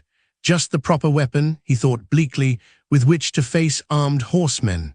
Arskane whirled the ball weapon around his head and turned to meet the enemy. The force of their charge had taken them on too far to rein back quickly, but they had played this game before. They scattered out, fanning in a circle which would ring in their victims. As they rode, they laughed and made derisive gestures that determined Fours, short sword or no, he would take at least one of them down with him when the end came. The circling riders speeded their pace around and around, making their captives turn to face them at a dizzy rate. But Lura spoiled that well-practiced maneuver. She reared out of the grass and swiped a paw full of raking claws down the smooth flank of a horse. With a terrible scream of fright and pain, the animal reared and fought against the control of its rider. The horse won and raced out and away, taking its rider with it. Only the rest were warned now, and when Lura sprang again, she not only missed, but suffered the bite of an expertly aimed lance. However, her attacks gave Arskane the chance he had been waiting for. His ball weapon sang through the air and with uncanny precision wrapped itself about the throat of one of the lancers. He thudded limply into the tall grass. 2 out of 8, and they could not run, even with the circle broken. Such a move would lead only to Noratan's death, with cold steel breaking from back to beast. The unharmed 6 had stopped laughing. Foz could guess what was being planned now. They would ride down the enemy, making very certain they should not escape. Arskane balanced his long knife on the palm of his hand. The riders made a line, knee to knee. Foz jerked a hand to the left, and the southerner's teeth showed in a mirthless smile. He pointed a finger right. They stood and waited. The charge came, and they dared to watch a whole second. Before they moved, Foz flung himself to the left and went down on one knee. He slashed up at the legs of the mount which came at him, slashed viciously with all his strength. Then he was up again, with one hand twisted in the legging of the rider who stabbed down at him. He caught the blow on his sword and managed to hold on to the blade, although his fingers went numb with the shock. The rider catapulted into his arms, and fingers dug into his cheeks, just below his eye sockets. There were tricks for close fighting, tricks which Langdon had passed to his son. Foz got on top and stayed there, or at least he did for a few victorious moments, until he glimpsed a shadow sweeping in from the left. He dodged, but not quickly enough, and the blow sent him rolling free from the body of his opponent. He blinked painfully at the sky and was levering himself up on his elbows when a circle of hide rope dropped about his shoulders, snapping his arms tight to his body. So he sat dumbly in the grass. When he moved his ringing head too suddenly, the world danced around in a sickening way. This time no mistake, Vokar. We have taken 2 of the swine. The High Chief will be pleased. Foz picked the words out of the air. The slurring drawl of the plainsman's speech was strange, but he had no difficulty in understanding it. He raised his head cautiously and looked around. Hamstrung white bird, may night devils claw him into bits and hold high feast with him. A man came tramping away from a floundering horse. He walked straight to Foz and slapped him across the face with a methodical force and a very evident desire to hurt. Foz stared up at him and spat blood from torn lips. The fellow had a face easy to remember. That crooked scar across the chin was a brand not to be forgotten, and if fortune was at all good, they would have a future reckoning for those blows. "Loose my hands," Foz said, glad that his voice came out so steady and even. "Loose my hands, tall hero, and worse than night devils shall have your bones to pick." Another slap answered that, but before a second could be struck, his assailant's wrist was caught and held. "Tend your horse, Sati." This man was defending himself as best he knew. "We are not beast things from the ruins to amuse ourselves with the tormenting of prisoners." Foz forced his aching head up another inch so that he could see the speaker. The plainsman was tall. He must almost top Arskane's height, but he was slighter, and the hair tied back for riding was a warm chestnut brown. He was no green youth on his first war trail, but a seasoned warrior. Lines of good humor bracketed his well-cut mouth. "The other one is now awake, Vokar." At that call, the war chief turned his attention from Foz. "Bring him hither. We have a long trail to follow before sundown." The floundering horse was stilled with an expert knife, but Sati arose from that task with the blackest of scowls for both captives. Lura, Foz tried to glance across the grass without betraying interest or concern. The big cat had disappeared, and since his captors did not mention her, surely she had not been killed. They would have been quick enough to claim her hide as a trophy. With Lura free and prepared to act, there was a chance they might escape even yet. He held to that hope as they lashed his right band fast to his own belt and fastened the left by a punishing loop to the saddle of one of the riders. Not to Sati, he was glad to note. That warrior had swung onto the horse of the man Arskane had killed with the ball loops, and the southerner had taken other toll too, for there were two bodies lashed to nervous-led horses. After some consultation, two of the band went ahead on foot, leading the burdened mounts. Fosgard was the third in line of march, and Vokar, with Arskane at his side, came near the end. Fos looked back before the jerk at his wrist started him off. There was blood on the southerner's face, and he walked stiffly, but he did not appear to be badly hurt. Where was Lura? He tried to send out a summoning thought, and then closed his mind abruptly. There had long been contact between the Eyrie and the Plainspeople. These men might well know of the big cats and their relationship with man. Best to leave well enough alone. He had no desire at all to watch Lura thrash out her life, pinned to the hard earth by one of those murderous lances. The line of march was westward, Fos noted mechanically, forced to keep a sort of loping run as the horse he was bound to cantered. The sun was hard and bright in their faces. He studied the paint marks of ownership dabbed on the smooth hide of the animal beside him. It was not a sign used by any tribe his people knew, and the speech of these men was larded with unfamiliar words. Another tribe on the move, maybe roving far distances. Perhaps, as Arskane's people, they had been driven out of their own grounds by some disaster of nature and were now seeking a new territory. Or maybe they were only driven by the inborn restlessness of their kind. If they were strange to this country, their attitude of enmity against all comers was not so to be wondered at. Usually, it was only the beast things who attacked without declaring formal war, without parley. If he only wore the star, then he would have a talking point when he faced their high chief. The star men were known in far lands where they had never walked, and none had ever raised sword against them. Fos knew the bite of his old discontent. He was not a star man, he was nothing, a runaway and a wanderer who did not even dare claim tribe protection. The dust pounded up by the hoofs powdered his face and body. He coughed, unable to shield his eyes or mouth. The horses went down a bank and splashed through a wide stream. On the other side, they turned into a well-marked trail. A second party of riders issued out of the brush and shouted questions made the air ring. Fos was a center of attention, and the newcomers stared at him curiously. They discussed him with a frankness he tried to ignore, and he held firmly to the rags of his temper. He was not like the other one at all, was the gist of most of their comments. Apparently they already knew of Arskane's people and had little liking for them. But Fos, with his strange silver hair and lighter skin, was an unknown quantity which intrigued them. The combined troops at last rode on, Fos thankful for the breathing spell he had been granted by the meeting. Within a half-mile, they came into their camp. Fos was amazed at the wide sweep of tent rows. This was no small family clan on the march, but a whole tribe or nation. He counted clan flags hung before sub-chieftains' tent homes as he was led down the wide road which divided the sprawling settlement into two parts. He had marked down 10, and there were countless others to be seen fluttering back from this main path. At the sight of the dead, the women of the Plains city set up the shrill ritual wailing, but they made no move toward the prisoners who had been released from the saddle ties to have their hands lashed behind them, and to be thrust into a small tent within the shadow of the High Chieftain's own circle. Fos wriggled over on his side to face Arskane.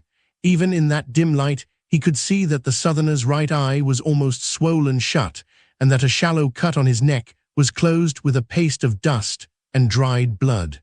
"Do you know this tribe?" Arskane asked after two creaking attempts to shape the words with a dust-clogged tongue. "No, both the clan flags and their horse markings are new to me, and some of the words they use I have never heard before. I think that they have come a long way. The tribes the Star Men know do not attack without warning, except when they go against the beast things, for always are all men's swords bare to them. This is a nation on the march. I counted the banners of 10 clans, and I must have seen only a small portion of them. I would like to know what use they have for us, Arskane said dryly. If they did not see profit in our capture, we would now be awaiting the attention of the death birds. But why do they want us? Fors let himself to recall all that he had ever heard concerning the ways of the plainspeople. They held freedom very high, refusing to be tied to any stretch of land lest it come to hold them. They did not lie, ever, that was part of their code. But also did they deem themselves greater than other men, and they had a haughty and abiding pride. They were inclined to be suspicious of new things and were much bound by custom, in spite of their talk of freedom. Among them, a man's given word was held unbreakable. He must always hold to a promise, no matter what might come. And anyone who offended against the tribe was solemnly pronounced dead in council. Thereafter no one could notice him, and he could claim neither food nor lodging. For the tribe he had ceased to exist. Starmen had lived in their tents. His own father had taken a chief's daughter to wife. But that was only because the Starmen possessed something which the tribe reckoned to be worth having, a knowledge of wide lands.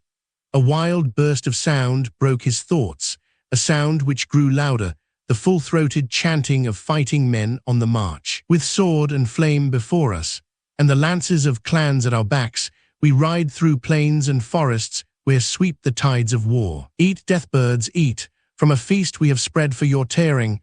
A flute carried the refrain, while a small drum beat out the savage, eat, eat. It was a wild rhythm which made the blood race through the listener's veins. Fors felt the power of it, and it was a heady whine.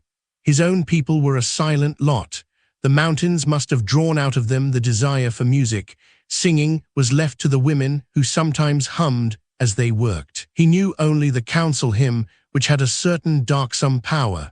The men of the Eyrie never went singing into battle. These fighting men sing, Arskane's whisper echoed his own thoughts. Do they welcome in such a manner their high chief? But if it were the chief who was being so welcomed, he had no present interest in captives. Fors and Arskane remained imprisoned as the dreary hours passed. When it was fully dark, fires were lighted at regular intervals down the main way, and shortly after 2 men came in to release them from the ropes and stand alert while they rubbed stiff hands. There were bowls of stew planked down before them. The stuff was well cooked, and they were famished. They gave the food their full attention, but when he had licked the last drop from his lips, Fors bent his tongue in the plains language he had learned from his father. Ho, good riding to you, plainspawn. Now, Windrider, by the custom of the shelter fire and the water bowl, we would have speech with the high chief of this tribe. The guard's eyes widened. It was plain that the last thing he expected was to have the formal greeting of ceremony from this dirty and ragged prisoner. Recovering, he laughed, and his companion joined jeeringly. Soon enough will you be brought before the High One, forest filth, and when you are that meeting will give you no pleasure. Again, their hands were tied, and they were left alone. Fors waited until he judged that their sentry was fully engaged in exchanging chaff with the 2 visitors. He wriggled close to Arskane. When they fed us, they made a mistake. All plainspeople have laws of hospitality. Should a stranger eat meat which has been cooked at their fires and drink water from their store, then they must hold him inviolate for a day, a night, and another day. They gave us stew to eat, and in it was cooked meat and water. Keep silent when they lead us out, and I shall claim protection under their own laws. Arskane's answering whisper was as faint. They must believe us to be ignorant of their customs then. Either that, or someone within this camp has given us a chance and waits now to see if we have wit enough to seize it. If that guard repeats my greeting, then perhaps such an unknown will know that we are ready. Plainspeople visit much from tribe to tribe. There may be one or more here now who knows the Eyrie and would so give me a fighting chance to save us.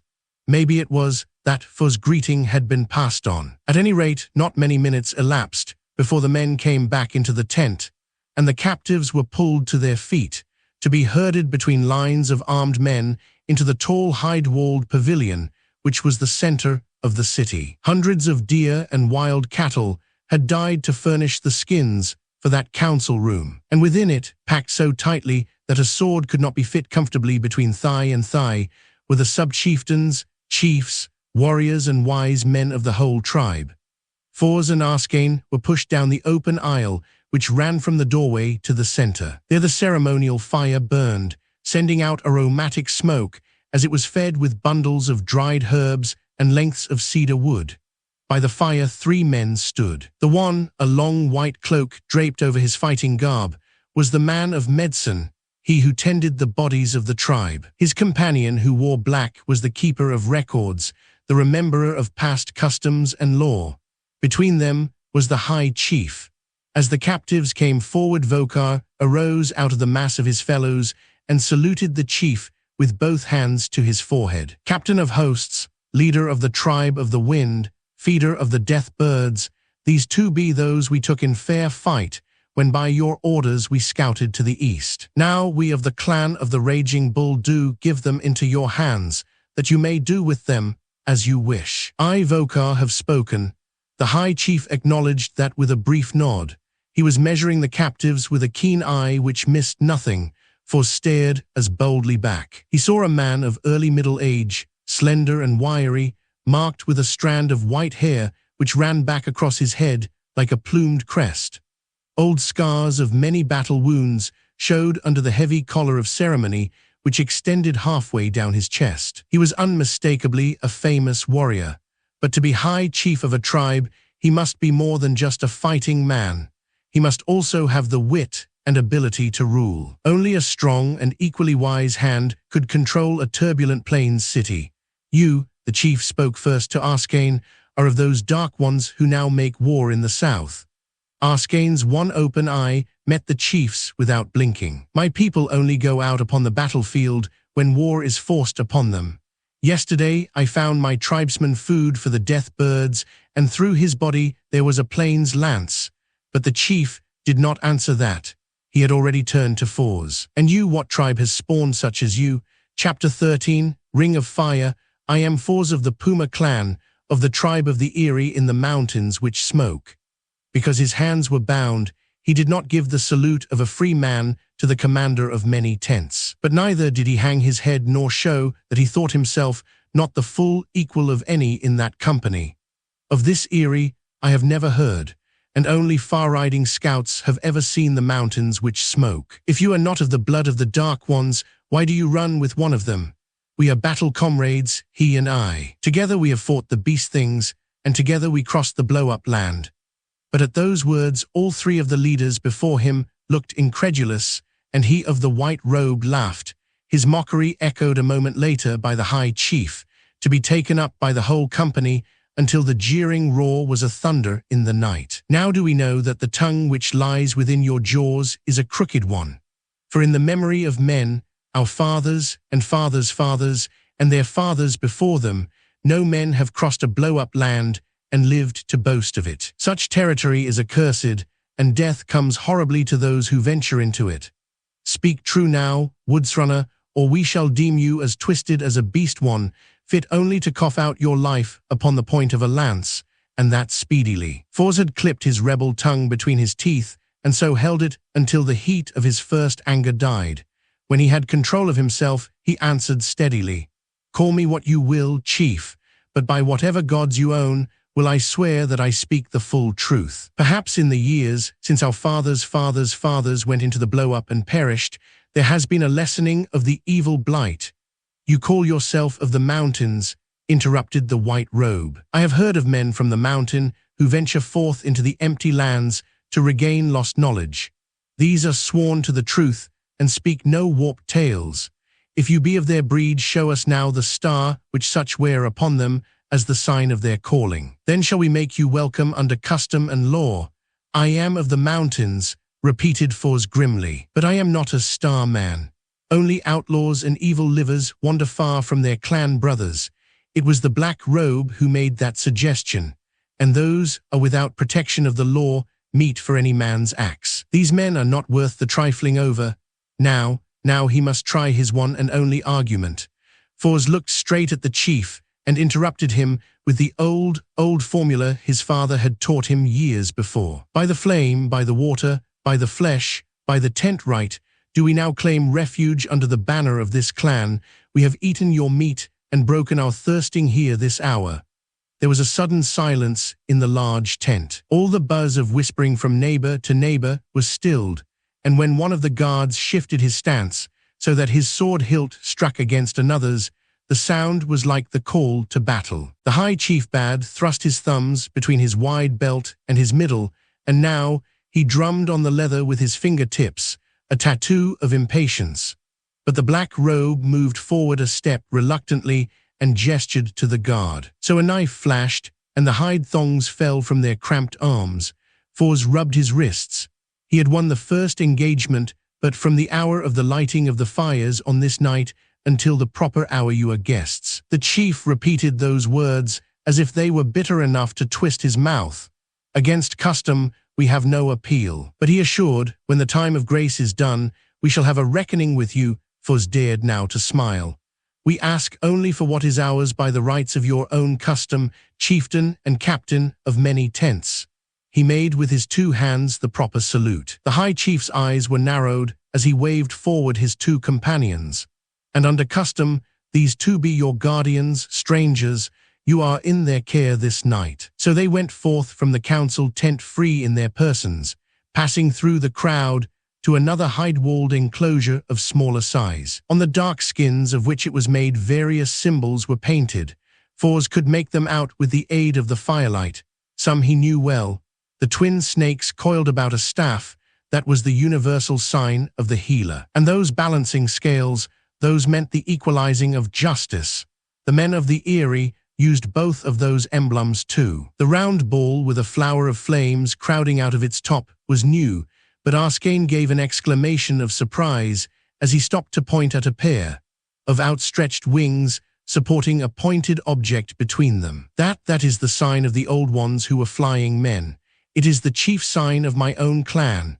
And at those words of his, the black-robed plainsman turned quickly to demand with some fierceness, "What know you of flying men, you creeper in the dirt?" But Arskane was smiling proudly, his battered face alight, his head high. "We of my tribe are sprung from flying men who came to rest in the deserts of the south, after a great battle had struck most of their machines from the air, and blasted from the earth the field from which they had flown. That is our sign." He touched almost lovingly the tip of the outstretched wing. "Around his neck now does Nathalsel, our high chief, still wear such as that made of the old one's shining metal, as it came from the hand of his father and his father's father, and so back to the first and greatest of the flying men who came forth from the belly of the dead machine on the day they found refuge in our valley of the little river." As he talked, the outrage faded from the black robe's face. He was a sadly puzzled man now.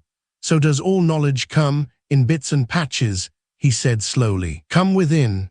But it seemed to Foz that the lawman of the plainspeople had lost much of his hostility, and he even held aside the door flap with his own hands, as if they were in truth honored guests instead of prisoners, reprieved but for a space. Once inside, they stared about them with frank curiosity. A long table, made of polished boards set on stakes, pounded into the earth, ran down the center, and on it, in orderly piles, were things Foz recognized from his few visits to the Star House. A stone hollowed for the grinding and bruising of herbs used in medicines, its pestle lying across it, together with rows of boxes and jars. That was the healer's property. And the dried bundles of twigs and leaves, hanging in ordered lines from the cord along the ridge pole, were his also.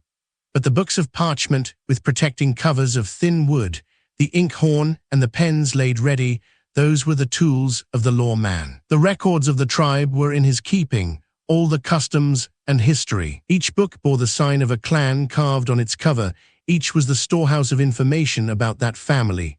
Arskane stabbed a finger at a piece of smoothed hide held taut in a wooden stretcher. The wide river, yes, you know of it too. The lawman pushed aside a pile of books and brought the hide under the hanging lantern where oil-soaked tow burned to give light. This part, that is as I have seen it with my own two eyes. The southerner traced a curved line of blue paint which meandered across the sheet. My tribe crossed right here. It took us 4 weeks to build the rafts, and 2 were swept away by the current, so that we never saw those on them again. We lost 20 sheep in the flood as well. But here, my brother scouted north, and he found another curve so. Arskane corrected the line with his finger. Also, when the mountains of our land poured out fire and shook the world around them, the bitter sea waters came in here, and no more is it now land, only water. The lawman frowned over his map. So, well, we have lived for tens of years along the great river, and know this of its waters. Many times it changes its bed, and wanders to suit its will. There are the marks of the old ones work at many places along it. They must have tried to hold it to its course. But that mystery we have lost, along with so much else. If you have ridden from the banks of the great river you have come far, Foz observed. What brought your tribe into these eastern lands? Whatever takes the plains people east or west, we have the wish to see new places born in us. North and south have we gone, from the edges of the great forests, where the snows make a net to catch the feet of our horses, and only the wild creatures may live fat in winter, to the swamp lands, where scaled things hide in the rivers to pull down the unwary drinker. We have seen the land. 2 seasons ago our high chief died, and his lance fell into the hand of Cantrell, who has always been a seeker of far lands. So now do we walk new trails and open the world for the wonder of our children. Behold, he unhooked the lamp from its supporting cord and pulled Foz with him to the other end of the tent.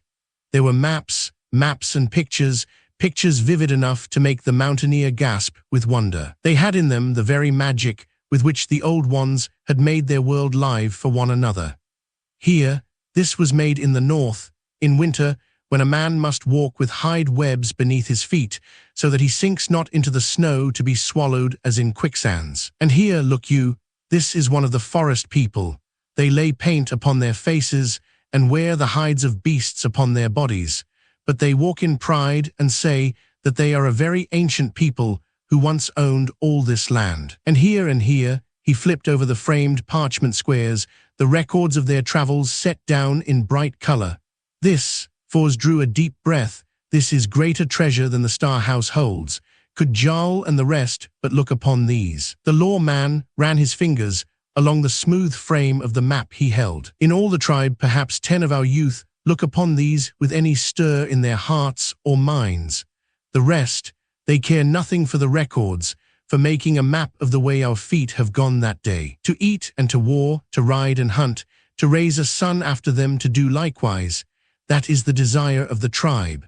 But always there are a few who still strive to go back along the old roads, to try to find again what was lost in the days of disaster. Bits and pieces we discover, a thread here and a tattered scrap there, and we try to weave it whole. If Murphy spoke now the full truth, the harsher voice of the healer broke in, he would say that it was because he was born a seeker of knowledge that all this, he waved at the array, came to be. He it was who started making these, and he trains those of like mind to see and set down what they have seen.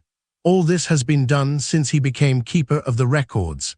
The lawman looked confused, and then he smiled almost shyly. Have I not said that it is in our blood to be ever hunting what lies beyond? In me, it has taken this turn. In you, Fanaya, it also works so that you make your messes out of leaves and grass, and if you dared, you would cut us open just to see what lies beneath our skins. Perhaps. Dearly would I like to know what lies beneath the skins of these two, that they have crossed the blow-up land, and yet show no signs of the burning sickness. I thought, retorted Arskane quickly, that was the story you did not believe. Fanaya considered him through narrowed eyes, almost forethought, as if he did have the southerner opened for examination. So, maybe I do not believe it, but if it is true, then this is the greatest wonder I have yet heard of. Tell me, how did this thing happen? Arskane laughed. Very well, we shall tell our tale, and we swear that it is a true one. But half of the tale belongs to each of us, and so we tell it together. And as the oil lamp sputtered overhead, guards and prisoners sat on the round cushions and talked and listened. When Foz spoke the last word, Murphy stretched and shook himself as if he had been swimming in deep water. That is the truth, I think, he commented quietly. And it is a brave story, fit to make a song for the singing about night fires. Tell me, Fanaya rounded abruptly upon Foz, you who were lessoned for knowledge-seeking, what was the thing which amazed you most in this journey of yours? Foz did not even have to consider his answer. That the beast things are venturing forth from their dens into the open country, for by all our observations, they have not done so before in the memory of men. And this may mean danger to come. Marfi looked to Fanaya, and their eyes locked. Then the man of medical knowledge got to his feet and went purposefully out into the night. It was Arskane who broke the short silence with a question of his own. Recorder of the past, why did your young men hunt us down? Why do you march to war against my people? What has passed between our tribes that this is so? Marfi cleared his throat, almost as if he wished for time. Why? Even the old ones never answered that, as you can see in the tumbled stones of their cities. Your people march north seeking a home. Mine march east and south for the same reason. We are different in custom, in speech, in bearing, and man seems to fear this difference. Young blood is hot. There is a quarrel, a killing. From the spilled blood springs war. But chiefly the reason is this, I think. My people are rovers, and they do not understand those who would build and root in one place within the borders of a land they call their own. Now we hear that a town is rising in the river bend, one day's journey to the south. And that town is being settled by men of your blood. So now the tribe is uneasy and a little afraid of what they do not know. There are many among them who say that we must stamp out what may be a threat to us in time to come. Arskane wiped the palms of his hands across the tattered remnant of his garment, as if he had found those palms suddenly and betrayingly damp. In no way is my tribe any threat against the future of yours. We ask only for land in which to plant our seed and to provide grazing for our sheep. Perhaps we may be lucky to find a bank of clay to give us the material we need for our potter's craft. We are indifferent hunters, coming from a land where there is but little game. We have arts in our hands which might well serve others beside ourselves. True, Marfi nodded. This desire for war with the stranger is our curse, perhaps the same one which was laid upon the old ones for their sins. But it will take greater than either of us to make a peace now. The war drums have sounded, the lances are ready, and there, for once, you speak the full truth, O weaver of legends. It was the high chief who came to the table. Laid aside were his feather helmet and cloak of office. In the guise of a simple warrior, he could walk the camp unnoted. You forget this. A tribe which breeds not warriors to hold its lances will be swallowed up. The lion preys upon the bull if it can escape the horns. The wolves run in packs to the kill. Kill or be killed, eat or be eaten. That is the law upheld better than all other laws.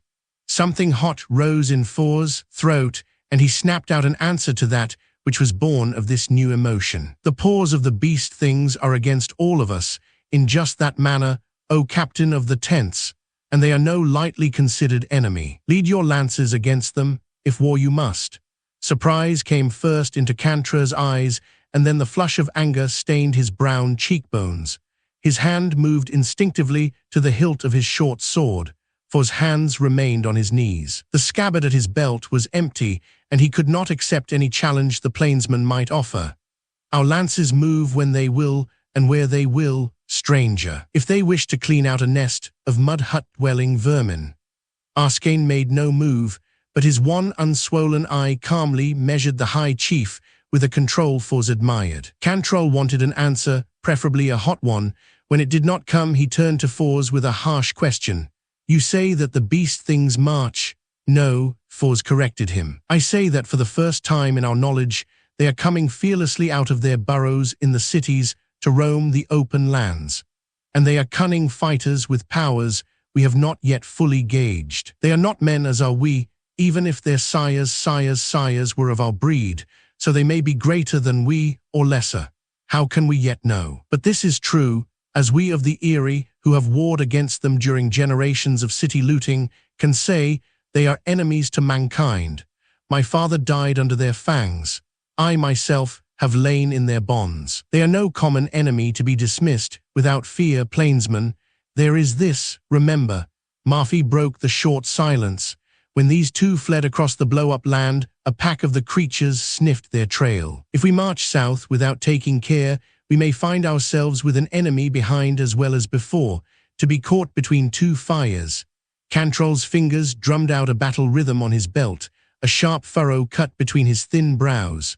We have scouts out, true. You are a leader old in war knowledge. What is needful has been ordered. Forgive me, I grow old, and conning records sometimes gives one a weary view of life. Man makes so many mistakes, sometimes it appears that never shall he learn. In war he learns or dies. It is plain that the old ones did not or could not learn. Well, they are gone, are they not? And we live, the tribe is strong. I think that you worry too much, both of you, Fanaya too. We ride prepared, and there is nothing that. But his words were drowned in such a thunder of sound that it seemed a storm had broken directly above the tent in which they stood. And through the general uproar came the shouts of men and the higher screaming of frightened women and children. Those in the tent were across it in an instant, elbowing each other to be first at the door flap. The plainsmen pushed out as Arskane pulled Fuzz back. As they hesitated, they saw the wild stampede of horses pound down the center lane of the camp, threading around the fires with so little room that tents were going down under their hoofs. Behind, across the horizon, was a wavering wall of golden light. Arskane's hand closed about Fuzz's wrist with almost bone-crushing pressure as he dragged the slighted mountaineer back into the tent. That is fire, fire running through the prairie grass. He had to shout the words in order to be heard over the tumult outside. Our chance, but Fuzz had already grasped that. He broke out of the other's grip and ran down the length of the table looking for a weapon. A small spear was all he could see to snatch up. Arskane took the pestle of the herb grinder as Fuzz used the point of the spear to rip through the far wall of the tent. Outside, they headed away from the chieftain's enclosure, running and dodging among the tents, joining other running men in the shadows. In the stirred-up ant hill of the camp, it was ridiculously easy to get away without notice. But the sky behind was growing steadily brighter, and they knew they must get out of the camp quickly. It's sweeping around. Fuzz pointed out the swing of that ghastly parody of daylight. East and west, the fire made a giant mouth open and ready to engulf the camp.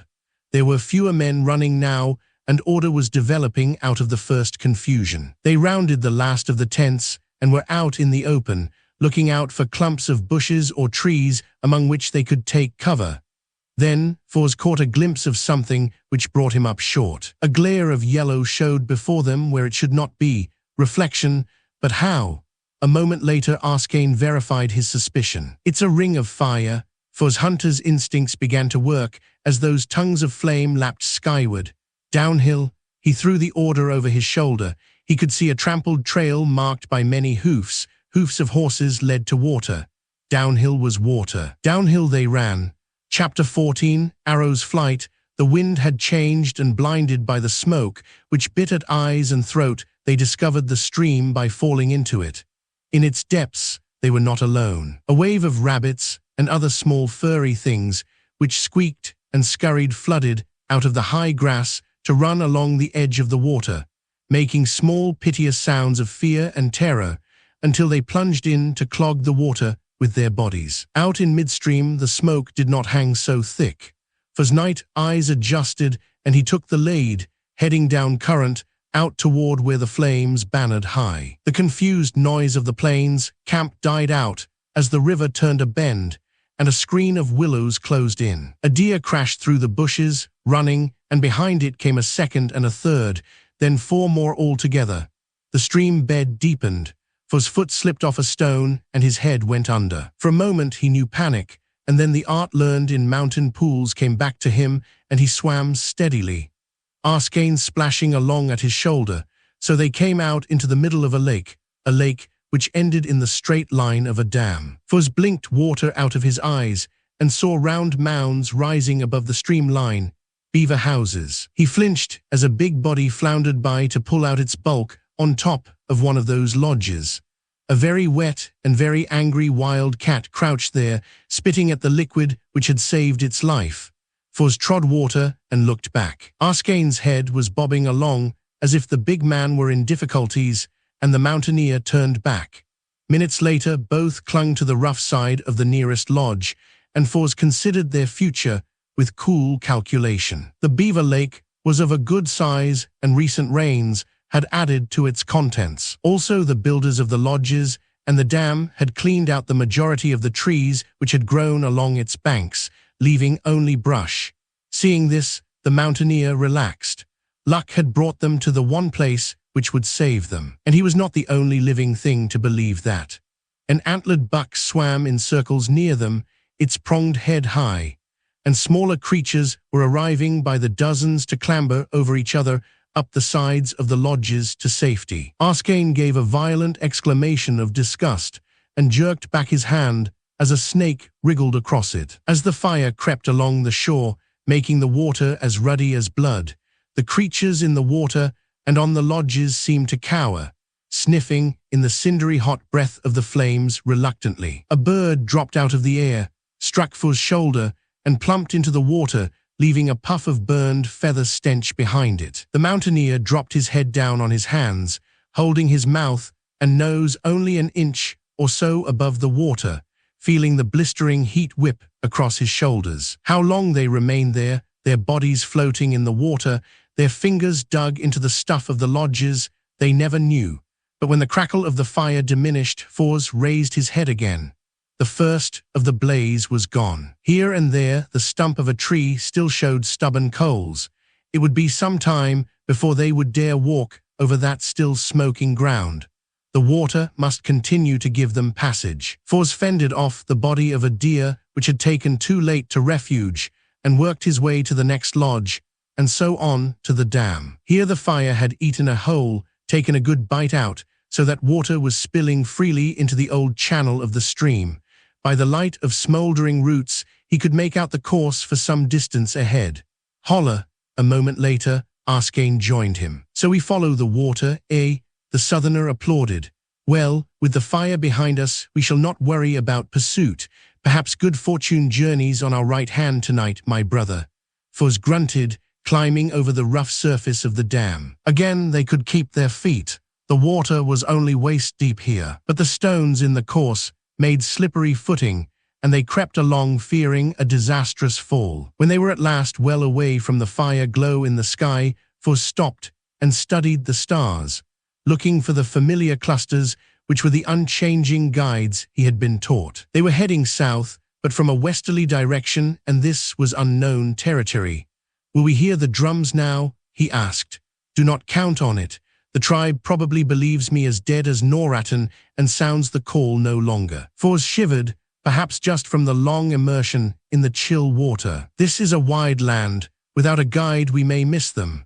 More likely to, since this is war, and my people will conceal what they may of the camp. But brother, it is in my mind that we could not have won free so easily from this night's captivity had there not been a mission set upon us. Head south, and let us hope that the same power will bring us to what we seek. At least your mountains will not move themselves from their route, and we can turn to them if nothing better offers.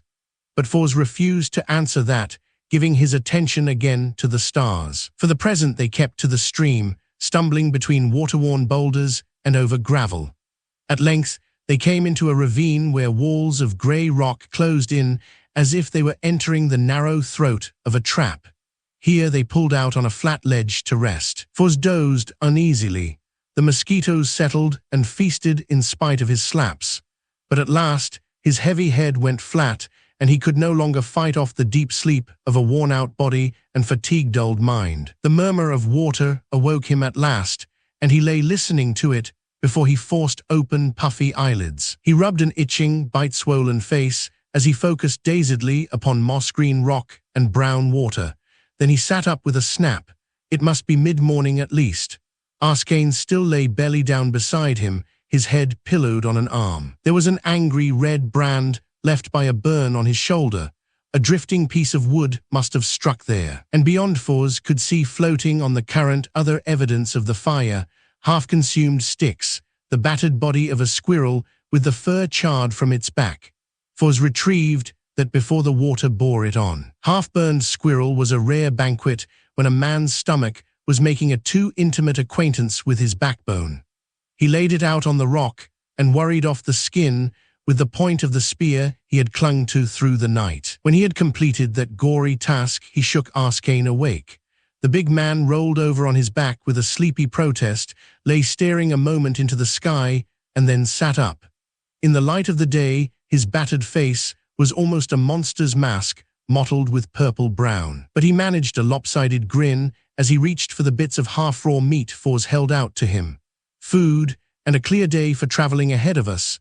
Half a day only, Fors corrected him, measuring the length of sun and shadow around them. Well then, half a day, but a man can cover a good number of miles even in a half day, and it seems that we cannot be stopped. We too, Fors thought back over the wild activity of the past days. He had lost accurate count of time long since. There was no way of knowing how many days it had been since he had left the Eyrie. But there was a certain point of truth in what Arskane had just said. They had not yet been stopped, in spite of beast things and lizard folk and the plainsmen. Even fire or the blow-up land had not proved barriers. Do you remember what once I said to you, brother, back there when we stood on the field of the flying machines? Never again must man come to warfare with his own kind, for if he does, then shall man vanish utterly from the earth. The old ones began it with their wicked rain of death from the sky. If we continue, then are we lost and damned. I remember. Now it lies in my mind, the big man continued slowly, that we have been shown certain things, you and I, shown these things that we may in turn show others. These plainsmen ride to war with my people, yet in them too is the thirst for the knowledge that the old ones in their stupid waste threw away. They breed seekers, such as the man Marfi, with whom I find it in my heart to wish friendship. There is also you, who are mountain-bred, yet you feel no hatred for me or for Marfi of the plains. In all tribes we find men of good will, Fors licked his lips.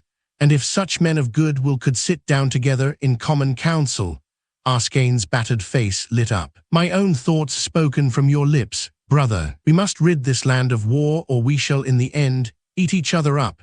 And what was begun long and long ago, with the eggs of death laid by our fathers from the sky, shall end in swords and spears running sticky red, leaving the land to the beast things. And that foulness I shall not believe.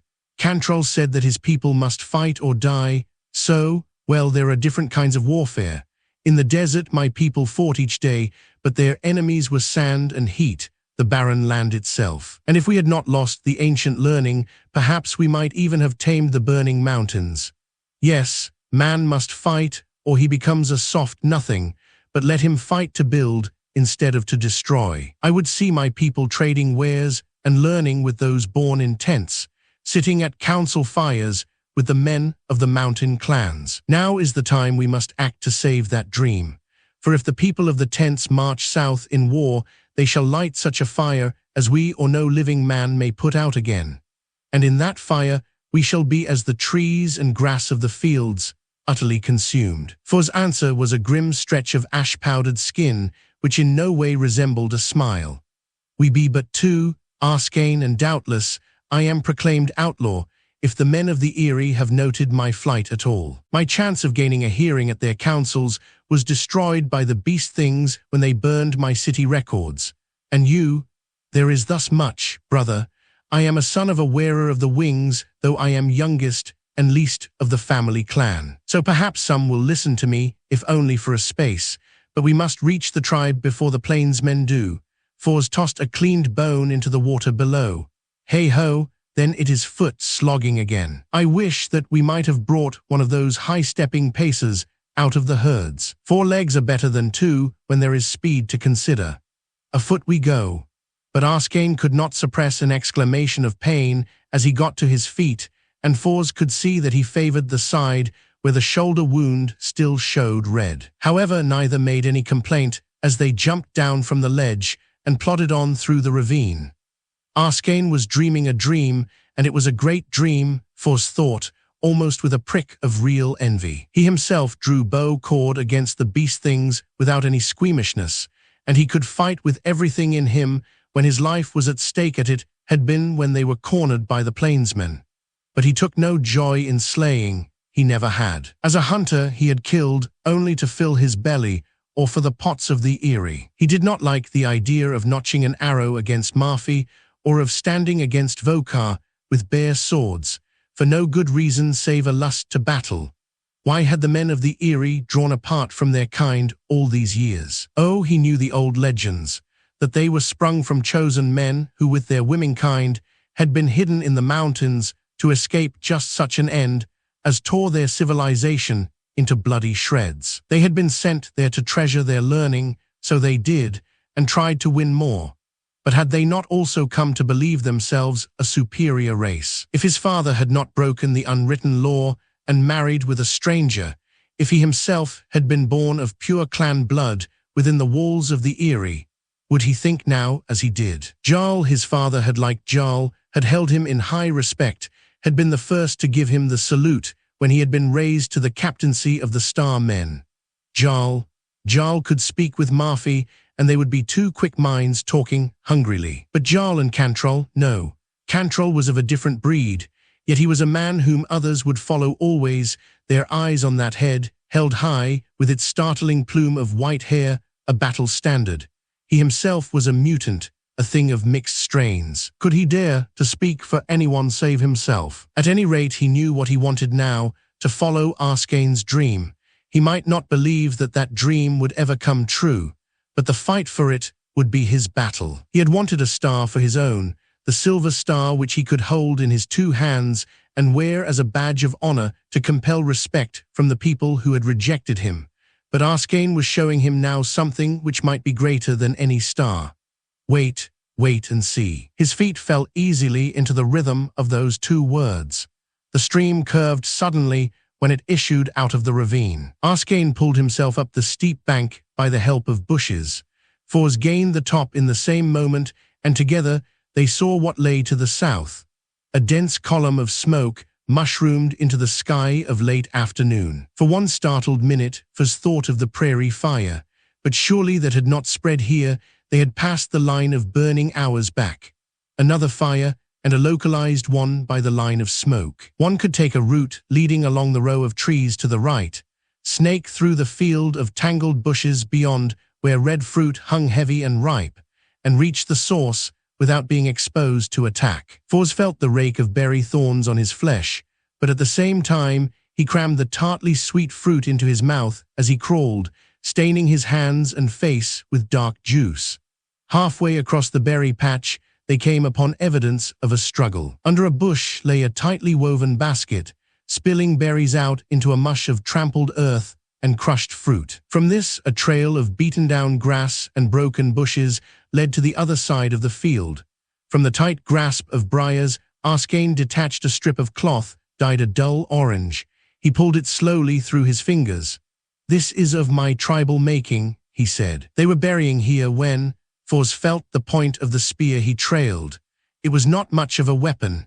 He longed fiercely for his bow, or even to hold the sword the plainsmen had taken from him. There were sword tricks which could serve a man well at the right occasion. With a scrap of cotton caught between his teeth, Arskane crawled on, giving no heed to the thorns which ripped his arms and shoulders.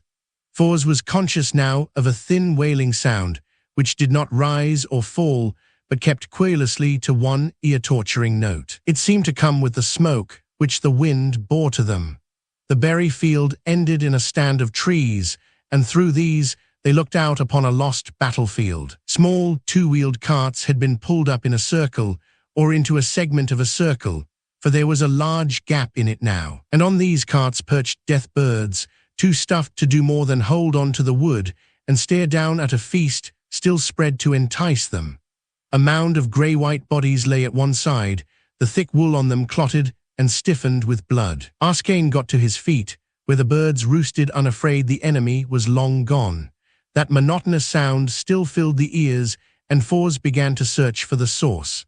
Arskane stooped suddenly and struck with a stone grabbed from the ground. The cry was stilled, and Fors saw his companion straighten up from the still quivering body of a lamb. There was another quest before them, a more ghastly one. They began it with tight mouths and sick eyes, dreading to find what must he among the burning wagons and the mounds of dead animals. But it was Fors who found there the first trace of the enemy. He half stumbled over a broken wagon wheel, and beneath it was a lean body which lay with arms outstretched and sightless eyes staring up. From the hairless chest protruded the butt of an arrow which had gone true to its mark. And that arrow. Fors touched the delicately set feathers at the end of the shaft. He knew the workmanship. He himself set feathers in much the same fashion, though here was no personal mark of ownership, nothing but the tiny silver star set so deeply into that shaft that it could never be effaced. Beast thing. Arskane exclaimed at the sight of the corpse, but Fors pointed to the arrow. That came from the quiver of a Starman. Arskane did not display much interest. They were his own discoveries. This is the encampment of a family clan only. 4 wagons are burning, at least 5 escaped. They could not run with the sheep, so they killed the flock. I have found the bodies of 4 more of these vermin. He touched the beast thing with the toe of his moccasin. Fors stepped across the hind legs of a dead pony which still lay with the harness of a cart on it. A beast thing dart stood out between its ribs. From the presence of the beast thing corpses, Fors was inclined to believe that the attack had been beaten off, and the besieged had been successful in the break for freedom. A second search of the litter equipped them with darts, and Fors snapped off the shaft of the arrow which bore the star marking. Some wanderer from the Eyrie had made common cause with the Southerners in this attack. Did that mean that he could expect to meet a friend or an enemy when he joined Arskane's people? The wheels of the escaping carts had cut deep ruts in the soft turf, and there were footprints clear to read beside them. The death birds settled back to the feast as the two moved on. Arskane was breathing hard, and the grimness which had cut his mouth into a cruel line over the grave of Norton was back. 4 of the beast things, puzzled Fors, lengthening his stride to a lope to keep up. And the lizard folk killed 5. How many are out roving? There has never been such an onslaught of the things before. Why, I found a burned-out torch in the paw of one of them back there. Maybe the fire of the plains camp came from their setting. Just as they tried here to fire the carts and drive out the clan to slaughter. But never before have they come out of the ruins. Why now? Arskane's lips moved as if he would spit. Perhaps they too seek land, or war, or merely the death of all those not of their breed. How can we look into the minds of such? The cart track they followed joined another, a deeper, wider track, such a road as must have been beaten down by the feet and wheels of a nation on the march. The tribe was ahead now. In the next second, Fors checked so suddenly that he came near to tripping over his own feet. Out of nowhere had come an arrow, to dig deep into the earth and stand, quivering a little, an arrogant warning and a threat. He did not have to examine it closely. He knew before he put out his hand that he would find a star printed in its shaft. Chapter 15, Bait. Arskane did not break stride, but threw himself to the left and crouched in the shadow of a bush, the darts he had picked up at the scene of the ambush in his hands, ready. Fors on the contrary stood where he was and held up empty palms. We travel in peace. Degrees, the rolling words of his own mountain land seemed odd to mouth after all these weeks. But he was not surprised at the identity of the man who came out of the clump of trees to the right of the trail. Jarl would be imposing even in the simple garb of one of the least of the Eyrie. In the insignia of the Star Captain, he had more majesty, thought Fors proudly, than Cantrell, for all the Plainskeef's feather helmet and collar of ceremony. As he walked toward them, the sun glinted meteor bright on the star at his throat and on the well-polished metal of belt, sword hilt, and knife guard. Arskane pulled his feet under him. He was like Lura ready to spring for the kill. Fors made a furious gesture at him. Jarl, in turn, showed no astonishment at the sight of the two who waited for him. So, kinsman, he fingered his bow as if it were a counselor's staff of office. This is the trail you have found to follow. Fors saluted him, and when Jarl did not acknowledge that courtesy, he bit down hard on the soft inner part of his lip. True, Jarl had never shown him any favor in the past, but neither had the Star Captain ever by word or deed betrayed belief that Fors was any different from the rest of the young of the Eyrie. And for that, he had long ago won a place apart in the boy's feelings. I travel with Arskane of the Dark Ones, my brother. He snapped his fingers to bring the southerner out of the bush. His people are in danger now, so we join them. You realize that you are now outlawed. Fors tasted the flat sweetness of the blood from his lip. He could, in all fairness, have hoped for little less than that sentence after his manner of leaving the Eyrie. Nevertheless, the calm mention of it now made him cringe a little. He hoped that he did not show his discomfiture to Jarl. The Eyrie had not been a happy home for him. He had never been welcome there since Langdon's death. In truth, they had outlawed him long since, but it had been the only shelter he knew. By the fire of Arskane is his brother always welcome. Jarl's eyes, those eyes which held one on the balance scale, went from Fors to his companion. Soon the Dark Ones will not have fires or shelter to offer. You are late in your returning, clansman. The drums of recall have been still these many hours. We were detained against our will, returned Arskane almost absently. He was studying Jarl in his turn, and seemingly the result was not altogether to his liking. And not detained in gentleness, it would appear. Jarl must have marked every cut and bruise the two before him boasted. Well, fighting men are always welcome before a battle. Have the plainsmen, began Fors, truly startled. That Cantrell could have moved so quickly out of the wild confusion they had left him in was almost beyond belief. Plainsmen? He had shaken Jarl. There are no plainsmen in this. The beast things have forsaken their ways and are boiling out of their dens. Now they move in numbers to make war against all humankind. Arskane put his hand to his head. He was tired to exhaustion, his lips showing white under the swelling which made a lopsided lump of half his mouth. Without another word, he started on doggedly, but when Fors would have followed him, the Star Captain put out a hand which brought him up short. What is this babble of plainsmen attacking? Fors found himself answering with the story of their capture and stay in the plains camp and their escape from Cantrell's tent city.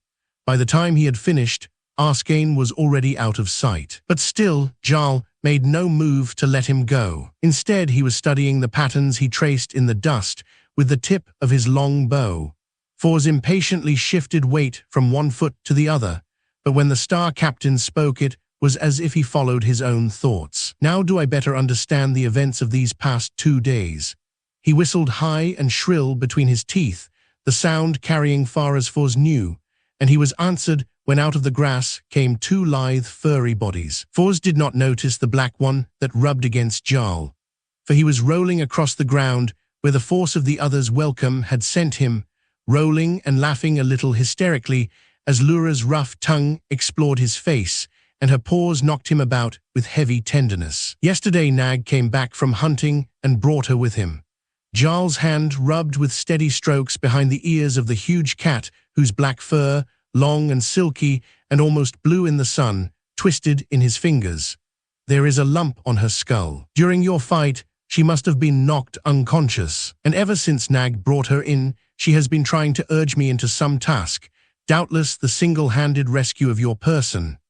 Fors got to his feet while Lura wove about him, butting at him with her head and rubbing against his none-too-steady legs with the full force of her steel-tendoned body. Touching sight, Fors winced. He knew that tone from Jarl. It had the ability to deflate the most confident man, and that speedily. With an unspoken suggestion to Lura, he started down the trail after the vanished Arskane. Although he did not look back, he knew that the Star Captain was following him at the easy, mileting pace his own feet had automatically dropped into. Jarl did not speak again, remaining as silent as Nag, that black shadow which slipped across the land, as if he were only in truth the projection of a bush in the sun. And Lura, purring loudly, kept close to Fors' side, as if she were afraid that should she return to her old outflanking ways, he would disappear again.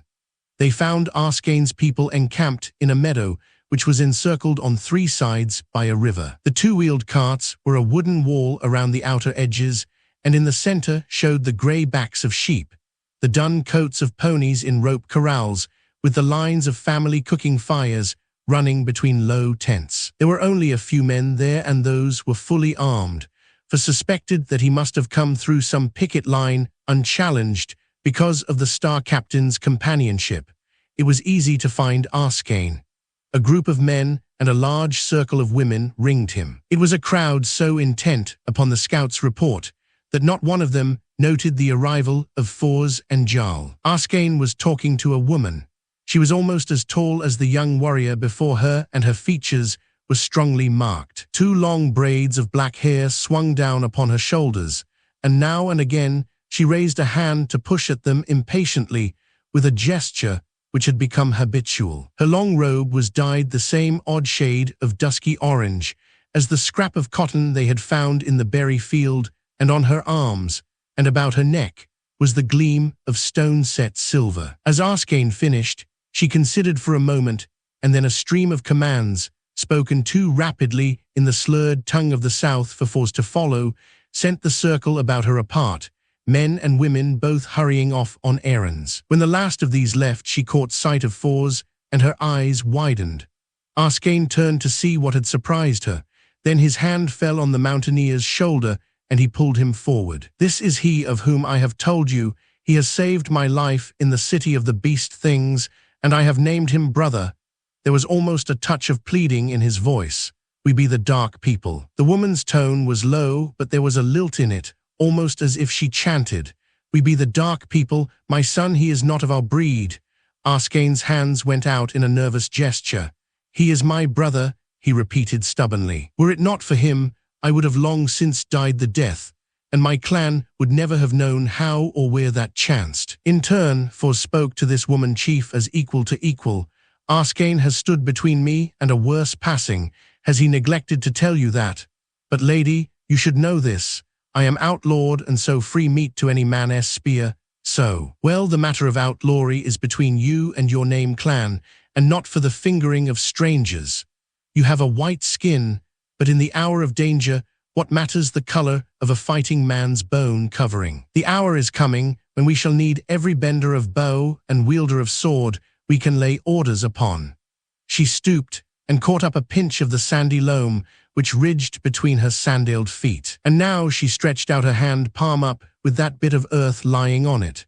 Fors touched the tip of his forefinger to his lips and then to the soil, but he did not fall to his knees in the finish of that ritual. He gave allegiance, but he did not beg entrance to a clan.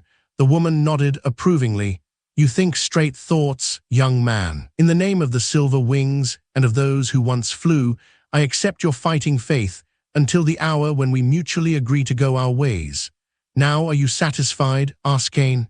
Her clansman hesitated before he answered. There was an odd soberness on his face as he regarded Fors. Plainly, he was disappointed at the mountaineer's refusal to ask for clan standing. But at last he said, "I claim him as a member of my family clan to fight under our banner and eat at our fire." "So be it." She dismissed them both with a wave of her hand. Already she looked beyond them to Jarl, and was summoning the star captain imperiously. Arskane threaded through the camp, giving only hasty greetings to those who would have stopped him, until he came to a tent which had 2 carts for walls and a wide sweep of woolen stuff for a roof. Round shields of rough-scaled skin hung in a row on mounts by the entrance, 4 of them, and above these warrior shields the wind played with a small banner. For the second time, Fors saw the pattern of the widespread wings, and below those a scarlet shooting star. A small, grave-eyed girl glanced up as they came. With a little cry, she dropped the pottery jar she had been holding and came running, to cling tightly to Arskane, her face hidden against his scarred body. He gave a choked laugh and swept her up high. "This is the small one of our hearthside, my brother. She is named Rossan of the bright eyes. Ha, small one, bid welcome my brother." Shy dark eyes peered at Fors, and then little hands swept back braids which would in a few years rival those of the woman chief, and an imperious voice ordered Arskane to "put me down." Once on her 2 feet again, she came up to the mountaineer, her hands outstretched. Half guessing the right response, Fors held out his in turn, and she laid small palms to press his large ones. "To the fire on the hearth, to the roof against the night and storm, to the food and drink within this house, are you truly welcome, brother of my brother." She said the last word in triumph at her perfect memory and smiled back at Arskane with no little pride. "Well done, little sister. You are the proper lady of this clan house. I accept of your welcome, Lady Rossan."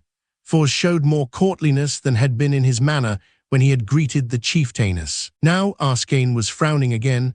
I must go to my father, Fors. He is making the rounds of the outposts. If you will await us here. Rosanne had kept hold of his hand, and now she gave him the same wide smile with which she had favored her brother. There are berries, brother of my brother, and the new cheese and corn cake fresh baked. A feast, he met her smile. A true feast, because Arskane has come back. Besides said that he would not, and she cried, did she? There was an unusual amount of interest in that comment from her tall brother. Then he was gone, striding away between the tent lines. Rosanne nodded. Yes, Besai cried, but I did not, because I knew that he would be back. And why were you so sure? The hand tugged him closer to the shield stands. Arskane is a great warrior. That a pink-brown finger touched the rim of the last shield in the row. That is made from the skin of a thunder lizard, and Arskane killed it all alone, just himself. Even my father allowed the legend singer to put together words for that at the next singing time, though he has many times said that the son of a chief must not be honored above other warriors. Arskane, he is very strong, and Fors, remembering the days just past, agreed. He is strong and a mighty warrior, and he has done other things your legend singer must weave words about. You are not of our people. Your skin, she compared his hand with hers, it is light, and your hair, it is like Besai's necklace when the sun shines upon it. You are not of us dark people. Fors shook his head. In that company of warm brown skins and black hair, his own lighter hide and silver head capping must be doubly conspicuous. I come from the mountains, far to the east, he waved a hand. Then you must be of the cat people. Fors' gaze followed her pointing finger. Nag and Lura sat together at a good distance from the sheep and the tough little ponies, as they had apparently been ordered to do. But at Fors' welcoming thought, Lura came up, leaving Nag behind. Rosanne laughed with pure delight and threw her arms around the cat's neck, hugging her tight. The rumble of Lura's purr was her answer, and a rough pink tongue caressed her wrist. Do all you people of the mountains have the big cats for your own friends? Not all. The cat ones are not so many, and it is for them to choose with whom they will hunt. This is Lura, who is my good friend and roving companion, and that yonder is Nag, who runs with the Star Captain. I know, the Star Captain Jarl, he who has the kind eyes. He talks in the night with my father. Kind eyes. Fors was a little startled at a description, so at variance with what he thought he knew. Though Rosanne probably did not see Jarl, as he appeared to a mutant and tribal outlaw. Smoke was rising from the line of fires, and borne with it was the fragrance of cooking. Fors could not repress a single sniff. You are hungry, brother of my brother. Maybe just a little. Rosanne flushed. I am sorry. Again have I let my tongue run and not remembered the 3 duties. Truly am I shamed. Her fingers tightened on his, and she pulled him under the entrance flap of the tent. Down. Fors' heels struck against a pile of thick mats, and he obediently folded up his long legs and sat. Lura collapsed beside him as Rosanne bustled about. Before Fors could even make out the patterns of the hangings on the walls, Rosanne returned, carrying before her a wide metal basin of water from which rose steam and the spicy scent of herbs. A towel of coarse stuff lay over her arm, and she held it ready as Fors washed. Then came a tray with a spoon and bowl, and a small cup of the same bitter drink he had brewed under Arskane's direction in the museum. The corn mush had been cooked with bits of rich meat, and the stimulating drink was comforting in his middle. He must have dozed off afterward, because when he roused it was night outside, and the crimson flames of the fire and the lesser beams of a lamp fought against the shadows. A hand placed on his forehead had brought him awake. Arskane knelt beside him, and there were 2 others beyond. Fors levered himself up. What? He was still half asleep. My father wishes to speak with you. Fors gathered his wits. One of the men facing him now was a slightly older edition of his friend, but the other wore about his throat a pair of silver wings fastened to a chain of the same stuff. The chieftain was smaller than his sons, and his dark skin was seamed and cracked by torrid winds and blistering suns. Across his chin was the ragged scar of an old and badly healed wound. Now and again he rubbed at this with a forefinger as if it still troubled him. You are Fors of the mountain clans? Fors hesitated. I was of those clans, but now I am outlaw, the Lady Neferta gave him Earth. Arskane was both interrupted and effectively silenced by a single sharp look from his father. "My son has told us something of your wanderings, but I would hear more of this plainsmen encampment and what chanced with you there." For the second time, Fors repeated his outline of recent events. When he had finished, the chief favored him with the same sort of intimidating glare which had worked on his son a few minutes before. But Fors met it forthrightly. "You, Rance," the chief turned to the young man with him, "will alert the scouts against this trouble and make the rounds of the western outposts every hour. If an attack offers, the 2 beacons on the round hills must be fired. That you must keep ever in the minds of the men. You see, Rover," the chief spoke over his shoulder, addressing a shadow near the door, and for the first time Fors noted a 4th man there. "We do not go to war as to a banquet, as these plainsmen seem to do. But if it be necessary, then we can fight. We who have faced the wrath of the thunder lizards and taken their hides to make our shields of ceremony, do not greatly fear the lances of mere men." The Star Captain appeared faintly amused. "Perhaps you are right, Lanard. But do not forget that the beast things are also abroad, and they are less than men, or more. Since I have ordered the war drums for more than the lifetime of this my youngest son, I do not forget one danger when faced by another stranger. Your pardon, Lanard. Only a fool tries to teach the otter to swim. Let war be left to the warriors who have sat too long at their ease," snapped the chieftain. "To your posts, all of you." Arskane and his brother went, the chieftain stamping out impatiently after them. Fors started to follow. Wait, there was the crack of a whip in that one word. Fors stiffened. Jarl had no power of command over him, not even the faintest shadow of power if he was an outlaw. But he dropped his hand on Lura's head and waited. "These people," Jarl continued with the same harsh abruptness, "may be broken between 2 enemies. It is not in their nature to back trail, and in their own country there has been nothing they could not vanquish. Now they have come into this new land and fight on strange territory against those who are familiar with it. They face worse than they can imagine, but if that truth is told them, they will not believe it." Fors made no comment, and after a moment the Star Captain went on.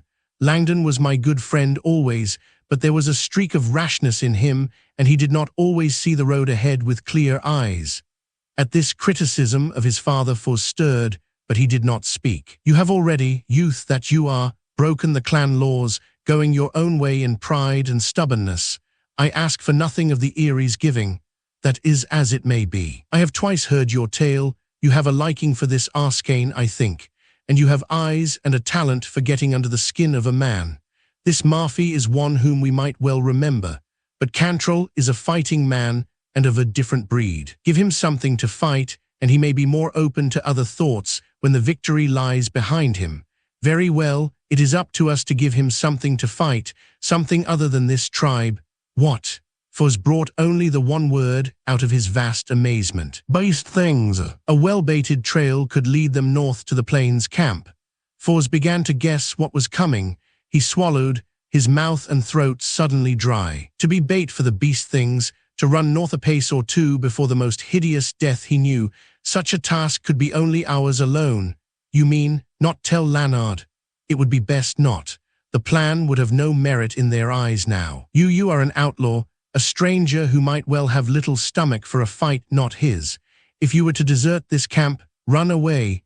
Fors nails bit into the palms of his balled fists. To appear a skin-saving coward in Arskane's eyes, just because Jarl had dreamed up so wild a plan, and yet part of him acknowledged the point of the Star Captain's reasoning. If the plainsmen and this tribe fight, then it may well follow that the beast things shall finish off both of them.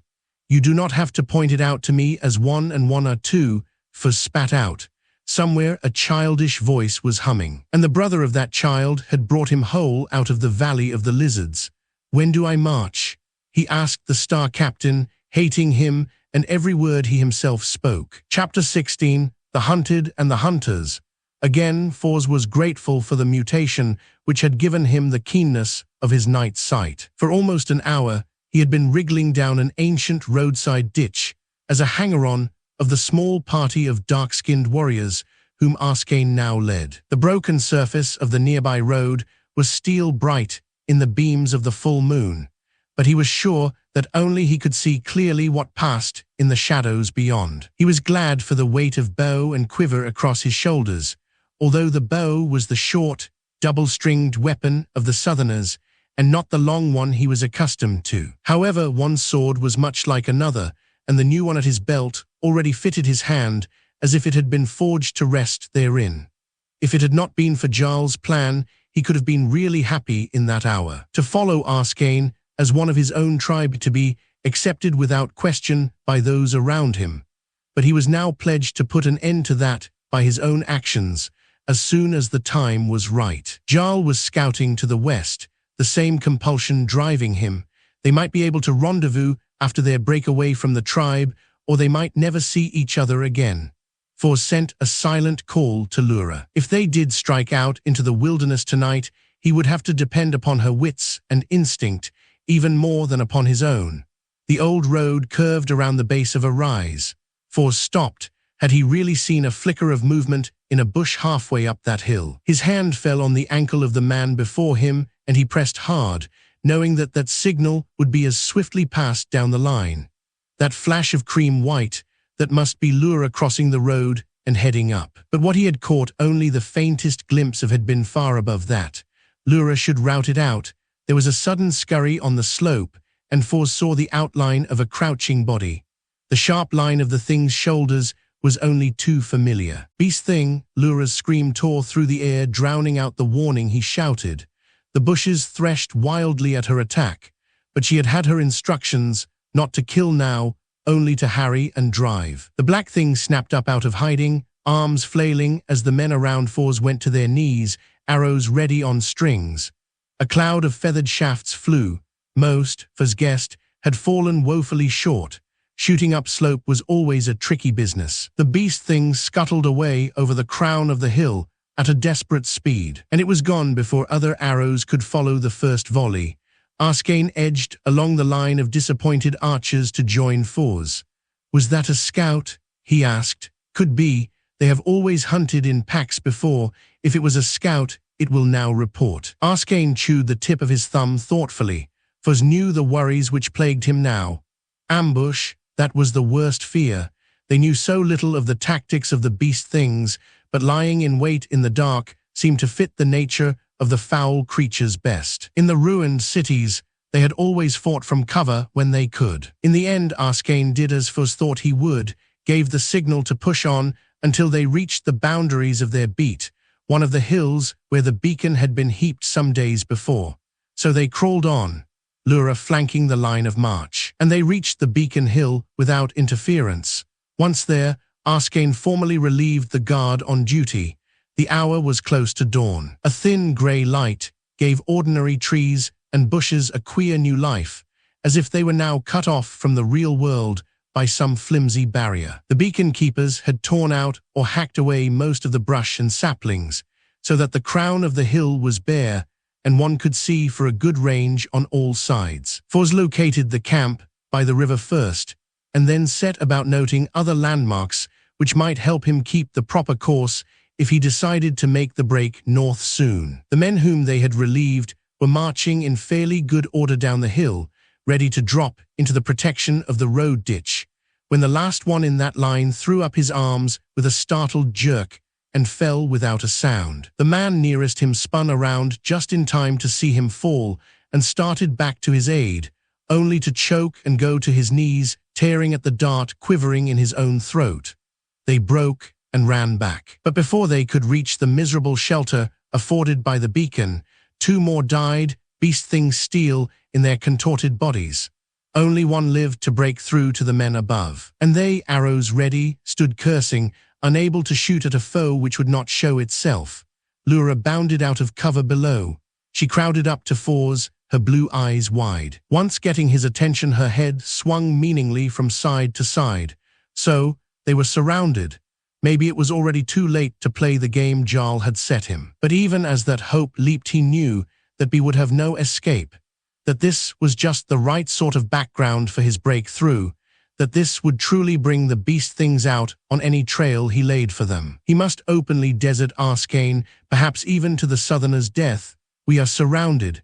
Tonelessly, he passed on Lura's report. Arskane nodded. That I thought when she came to us. Well, now we may be forced to the waiting game. He turned to the men around him.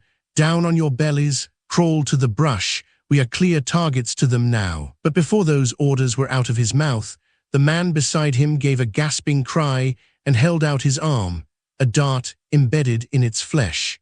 As one man they moved into what cover they could find, Arskane pulling the wounded tribesman with him. But the cover of the beacon was a sorry shield. The worst was not being able to sight the enemy. If they had been able to fight back, it would not have been such a strain on the nerves. Picked and seasoned warriors knew better than to waste arrows on empty tree glades where nothing moved. It would be a battle in which patience would mean the most. For sent Lura on another scouting trip. He must learn if there was any gap in the line the beast things held. If there was, he should cross, break out to start north. If he won through, they would probably wait to see if he headed for the river camp before they followed. So he must give the impression from the first that he was confused. Then the sport of driving him might draw a portion of them after him. During the morning there were 2 more casualties. Arskane, on making the rounds from one hidden man to another, found one dead with a dart pinning him down and another with a torn leg bandaging his own wound. When he came back to Fours, he was very sober. At noon the camp will send us relief. If we light the beacon in warning, they will prepare to move camp, and that may lead them straight into an ambush. But Carson thinks he remembers something of the old smoke talk, and he has volunteered to try it. Only those who signal will be exposed to fire. The southerner scowled at the silent woods. We are but 5 now and 2 of those wounded. If we die and the tribe is saved, what does it matter? Fours fought his impulse to volunteer. He was sensitive to the slight hesitation with which Arskane regarded him when he did not answer. Then the southerner turned and crawled to the center of the beacon. Fours stirred. He might have gone after his companion had he not caught sight of something else, which brought him into a crouch, tense and ready.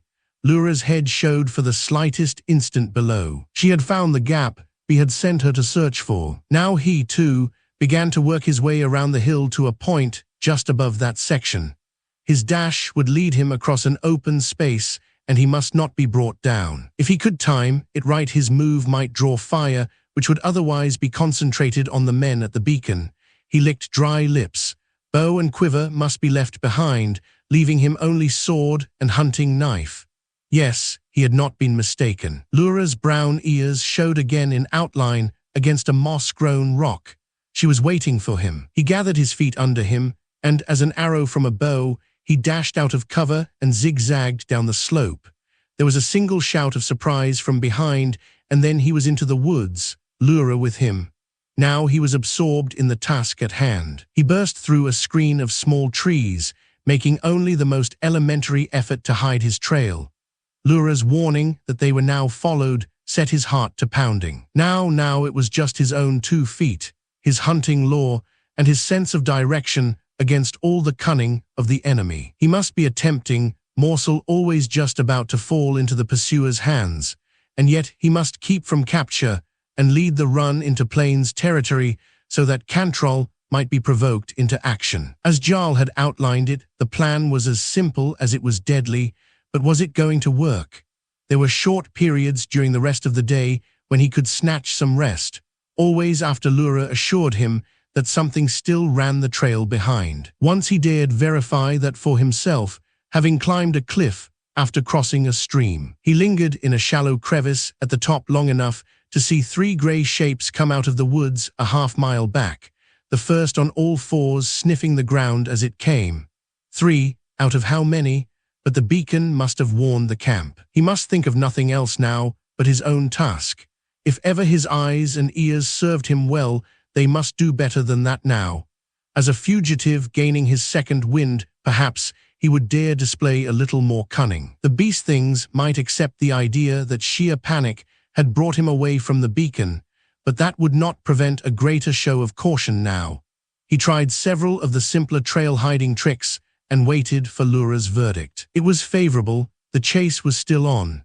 Some hours before evening he struck west, trying to intercept a line which must run to the Beaver Lake and so to Cantrell's camp, unless the fire had driven the plainsmen from that base. He ate as he went, berries and handfuls of ripe grain pulled from the ragged self-sown patches in the old fields. There were hard, half-ripe peaches in an old orchard he pounded through, and he had enough to keep him going when washed down with water from brook and spring. The night was the worst. He had to lay up for rest, swinging into the branches of a tree close enough to an outcrop of rock to be able to leap away if the need came. Lura catnapped on that rock, her brown and cream melting into the weathered stone. He dozed and woke, to stretch cramped muscles and doze again. Before morning he moved twice, putting a mile between each resting place and choosing each for the ability to make a quick retreat. When the grey of dawn caught him again, he was lying flat on a bluff overhanging a stream he was sure was the outlet of the Beaver Lake. Pieces of charred wood caught among the boulders below proved that the size of the stream had dwindled. Perhaps the beavers had started repairs in the broken dam. Fors lay there, every aching joint, every exhausted muscle protesting the move he was willing his body into making. It was as if he had been running for days. Since they had left the ruined city, they had been on the move with little or no rest, and none to look for in the immediate future either. Luckily, he was facing downstream, with his eyes on the moving surface, for now he saw what might have been the strangest sight to ever appear on that forgotten shore. An animal was swimming upriver, nosing along the bank in a peculiar fashion, almost as if it were intelligently questing. When it reached the spot between two stones where Fors had knelt to drink before he climbed, it scrambled out of the water and sat up on its haunches, its forepaws held close to its lighter underbelly, its head high with sniffing nose testing the flowing air currents. It was a rat, one of the huge, grey-coated ones of the old breed, with which man has fought eternal warfare since the first days of time. A rat, Fors remembered back to the sunny morning in the ruins of the old city shops, when just such a beast had sat to watch him without alarm. The rats flourished in the cities, everyone knew that, but for the most part men did not see them, even there. Their ways were underground. In the noisome burrows they had hollowed and claimed from cellar to cellar through the old sewers and waterways. The rat shook itself. Then the growing light brought a flash from its throat as it raised higher its head. A metal collar, surely that was a metal collar, but a collar on a rat, why? Who lived in the cities, who might tame and use rats? He knew the answer to that. But why? The rat alone was not a formidable fighter, not an ally as good as Lura. They were only to be feared in hordes.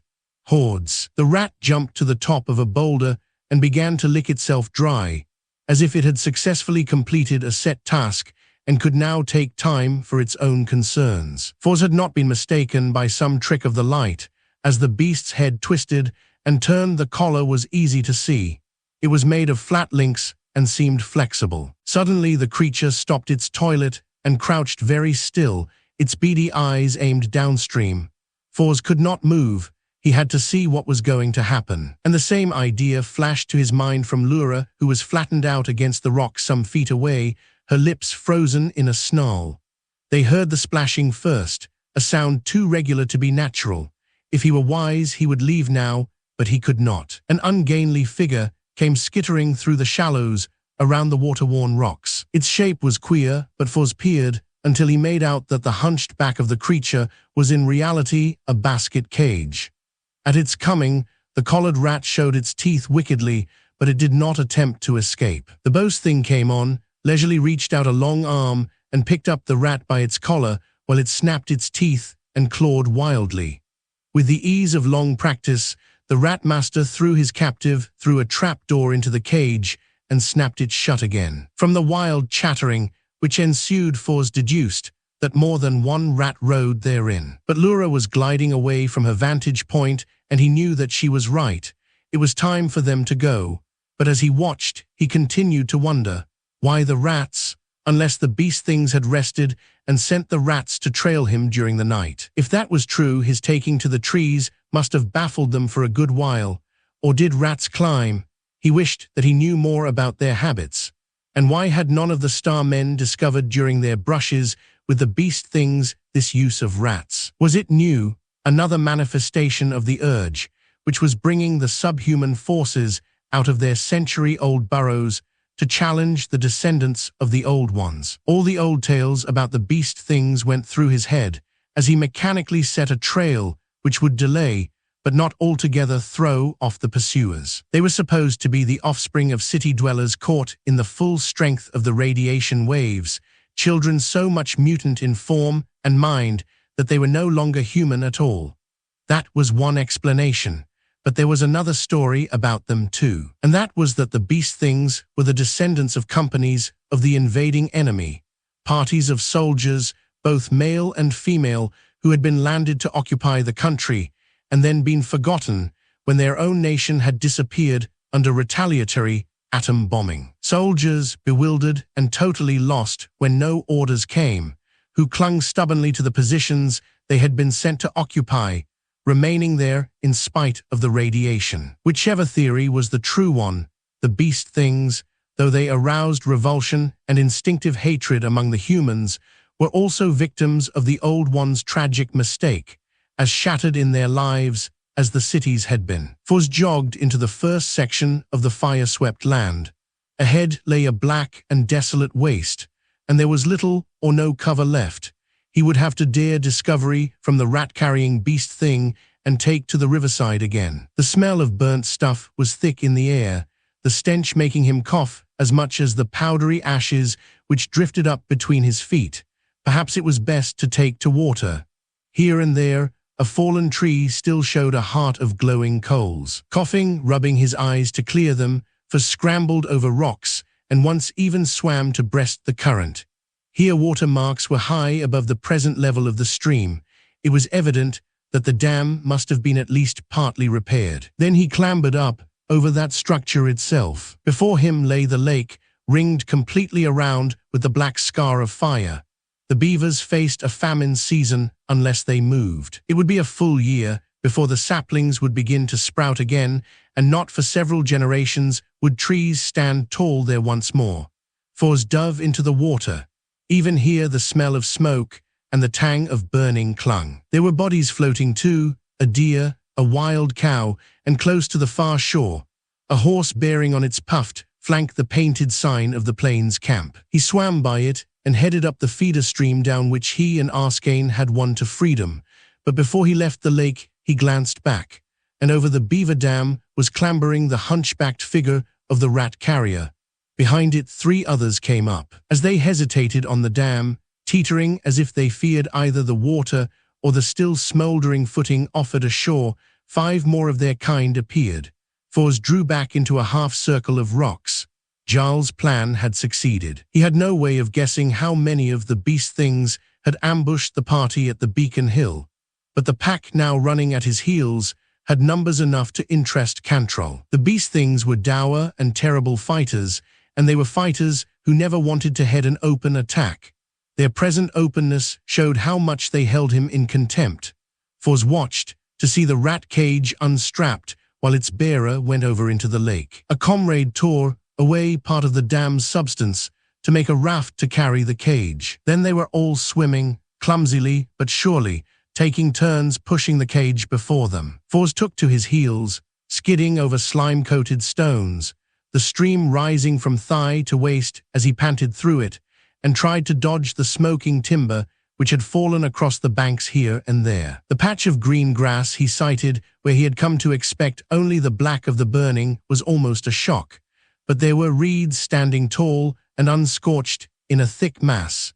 He plunged through them to shore. The mud bank beyond was thickly scored with hoofprints, some still fresh, good evidence that the plainsmen were still there. Lura's tracks overlay the others, and the marks of her claws on the clay overhang were deep. Foz grabbed for the tough roots of a bush and pulled himself up. He pulled himself up and took 2 steps. Then he tripped and rolled, his feet jerked out from under him. And as he went down, he heard the shrilling of a vicious laughter. His hand was tight on his sword hilt, and he had the blade out almost before he had again sucked the air into his lungs. He came up, the bare blade in swing, ready and waiting. Chapter 17, The Last War.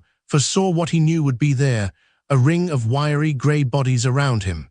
The beast things must have been concealed in the grass. A little beyond him, Lura, also a captive, threshed, the noose tight about her neck as she clawed up great patches of turf in her struggle for freedom. Another jerk on the trapping cord brought him sprawling forward to the accompaniment of inhuman laughter. There was only one thing he could do now. Without trying to regain his feet or even to get to his knees, Force struggled across the ground on his belly to Lura, a move which seemed to take his captors entirely by surprise. None of them could prevent his sword biting through the cord which strangled her, and his order had flashed from mind to mind in that same instant. Find Nag, and he who hunts with Nag, find. She would be more likely to join the other cat than go directly to Jarl. But where the black cat ran, the star captain would not be far away. Lura's powerful legs gathered under her. Then she sprang in a great arching leap, passing over the head of one of the beast things. Free of their circle, she went as a streak of light fur into the grass and was lost. Fuzz took advantage of the excitement to slash at the tangle of cord about his ankles, and he had 1 foot free before the rage of the beast things flamed, and they concentrated again on the remaining captive. There was no hope now. He wondered how many seconds of life he had before he would go down for the last time, pincushioned by the darts they all held. But when in doubt, attack. The advice Langdon had once given him stiffened his sword arm now. Speed, do as much harm as he could. There was no chance of keeping alive until Lura found Jarl, but he could take some of these beasts with him. With the same lithe speed Lura had displayed, he sprang at one of the circle, blade up and ready to twist in the vicious thrust which was the most dangerous he knew. And almost he made it, had his 1 foot not remained in bond. As it was, he laid open grey hide, not in the deep death-dealing gash he had planned, but in a shallow cut which ran red half across the thing's bulbous paunch. He ducked the blow aimed at his head, ducked and struck up again. Then his sword arm went limp, the blade falling out of his numbed fingers as a dart went home. A cuff delivered across the side of his face before he could raise his left hand sent him sailing back, surrounded by a burst of red, which turned into black nothingness. Pain dragged him back, a red agony of pain which ran through his veins like fire, a fire which ran from his torn arm. He tried to move feebly and found that his ankles and wrists were fast. He had been tied down, spread-eagled to stakes in the ground. It was hard to get his eyes open. The left eyelid was glued to his cheek. But now he was looking up into the sky. So he was not dead yet, he thought dully. And since the tree he could see was green, he must still be close to the point where he had been captured. He tried to raise his head, had one moment of blurred sight, and then was so sick that he dropped it flat again and shut his eyes to hide reeling sky and heaving ground. Later there was noise, much of it which rang in his head until he forced his eyes open again. Beast things were driving up another prisoner. By his hairdress he was a plainsman, and he was sent flat with a blow and pegged out beside Fours. The beast things favored him with a couple of rib-cracking kicks before they left, making suggestions in gestures, suggestions which did not promise well for the future. Fours' head felt thick and tight. He could not force his thoughts together in the fog which seemed to gather in his brain. It was better just to be still and endure the pain in his arm as best he could. A shrill squealing pulled him out of the fog of pain and sickness. He turned his head to see the wicker basket of rats a few feet away. The beast thing who had worn it on its back gave a sigh of relief as it dropped its burden and joined the 3 or 4 of its fellows who were lounging under a nearby tree. Their guttural greeting meant nothing to Fours, but through the open slits of the basket cage, he fancied he could see sparks of reddish light, small wicked eyes watching him with a horrid kind of intelligence. All at once the rats were quiet, save when at intervals one or another squeaked briefly as if making some comment to its companions. How long did they watch each other? Time in true measure no longer existed for Fours. After a space, the beast things made a fire and broiled ragged pieces of meat, some still backed with horsehide. When the scent of that reached the rats, they went wild, running about their cage until it rocked, squeaking at the tops of their thin voices. But none of their masters made any move to share the feast with them. When one was done, it came over to the cage and shook it, yelling. The rats were quiet. Again their eyes showed at the open spaces, looking now only at the prisoners, red eyes, angry, hungry eyes. Foz tried to tell himself that what he suspicioned was not true, that in his torment he had no control over imagination. Surely that beast thing had not made a promise then, a promise which Foz dared not believe lest he lose all control over wits and will. But those red rat eyes watched and watched. He could see the sharp claws pointing between the wicker ribs and the gleam of teeth and always the watching eyes. By the lengthening shadow he guessed that it was far along in the afternoon when the third and last party of beast things came into camp. And with them was the leader. He was no taller than other members of his tribe, but a certain arrogant confidence in his bearing and stride made him seem to overtop the others. His hairless head was narrow with the same slit nose and protruding fanged jaws, but the brain case was domed, larger by half again over any of the rest. His eyes held a cunning intelligence, and there was a subtle difference in the way he looked over his world, a difference which Foz did not miss.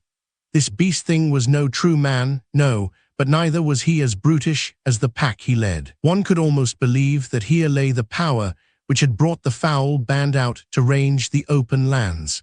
Now he came to stand between the two captives. Foz turned away from the rat cages to meet those queer eyes firmly. But the mountaineer could read nothing understandable in their depths, and the protruding jaws expressed no emotion which might be deduced by a human. The leader of the beast things might have been wildly elated, annoyed, or merely curious, as he stared at first one and then the other of the staked-out prisoners. But curiosity must have directed his next move, for he dropped down cross-legged between them and mouthed the first real words Foz had ever heard issue from one of the city-bred monsters. "You where?" he demanded that of the plainsman who could not or would not answer. When he did not reply, the beast leader leaned over and, with a deliberation which was as cruel as the blow, slapped the captive with lip-bursting force across the mouth. It then swung to Foz and repeated his question. "From the south," Foz croaked. "South," the leader repeated, distorting the word oddly. "What in south?" "Men, many, many men. 10 tens of tens." But that sum was either beyond the calculations of the creature beside him, or the beast thing did not believe in its truth, for it cackled with a ghastly travesty of laughter and, reaching out, brought a fist down across his wounded arm. Foz fainted, dropping into blackness with a sick swoop. A scream brought him back to consciousness. He had the echoes of that cry still ringing through his head when he forced open his eyes and tried to stabilize crazily flowing blocks of light and shade. A second cry of pain and horror settled the world into place. The leader of the beast things still squatted between the captives, and in outstretched hand it held the struggling body of one of the hungry rats. There was red on the vermin's fangs, and more scarlet drops spattered its breast and forepaws as it fought like a mad thing against the hold which kept it from its prey. Down the arm and side of the plainsman, a line of dripping gashes told the story. His distorted face was a mask of tortured despair as he cursed, his words a frenzied mumble which soared into a scream every time the beast leader held the rat closer. But a cry of pure rage cut through the captive's breathless sobbing, a cry uttered by the leader. The rat had turned to slash one of the fingers which held it. With a snarl, the beast leader twisted the writhing body. There was a cracking, and the thing he threw from him was limp and broken. He got to his feet, the torn finger at his mouth. A respite, for how long? The beast things seemed to feel themselves safe in this camping site they had chosen. They were not moving on for the night, but just as Foz decided that, the picture changed suddenly. Two more of the enemy came out of the bush, and between them they pulled along a mangled, trodden body, the body of one of their own kind. Over this, there was a hasty consultation, and then the leader barked an order. The bearer of the rat cage took up its burden, and 4 of the largest of its fellows came over to the captives. Knives slashed free their bonds, and they were pulled and slapped to their feet. When it was apparent that neither could walk, there was a second conference. From gestures, Foz gathered that one party was in favor of killing them at once, but that the leader opposed this. And in the end, the leader carried the debate. 2 of the clan trotted off and returned shortly with stout saplings which were trimmed of branches. And in a moment or two, Foz found himself lashed to one of these, dangling face to the ground, carried between two of the beasts who moved on with their deceptively easy pace. He never remembered much of that night. The bearers of his pole changed from time to time, but he swung in a daze, rousing only when he was dropped painfully to the ground during these operations. And they must have been halted for some time when he became aware of the sound. He was on the ground, his ear tight to the earth. And at first he thought that the pounding beat he heard must be the heated blood running in his own feverish body, or else that it was but another shadowy bit of a delirious nightmare. But it continued, steadily alive, and somehow reassuring. Once, long before, he had heard a sound like that. It had had a meaning, but the meaning was lost. Now he was only aware of his body, the mass of pain which had become a thing apart from Foz. Foz was gone away, far away from that pain. What remained could not think, could only feel and endure. Why, now that distant throbbing was broken by another, a deeper, heavier beat, two sounds, and he had once known them both, but neither mattered now. He must watch red eyes which stared at him from spaces in wickerwork, red, hungry eyes which watched and waited, growing still more starved and demanding. And in the end, those eyes would come closer, and teeth would be with them. But that did not matter very much either. Somewhere there was shouting. It tore a hole through his head, made his ears ring. But it did not frighten the eyes. They still watched and waited. The throbbing, now it filled the air, beating into him. Why, he was up now, being held on his feet by rough hands. He was being tied fast again, or so he thought. He was too numb to feel bonds. But he was standing right enough, looking down from the crest of a hill. And he watched the dream roll on, the dream which had nothing to do with him. There were horsemen down there, riding in a charging wave. Around and around they were circling. He closed his eyes to the glare of light. Around and around, almost they were passing in answer to the beat, almost but not quite. The beat was not coming from the horsemen, it had another source. Foz hung unresisting. But a tiny spark of the real Foz was moving in the broken, hurting body. Now he forced open his eyes, and there was intelligence and purpose looking out of them. The horsemen were keeping in their moving circle, and as they rode, they hurled spears up the grade. But among the horsemen, others tramped now, men who ran lightly with ready bows, and the arrows made a cloud against the sun.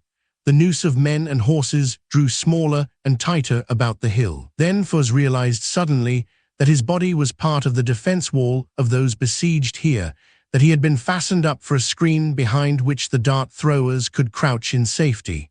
And those darts, expertly aimed, were taking toll below. Man and horse went down to cry and kick or he still.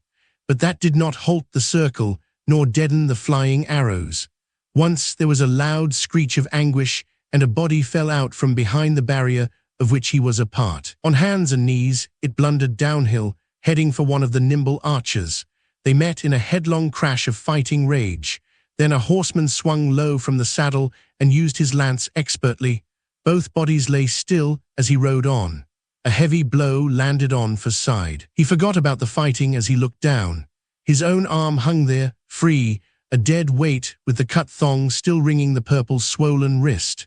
Arrow or spear had cut that tie. He ceased to have any interest in the battle.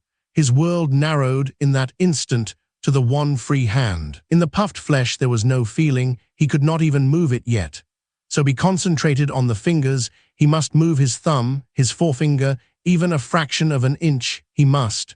There, he could have shouted at his success. The arm still was limp and heavy against his side, but he had clawed the fingers against his thigh. One hand and arm free, and it was his right, the unhurt one. He turned his head.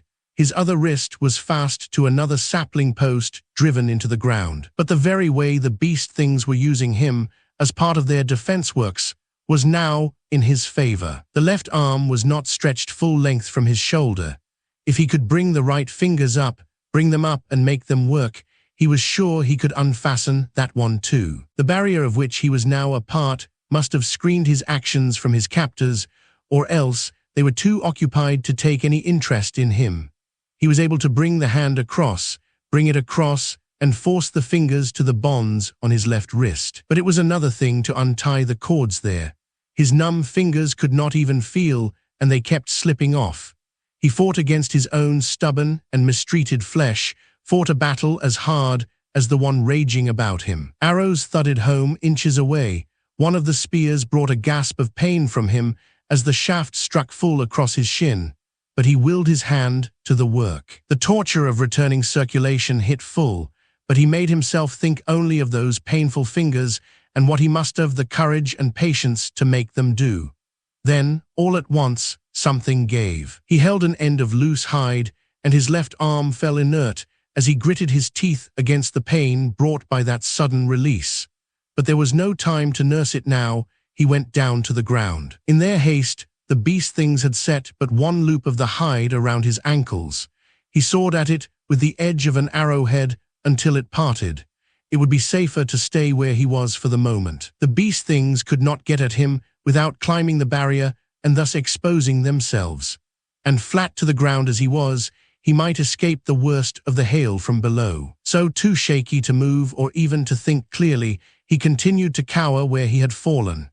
After a space of time, Fors was aware of another sound coming through the din. He turned his head a fraction of an inch and was face to face with the rat cage. It too had been added to the breastworks, and the prisoners within it were racing about, their frenzied squeaking born of fear and hate loud enough to reach his ears. The sight of those obscene, two plump bodies aroused him as nothing else could have done, and he hitched away from the swaying cage. Where was the other prisoner, the plainsman? Fors levered up cautiously on his elbows to see some distance away a fallen head and limp body. He allowed his head to sink back on his arms. He could move now, after a fashion. Both legs and one arm would obey him. He could roll down the hill, but that plainsman, still exposed to certain death. Fors began to creep past the cage of rats, past a bundle of brush, a lopsided, hastily planted stockade of saplings, past the stuff the beast things had grabbed up and thrown together in an attempt to keep out arrows and spears. He traveled only a few inches at a time, and there were long pauses between those inches, but he gained ground. A dart struck the earth just beyond his straining hand. The beast things were aware of him at last and were trying to bring him down. But the one who exposed itself in such a try fell back choking, an arrow through its throat. It was not wise to give the archers below even a partial target.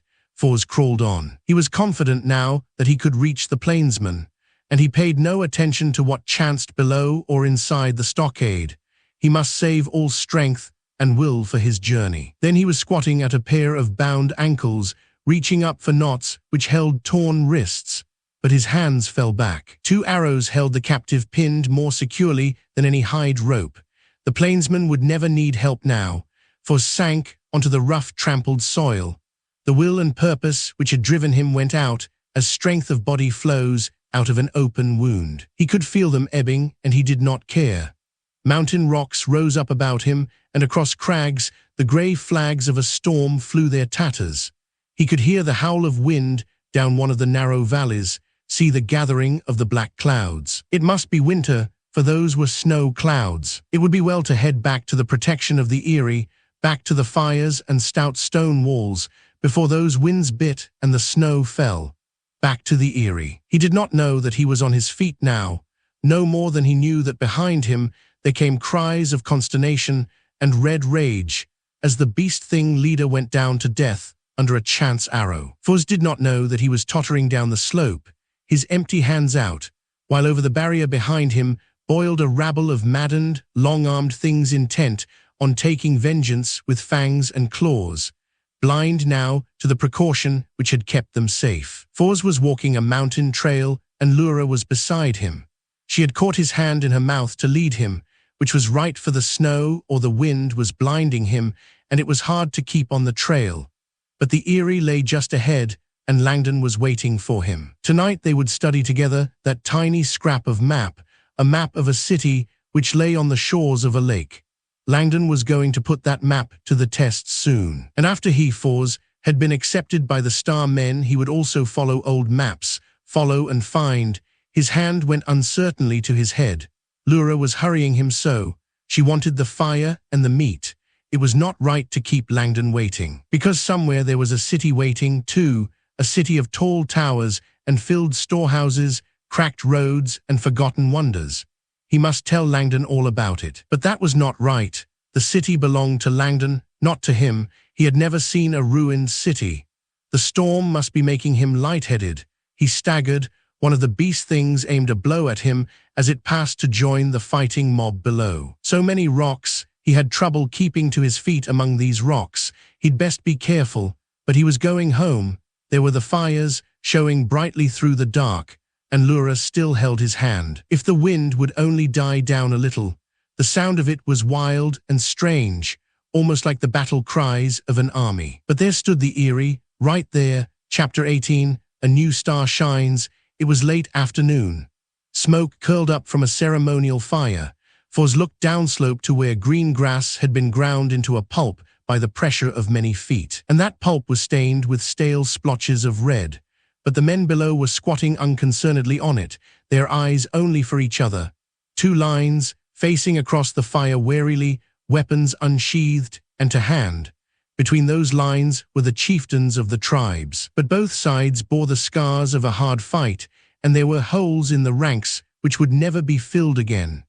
Foz forgot his own bruises as he watched Arskane step into place at the right of his father. The woman chief who had given the mountaineer the rights of the tribe was there too, her robe a spark of bright color among the drabness of the hide jerkins and the tanned skins of the men.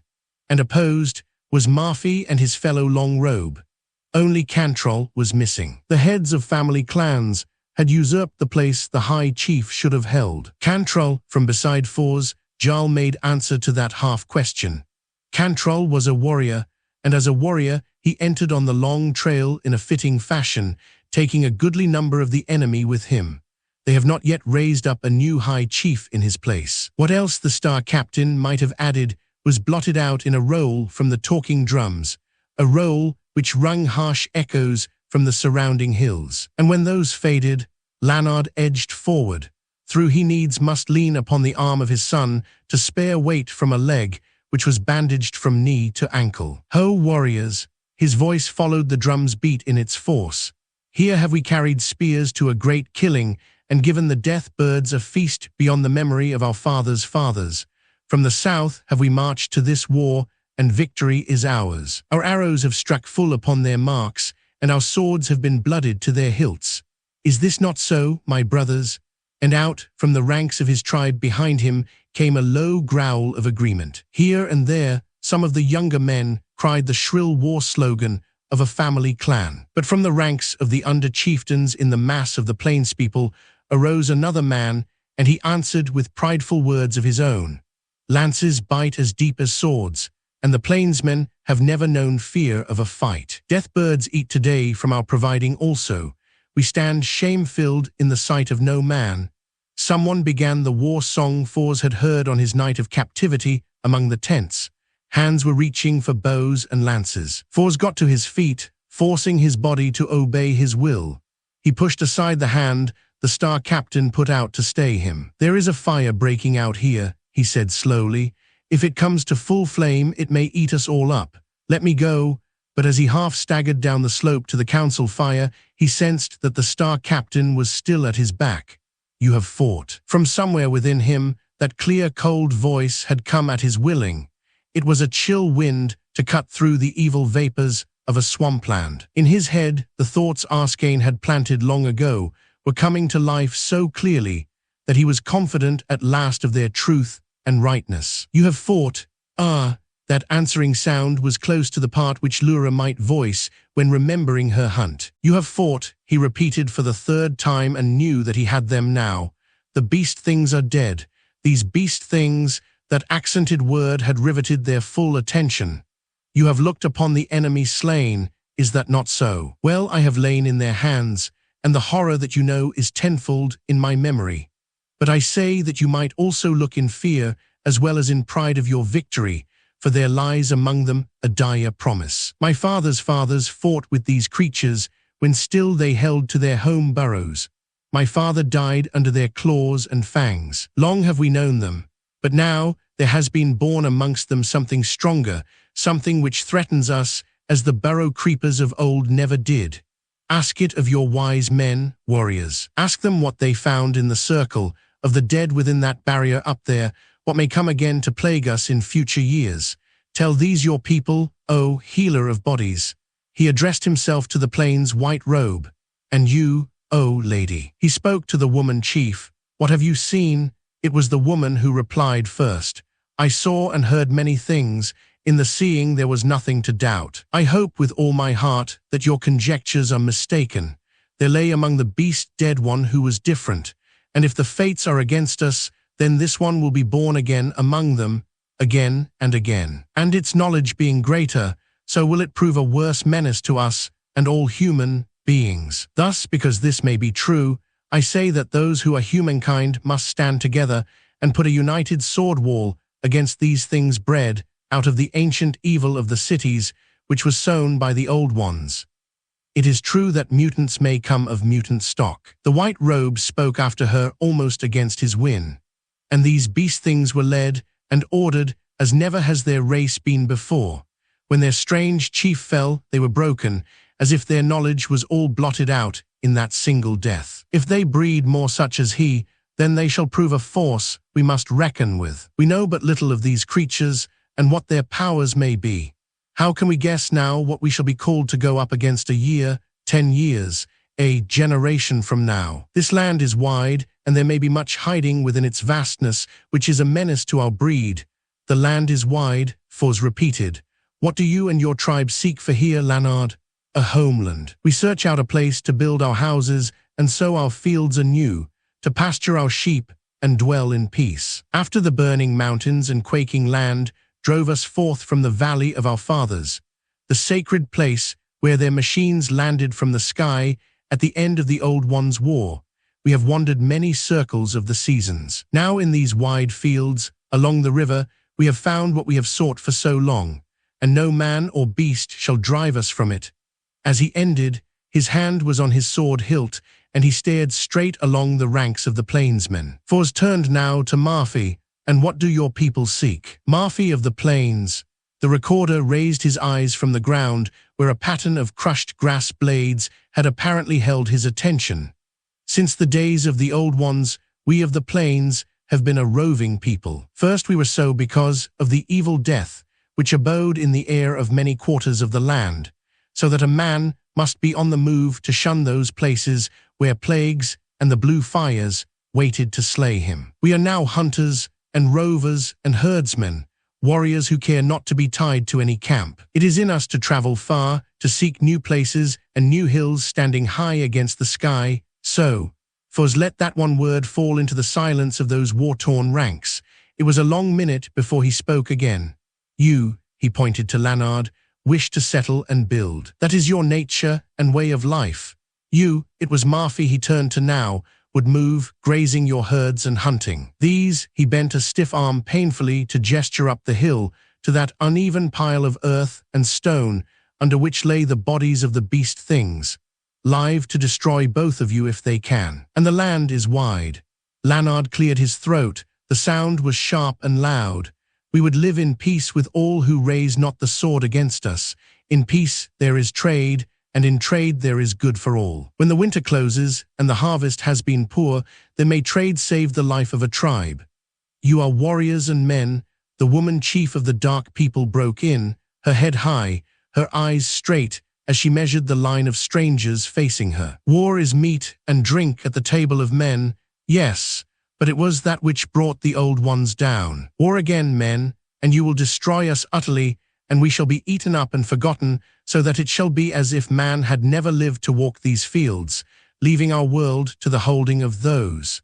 She pointed to the beast thing's mound. If now we draw sword against one another, then in our folly we shall have chosen the evil part for the last time, and it is better that we die quickly and this earth be clean of us. The plains people were quiet until along the ranks of the men a murmur arose, and it spread to where their women were gathered. And the voices of the women grew louder and stronger.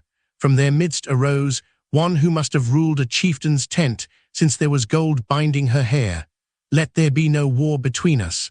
Let there be no more wailing of the death song among our tents. Say it loudly, O my sisters. And her appeal was taken up by all the women, to be echoed until it became a chant as stirring as the war song. No more war. No more war between us.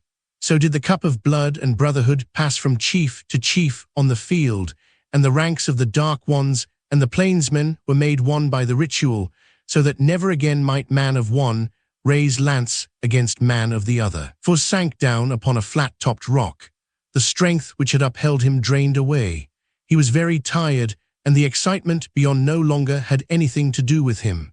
He had no eyes for the melting of the stiff tribal lines and the mingling of clan and people. This is but a beginning.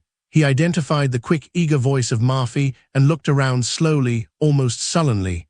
The plainsman was talking to Jarl, gesturing, his eyes bright, but the star captain was his usual calm, contained self. A beginning, yes, Marfi, but we still have much to master. If I may see those northern records of yours, we of the Star House have not penetrated that far, of course.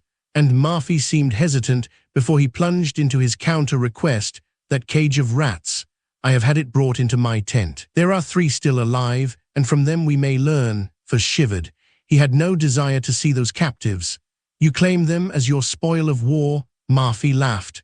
That I shall do, and other spoil beside the vermin shall we ask for a greater gift from you. This fellow rover of yours, he touched gentle fingers to For's stooped shoulder. It seemed to the mountaineer that Jarl displayed a flash of surprise.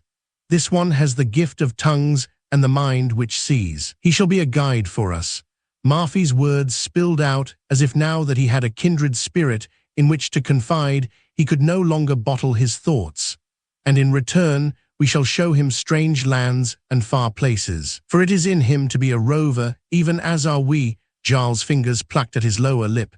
Yes, rover was he born, and in him flows plains blood. If he, you forget. Fors did not force a smile this time. I am mutant. Before either man could answer, someone else came up, Arskane. His face still bore the marks of the fight, and he favored his shoulder as he moved. But when he spoke, it was with an assumption of authority which he plainly did not expect to have disregarded. We break camp to march. I have come for my brother. Marfi bristled. He rides with us. For's laugh had no humor in it. Since I cannot travel on my feet, I shall be a drag in any company. We shall rig a pony litter, was Arskane's quick reply. There are also horse litters, began Marfi jealously. Jarl moved. It seems that you now have a choice to make, he observed dispassionately to Fors. For a moment it seemed to the younger mountain man that only the 2 of them were there, and neither Arskane nor Marfi pressed his claim farther. Fors held his free hand to his swimming head. He had plains blood from his mother, that was true, and the wild free life of the roving horsemen appealed to him. If he went with Marfi, no secrets of the ruined country would be hidden from him now.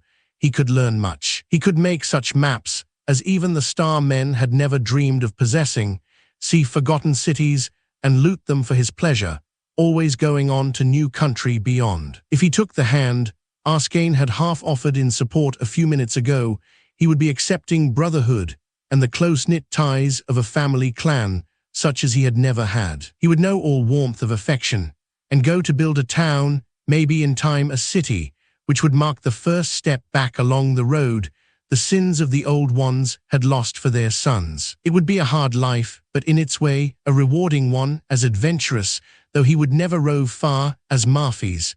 But there was the third road, and it ran from a choice he knew only too well. When he thought he was dying, back there during the battle, his feet had taken it without his will.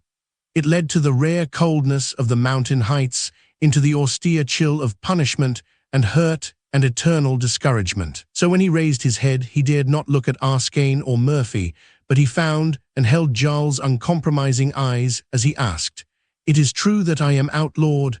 You have been called 3 times at the council fire." He recognized flat truth and accepted it. But he had another question. Since I was not there to answer in my own voice, I have the right of repeal for the period of 6 moons. You have. Fors picked at the sling which bound his left arm across his chest. There was an even chance that it would heal straight and strong again. The healer had promised him that after probing the wound. I think then he found that he had to stop and work out his words to regain discipline over his voice. I shall go and claim that right. 6 moons are not yet gone, The Star Captain nodded. If you can travel in 3 days' time, you will make it, Fors. At that protest from Arskane, the mountaineer winced, but when he turned his head, his voice still held firm. It was you yourself, brother, who spoke of duty once. Arskane's hand dropped. Remember, we be brothers, you and I. Where lies my hearth, there is your place waiting. He went, and he did not look back. He was swallowed up in the throng of his tribesmen. Marfi came to life. He shrugged. Already he was intent on other plans, other enthusiasms. But he lingered long enough to say, "From this hour on for you, there runs a mount in my herd, and the promise of meat and shelter in my tent. Look for the standard of the red fox when you have need of aid, my young friend." His hand sketched a half salute as he strode away. Fors spoke to the Star Captain. "I shall go, with me. I have also a report to make to the tribe. We journey together." Was that news good or otherwise? Under other circumstances, Fors could have longed for no greater pleasure than to travel in the company of the Star Captain. But now he went in a manner as Jarl's prisoner. He sat glumly looking over the battlefield, only a small scrimmage, one which the Old Ones, with their fleets in the air and their armed columns on land, would not even have mentioned. Yet here a full-sized war had been fought, and out of it had come an idea, perhaps one which would prove the starting point for men. It would be a long, weary trail for them to travel, the road back to such a world as the Old Ones had known. And maybe not even the sons of those who had fought here would live to see more than the glimmerings of its beginning growth. Or maybe the world which would come would be a better world. The Plainsmen and the Dark Ones were still suspicious, still wary of one another. Soon the tribes would separate for a space. But perhaps in 6 months' time, a party of Plainsmen would venture again to the south, to visit the bend in the river and see with wondering eyes the cabins which stood there. And one rider would trade a well-tanned hide for a clay dish or a string of colored beads to take home to astonish his women. Afterward would come others, many others, and there would in time be marriages between tent and cabin. And in 50 years, one nation. There will be one nation. Fors hunched on the riding pad of the steady old horse Marfi had forced upon him. 2 days had sped, but the tramped earth would show scars for a long time. Jarl shot a measuring glance over the field they crossed. "And how many years pass before such a miracle?" he inquired with his old irony. 50 years, perhaps, if nothing intervenes to stop them. Yes, you may be right. You are thinking of the beast thing mutant? Jarl shrugged. I think that he is a warning. There may be other factors to set barriers in the way. I am mutant. For the second time, Fors made that bitter statement, and he spoke it again before the one person he wished had never known of his difference. Jarl did not rise to the bait. I have been thinking that we may all be mutants. Who is to say now that we are of the same breed as the Old Ones? And I am of the belief that it is time we all face that fact squarely. But this beast thing, and he proceeded to drown Fors in a barrage of questions which drew out of him all that he had observed while a prisoner of the enemy. 2 days later, the mountains stood sharply outlined against the sky. Fors knew that by nightfall, if they kept the pace they had held through the journey, they would be past the outposts of the Eyrie. He fumbled awkwardly with his one hand at his belt and pulled his sword from the sheath. As Jarl caught up to him, he held it out, hilt first. "Now I am your prisoner." He did not have to steady his voice. It was naturally so. It was as if he no longer cared what happened to him during the next few days. This was a piece of unfinished living which must be completed before he left it behind him. But he was impatient now to have it over, to be read out of the tribe as an outlaw, to go into the wilderness again. He was ready and unafraid. Jarl took his sword without a word, and Fors glanced beyond the Star Captain to the waiting Lura. She was tugging in his mind, suddenly weary of the leash of loyalty which had held her to him through all these days of danger. She wanted the mountains, too, in a different way, the mountains and her freedom. He gave it to her with a single shaft of thought, and she was gone that same instant. And because he had released her so willingly, he knew that she would return as willingly when she had followed her own desire to its end. After that, Fors rode in a kind of dream. He paid little or no attention to the men of the Eyrie who came out of their scout posts to greet the Star Captain. They did not speak to him, and he had no wish for them to do so. His impatience to come to the judging only burned the stronger in him. He was alone at last in the inner chamber of the Star House, that same chamber which he had violated. The empty hook where Langdon's star pouch had once hung was a mute reminder of that offense. Too bad his venture had failed so completely. He would never be able now to prove the truth of his father's dream, but even that thought did not prick him over much. He could go out again, and not by any favor of the council men. There was the reflection of the council fire on the naked rock of the mountain wall out there.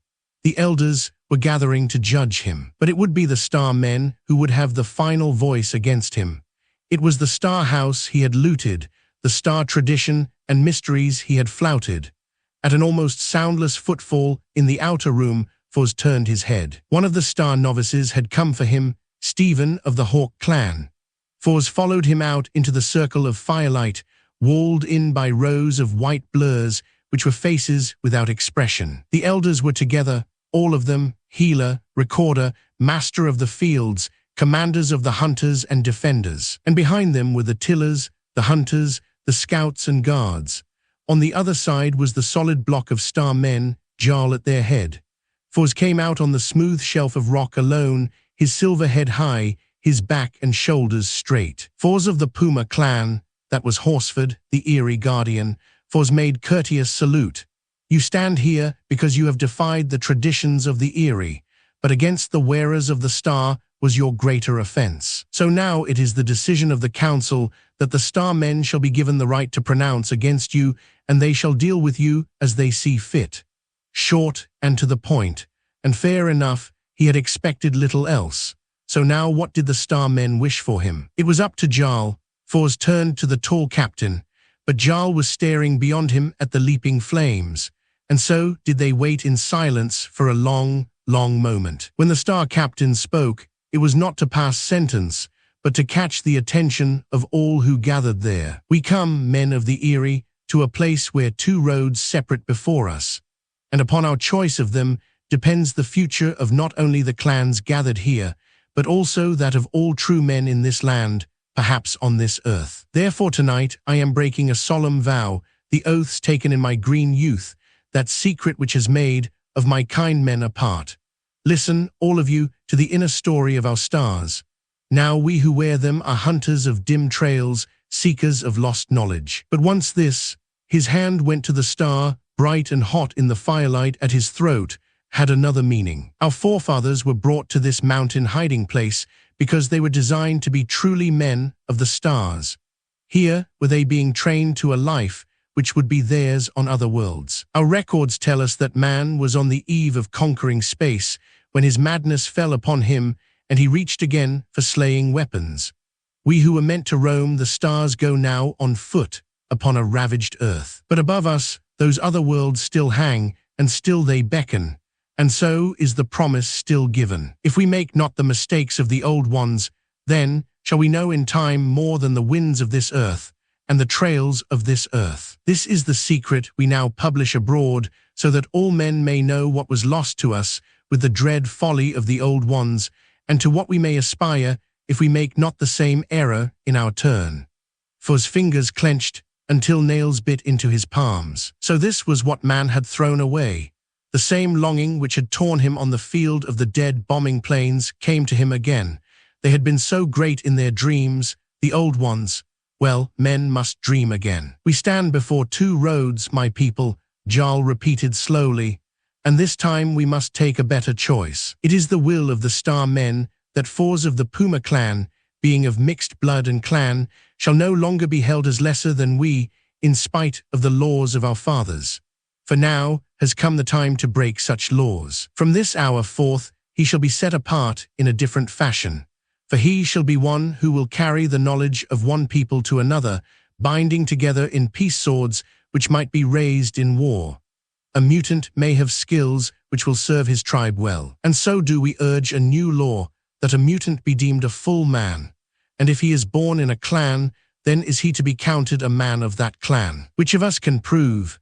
Jarl swung around to face the throng from which was now arising a growing murmur, whether of assent or dissent who could tell. Which of us can prove that we are of the same breed as the old ones? Do we wish to be as the old ones? Our fathers threw away the stars. Remember that. It was the healer who answered him. By nature's laws, if not man's, you speak the truth. It is guessed that men are different today from what they once were. A mutant, he coughed behind his hand. Truly any here might be termed mutant to some degree. Horsford held up his hand to still the babble of sound. His powerful voice boomed around the circle. There has been a weighty thing done here tonight, brothers. The Starmen have broken faith with the past. Can we do less? They speak of two roads. I shall speak of growing. We have put our roots in narrow and stony ground. We have held stubbornly to it. But now comes a time when we must move or die. For the only end to growth is death. And in the name of the council, I am choosing growth. If the stars were once promised us, then shall we reach for them again? Someone raised a cheer. It came from the outer edges where the youth stood. And that cheer gathered voices and grew. Men were on their feet now, their voices eager, their eyes alight. Never had this reserved, and two serious people seemed so like their cousins of the plains. The tribe was coming to a new life. So be it. Jarl's voice broke through the din. At his gesture of command, some of it died away. From this hour we shall walk new ways. And in remembrance of that choice do we now set upon for's a star which is like unto no other worn here. And in his turn, when the time comes, he shall raise up those who will wear it after him. Thus there will be always those among us who shall speak with other peoples as a friend, think with neutral minds, and hold the peace of nations in their hands. Jarl came to for's holding out a chain from which hung a star, not of 5 points, but of many, so that it was a compass sign pointing in all directions at once. And this fell cool and smooth below the mutant's throat. Then the tribe shouted the cry, which was the welcome to a Starman newly raised up. But in this too there was a difference. For now was born a new star, and from it would follow what no man standing there that night might rightly foresee, not even he who wore it as a trust. The end. Thanks for listening. If you enjoyed this audiobook, subscribe for more.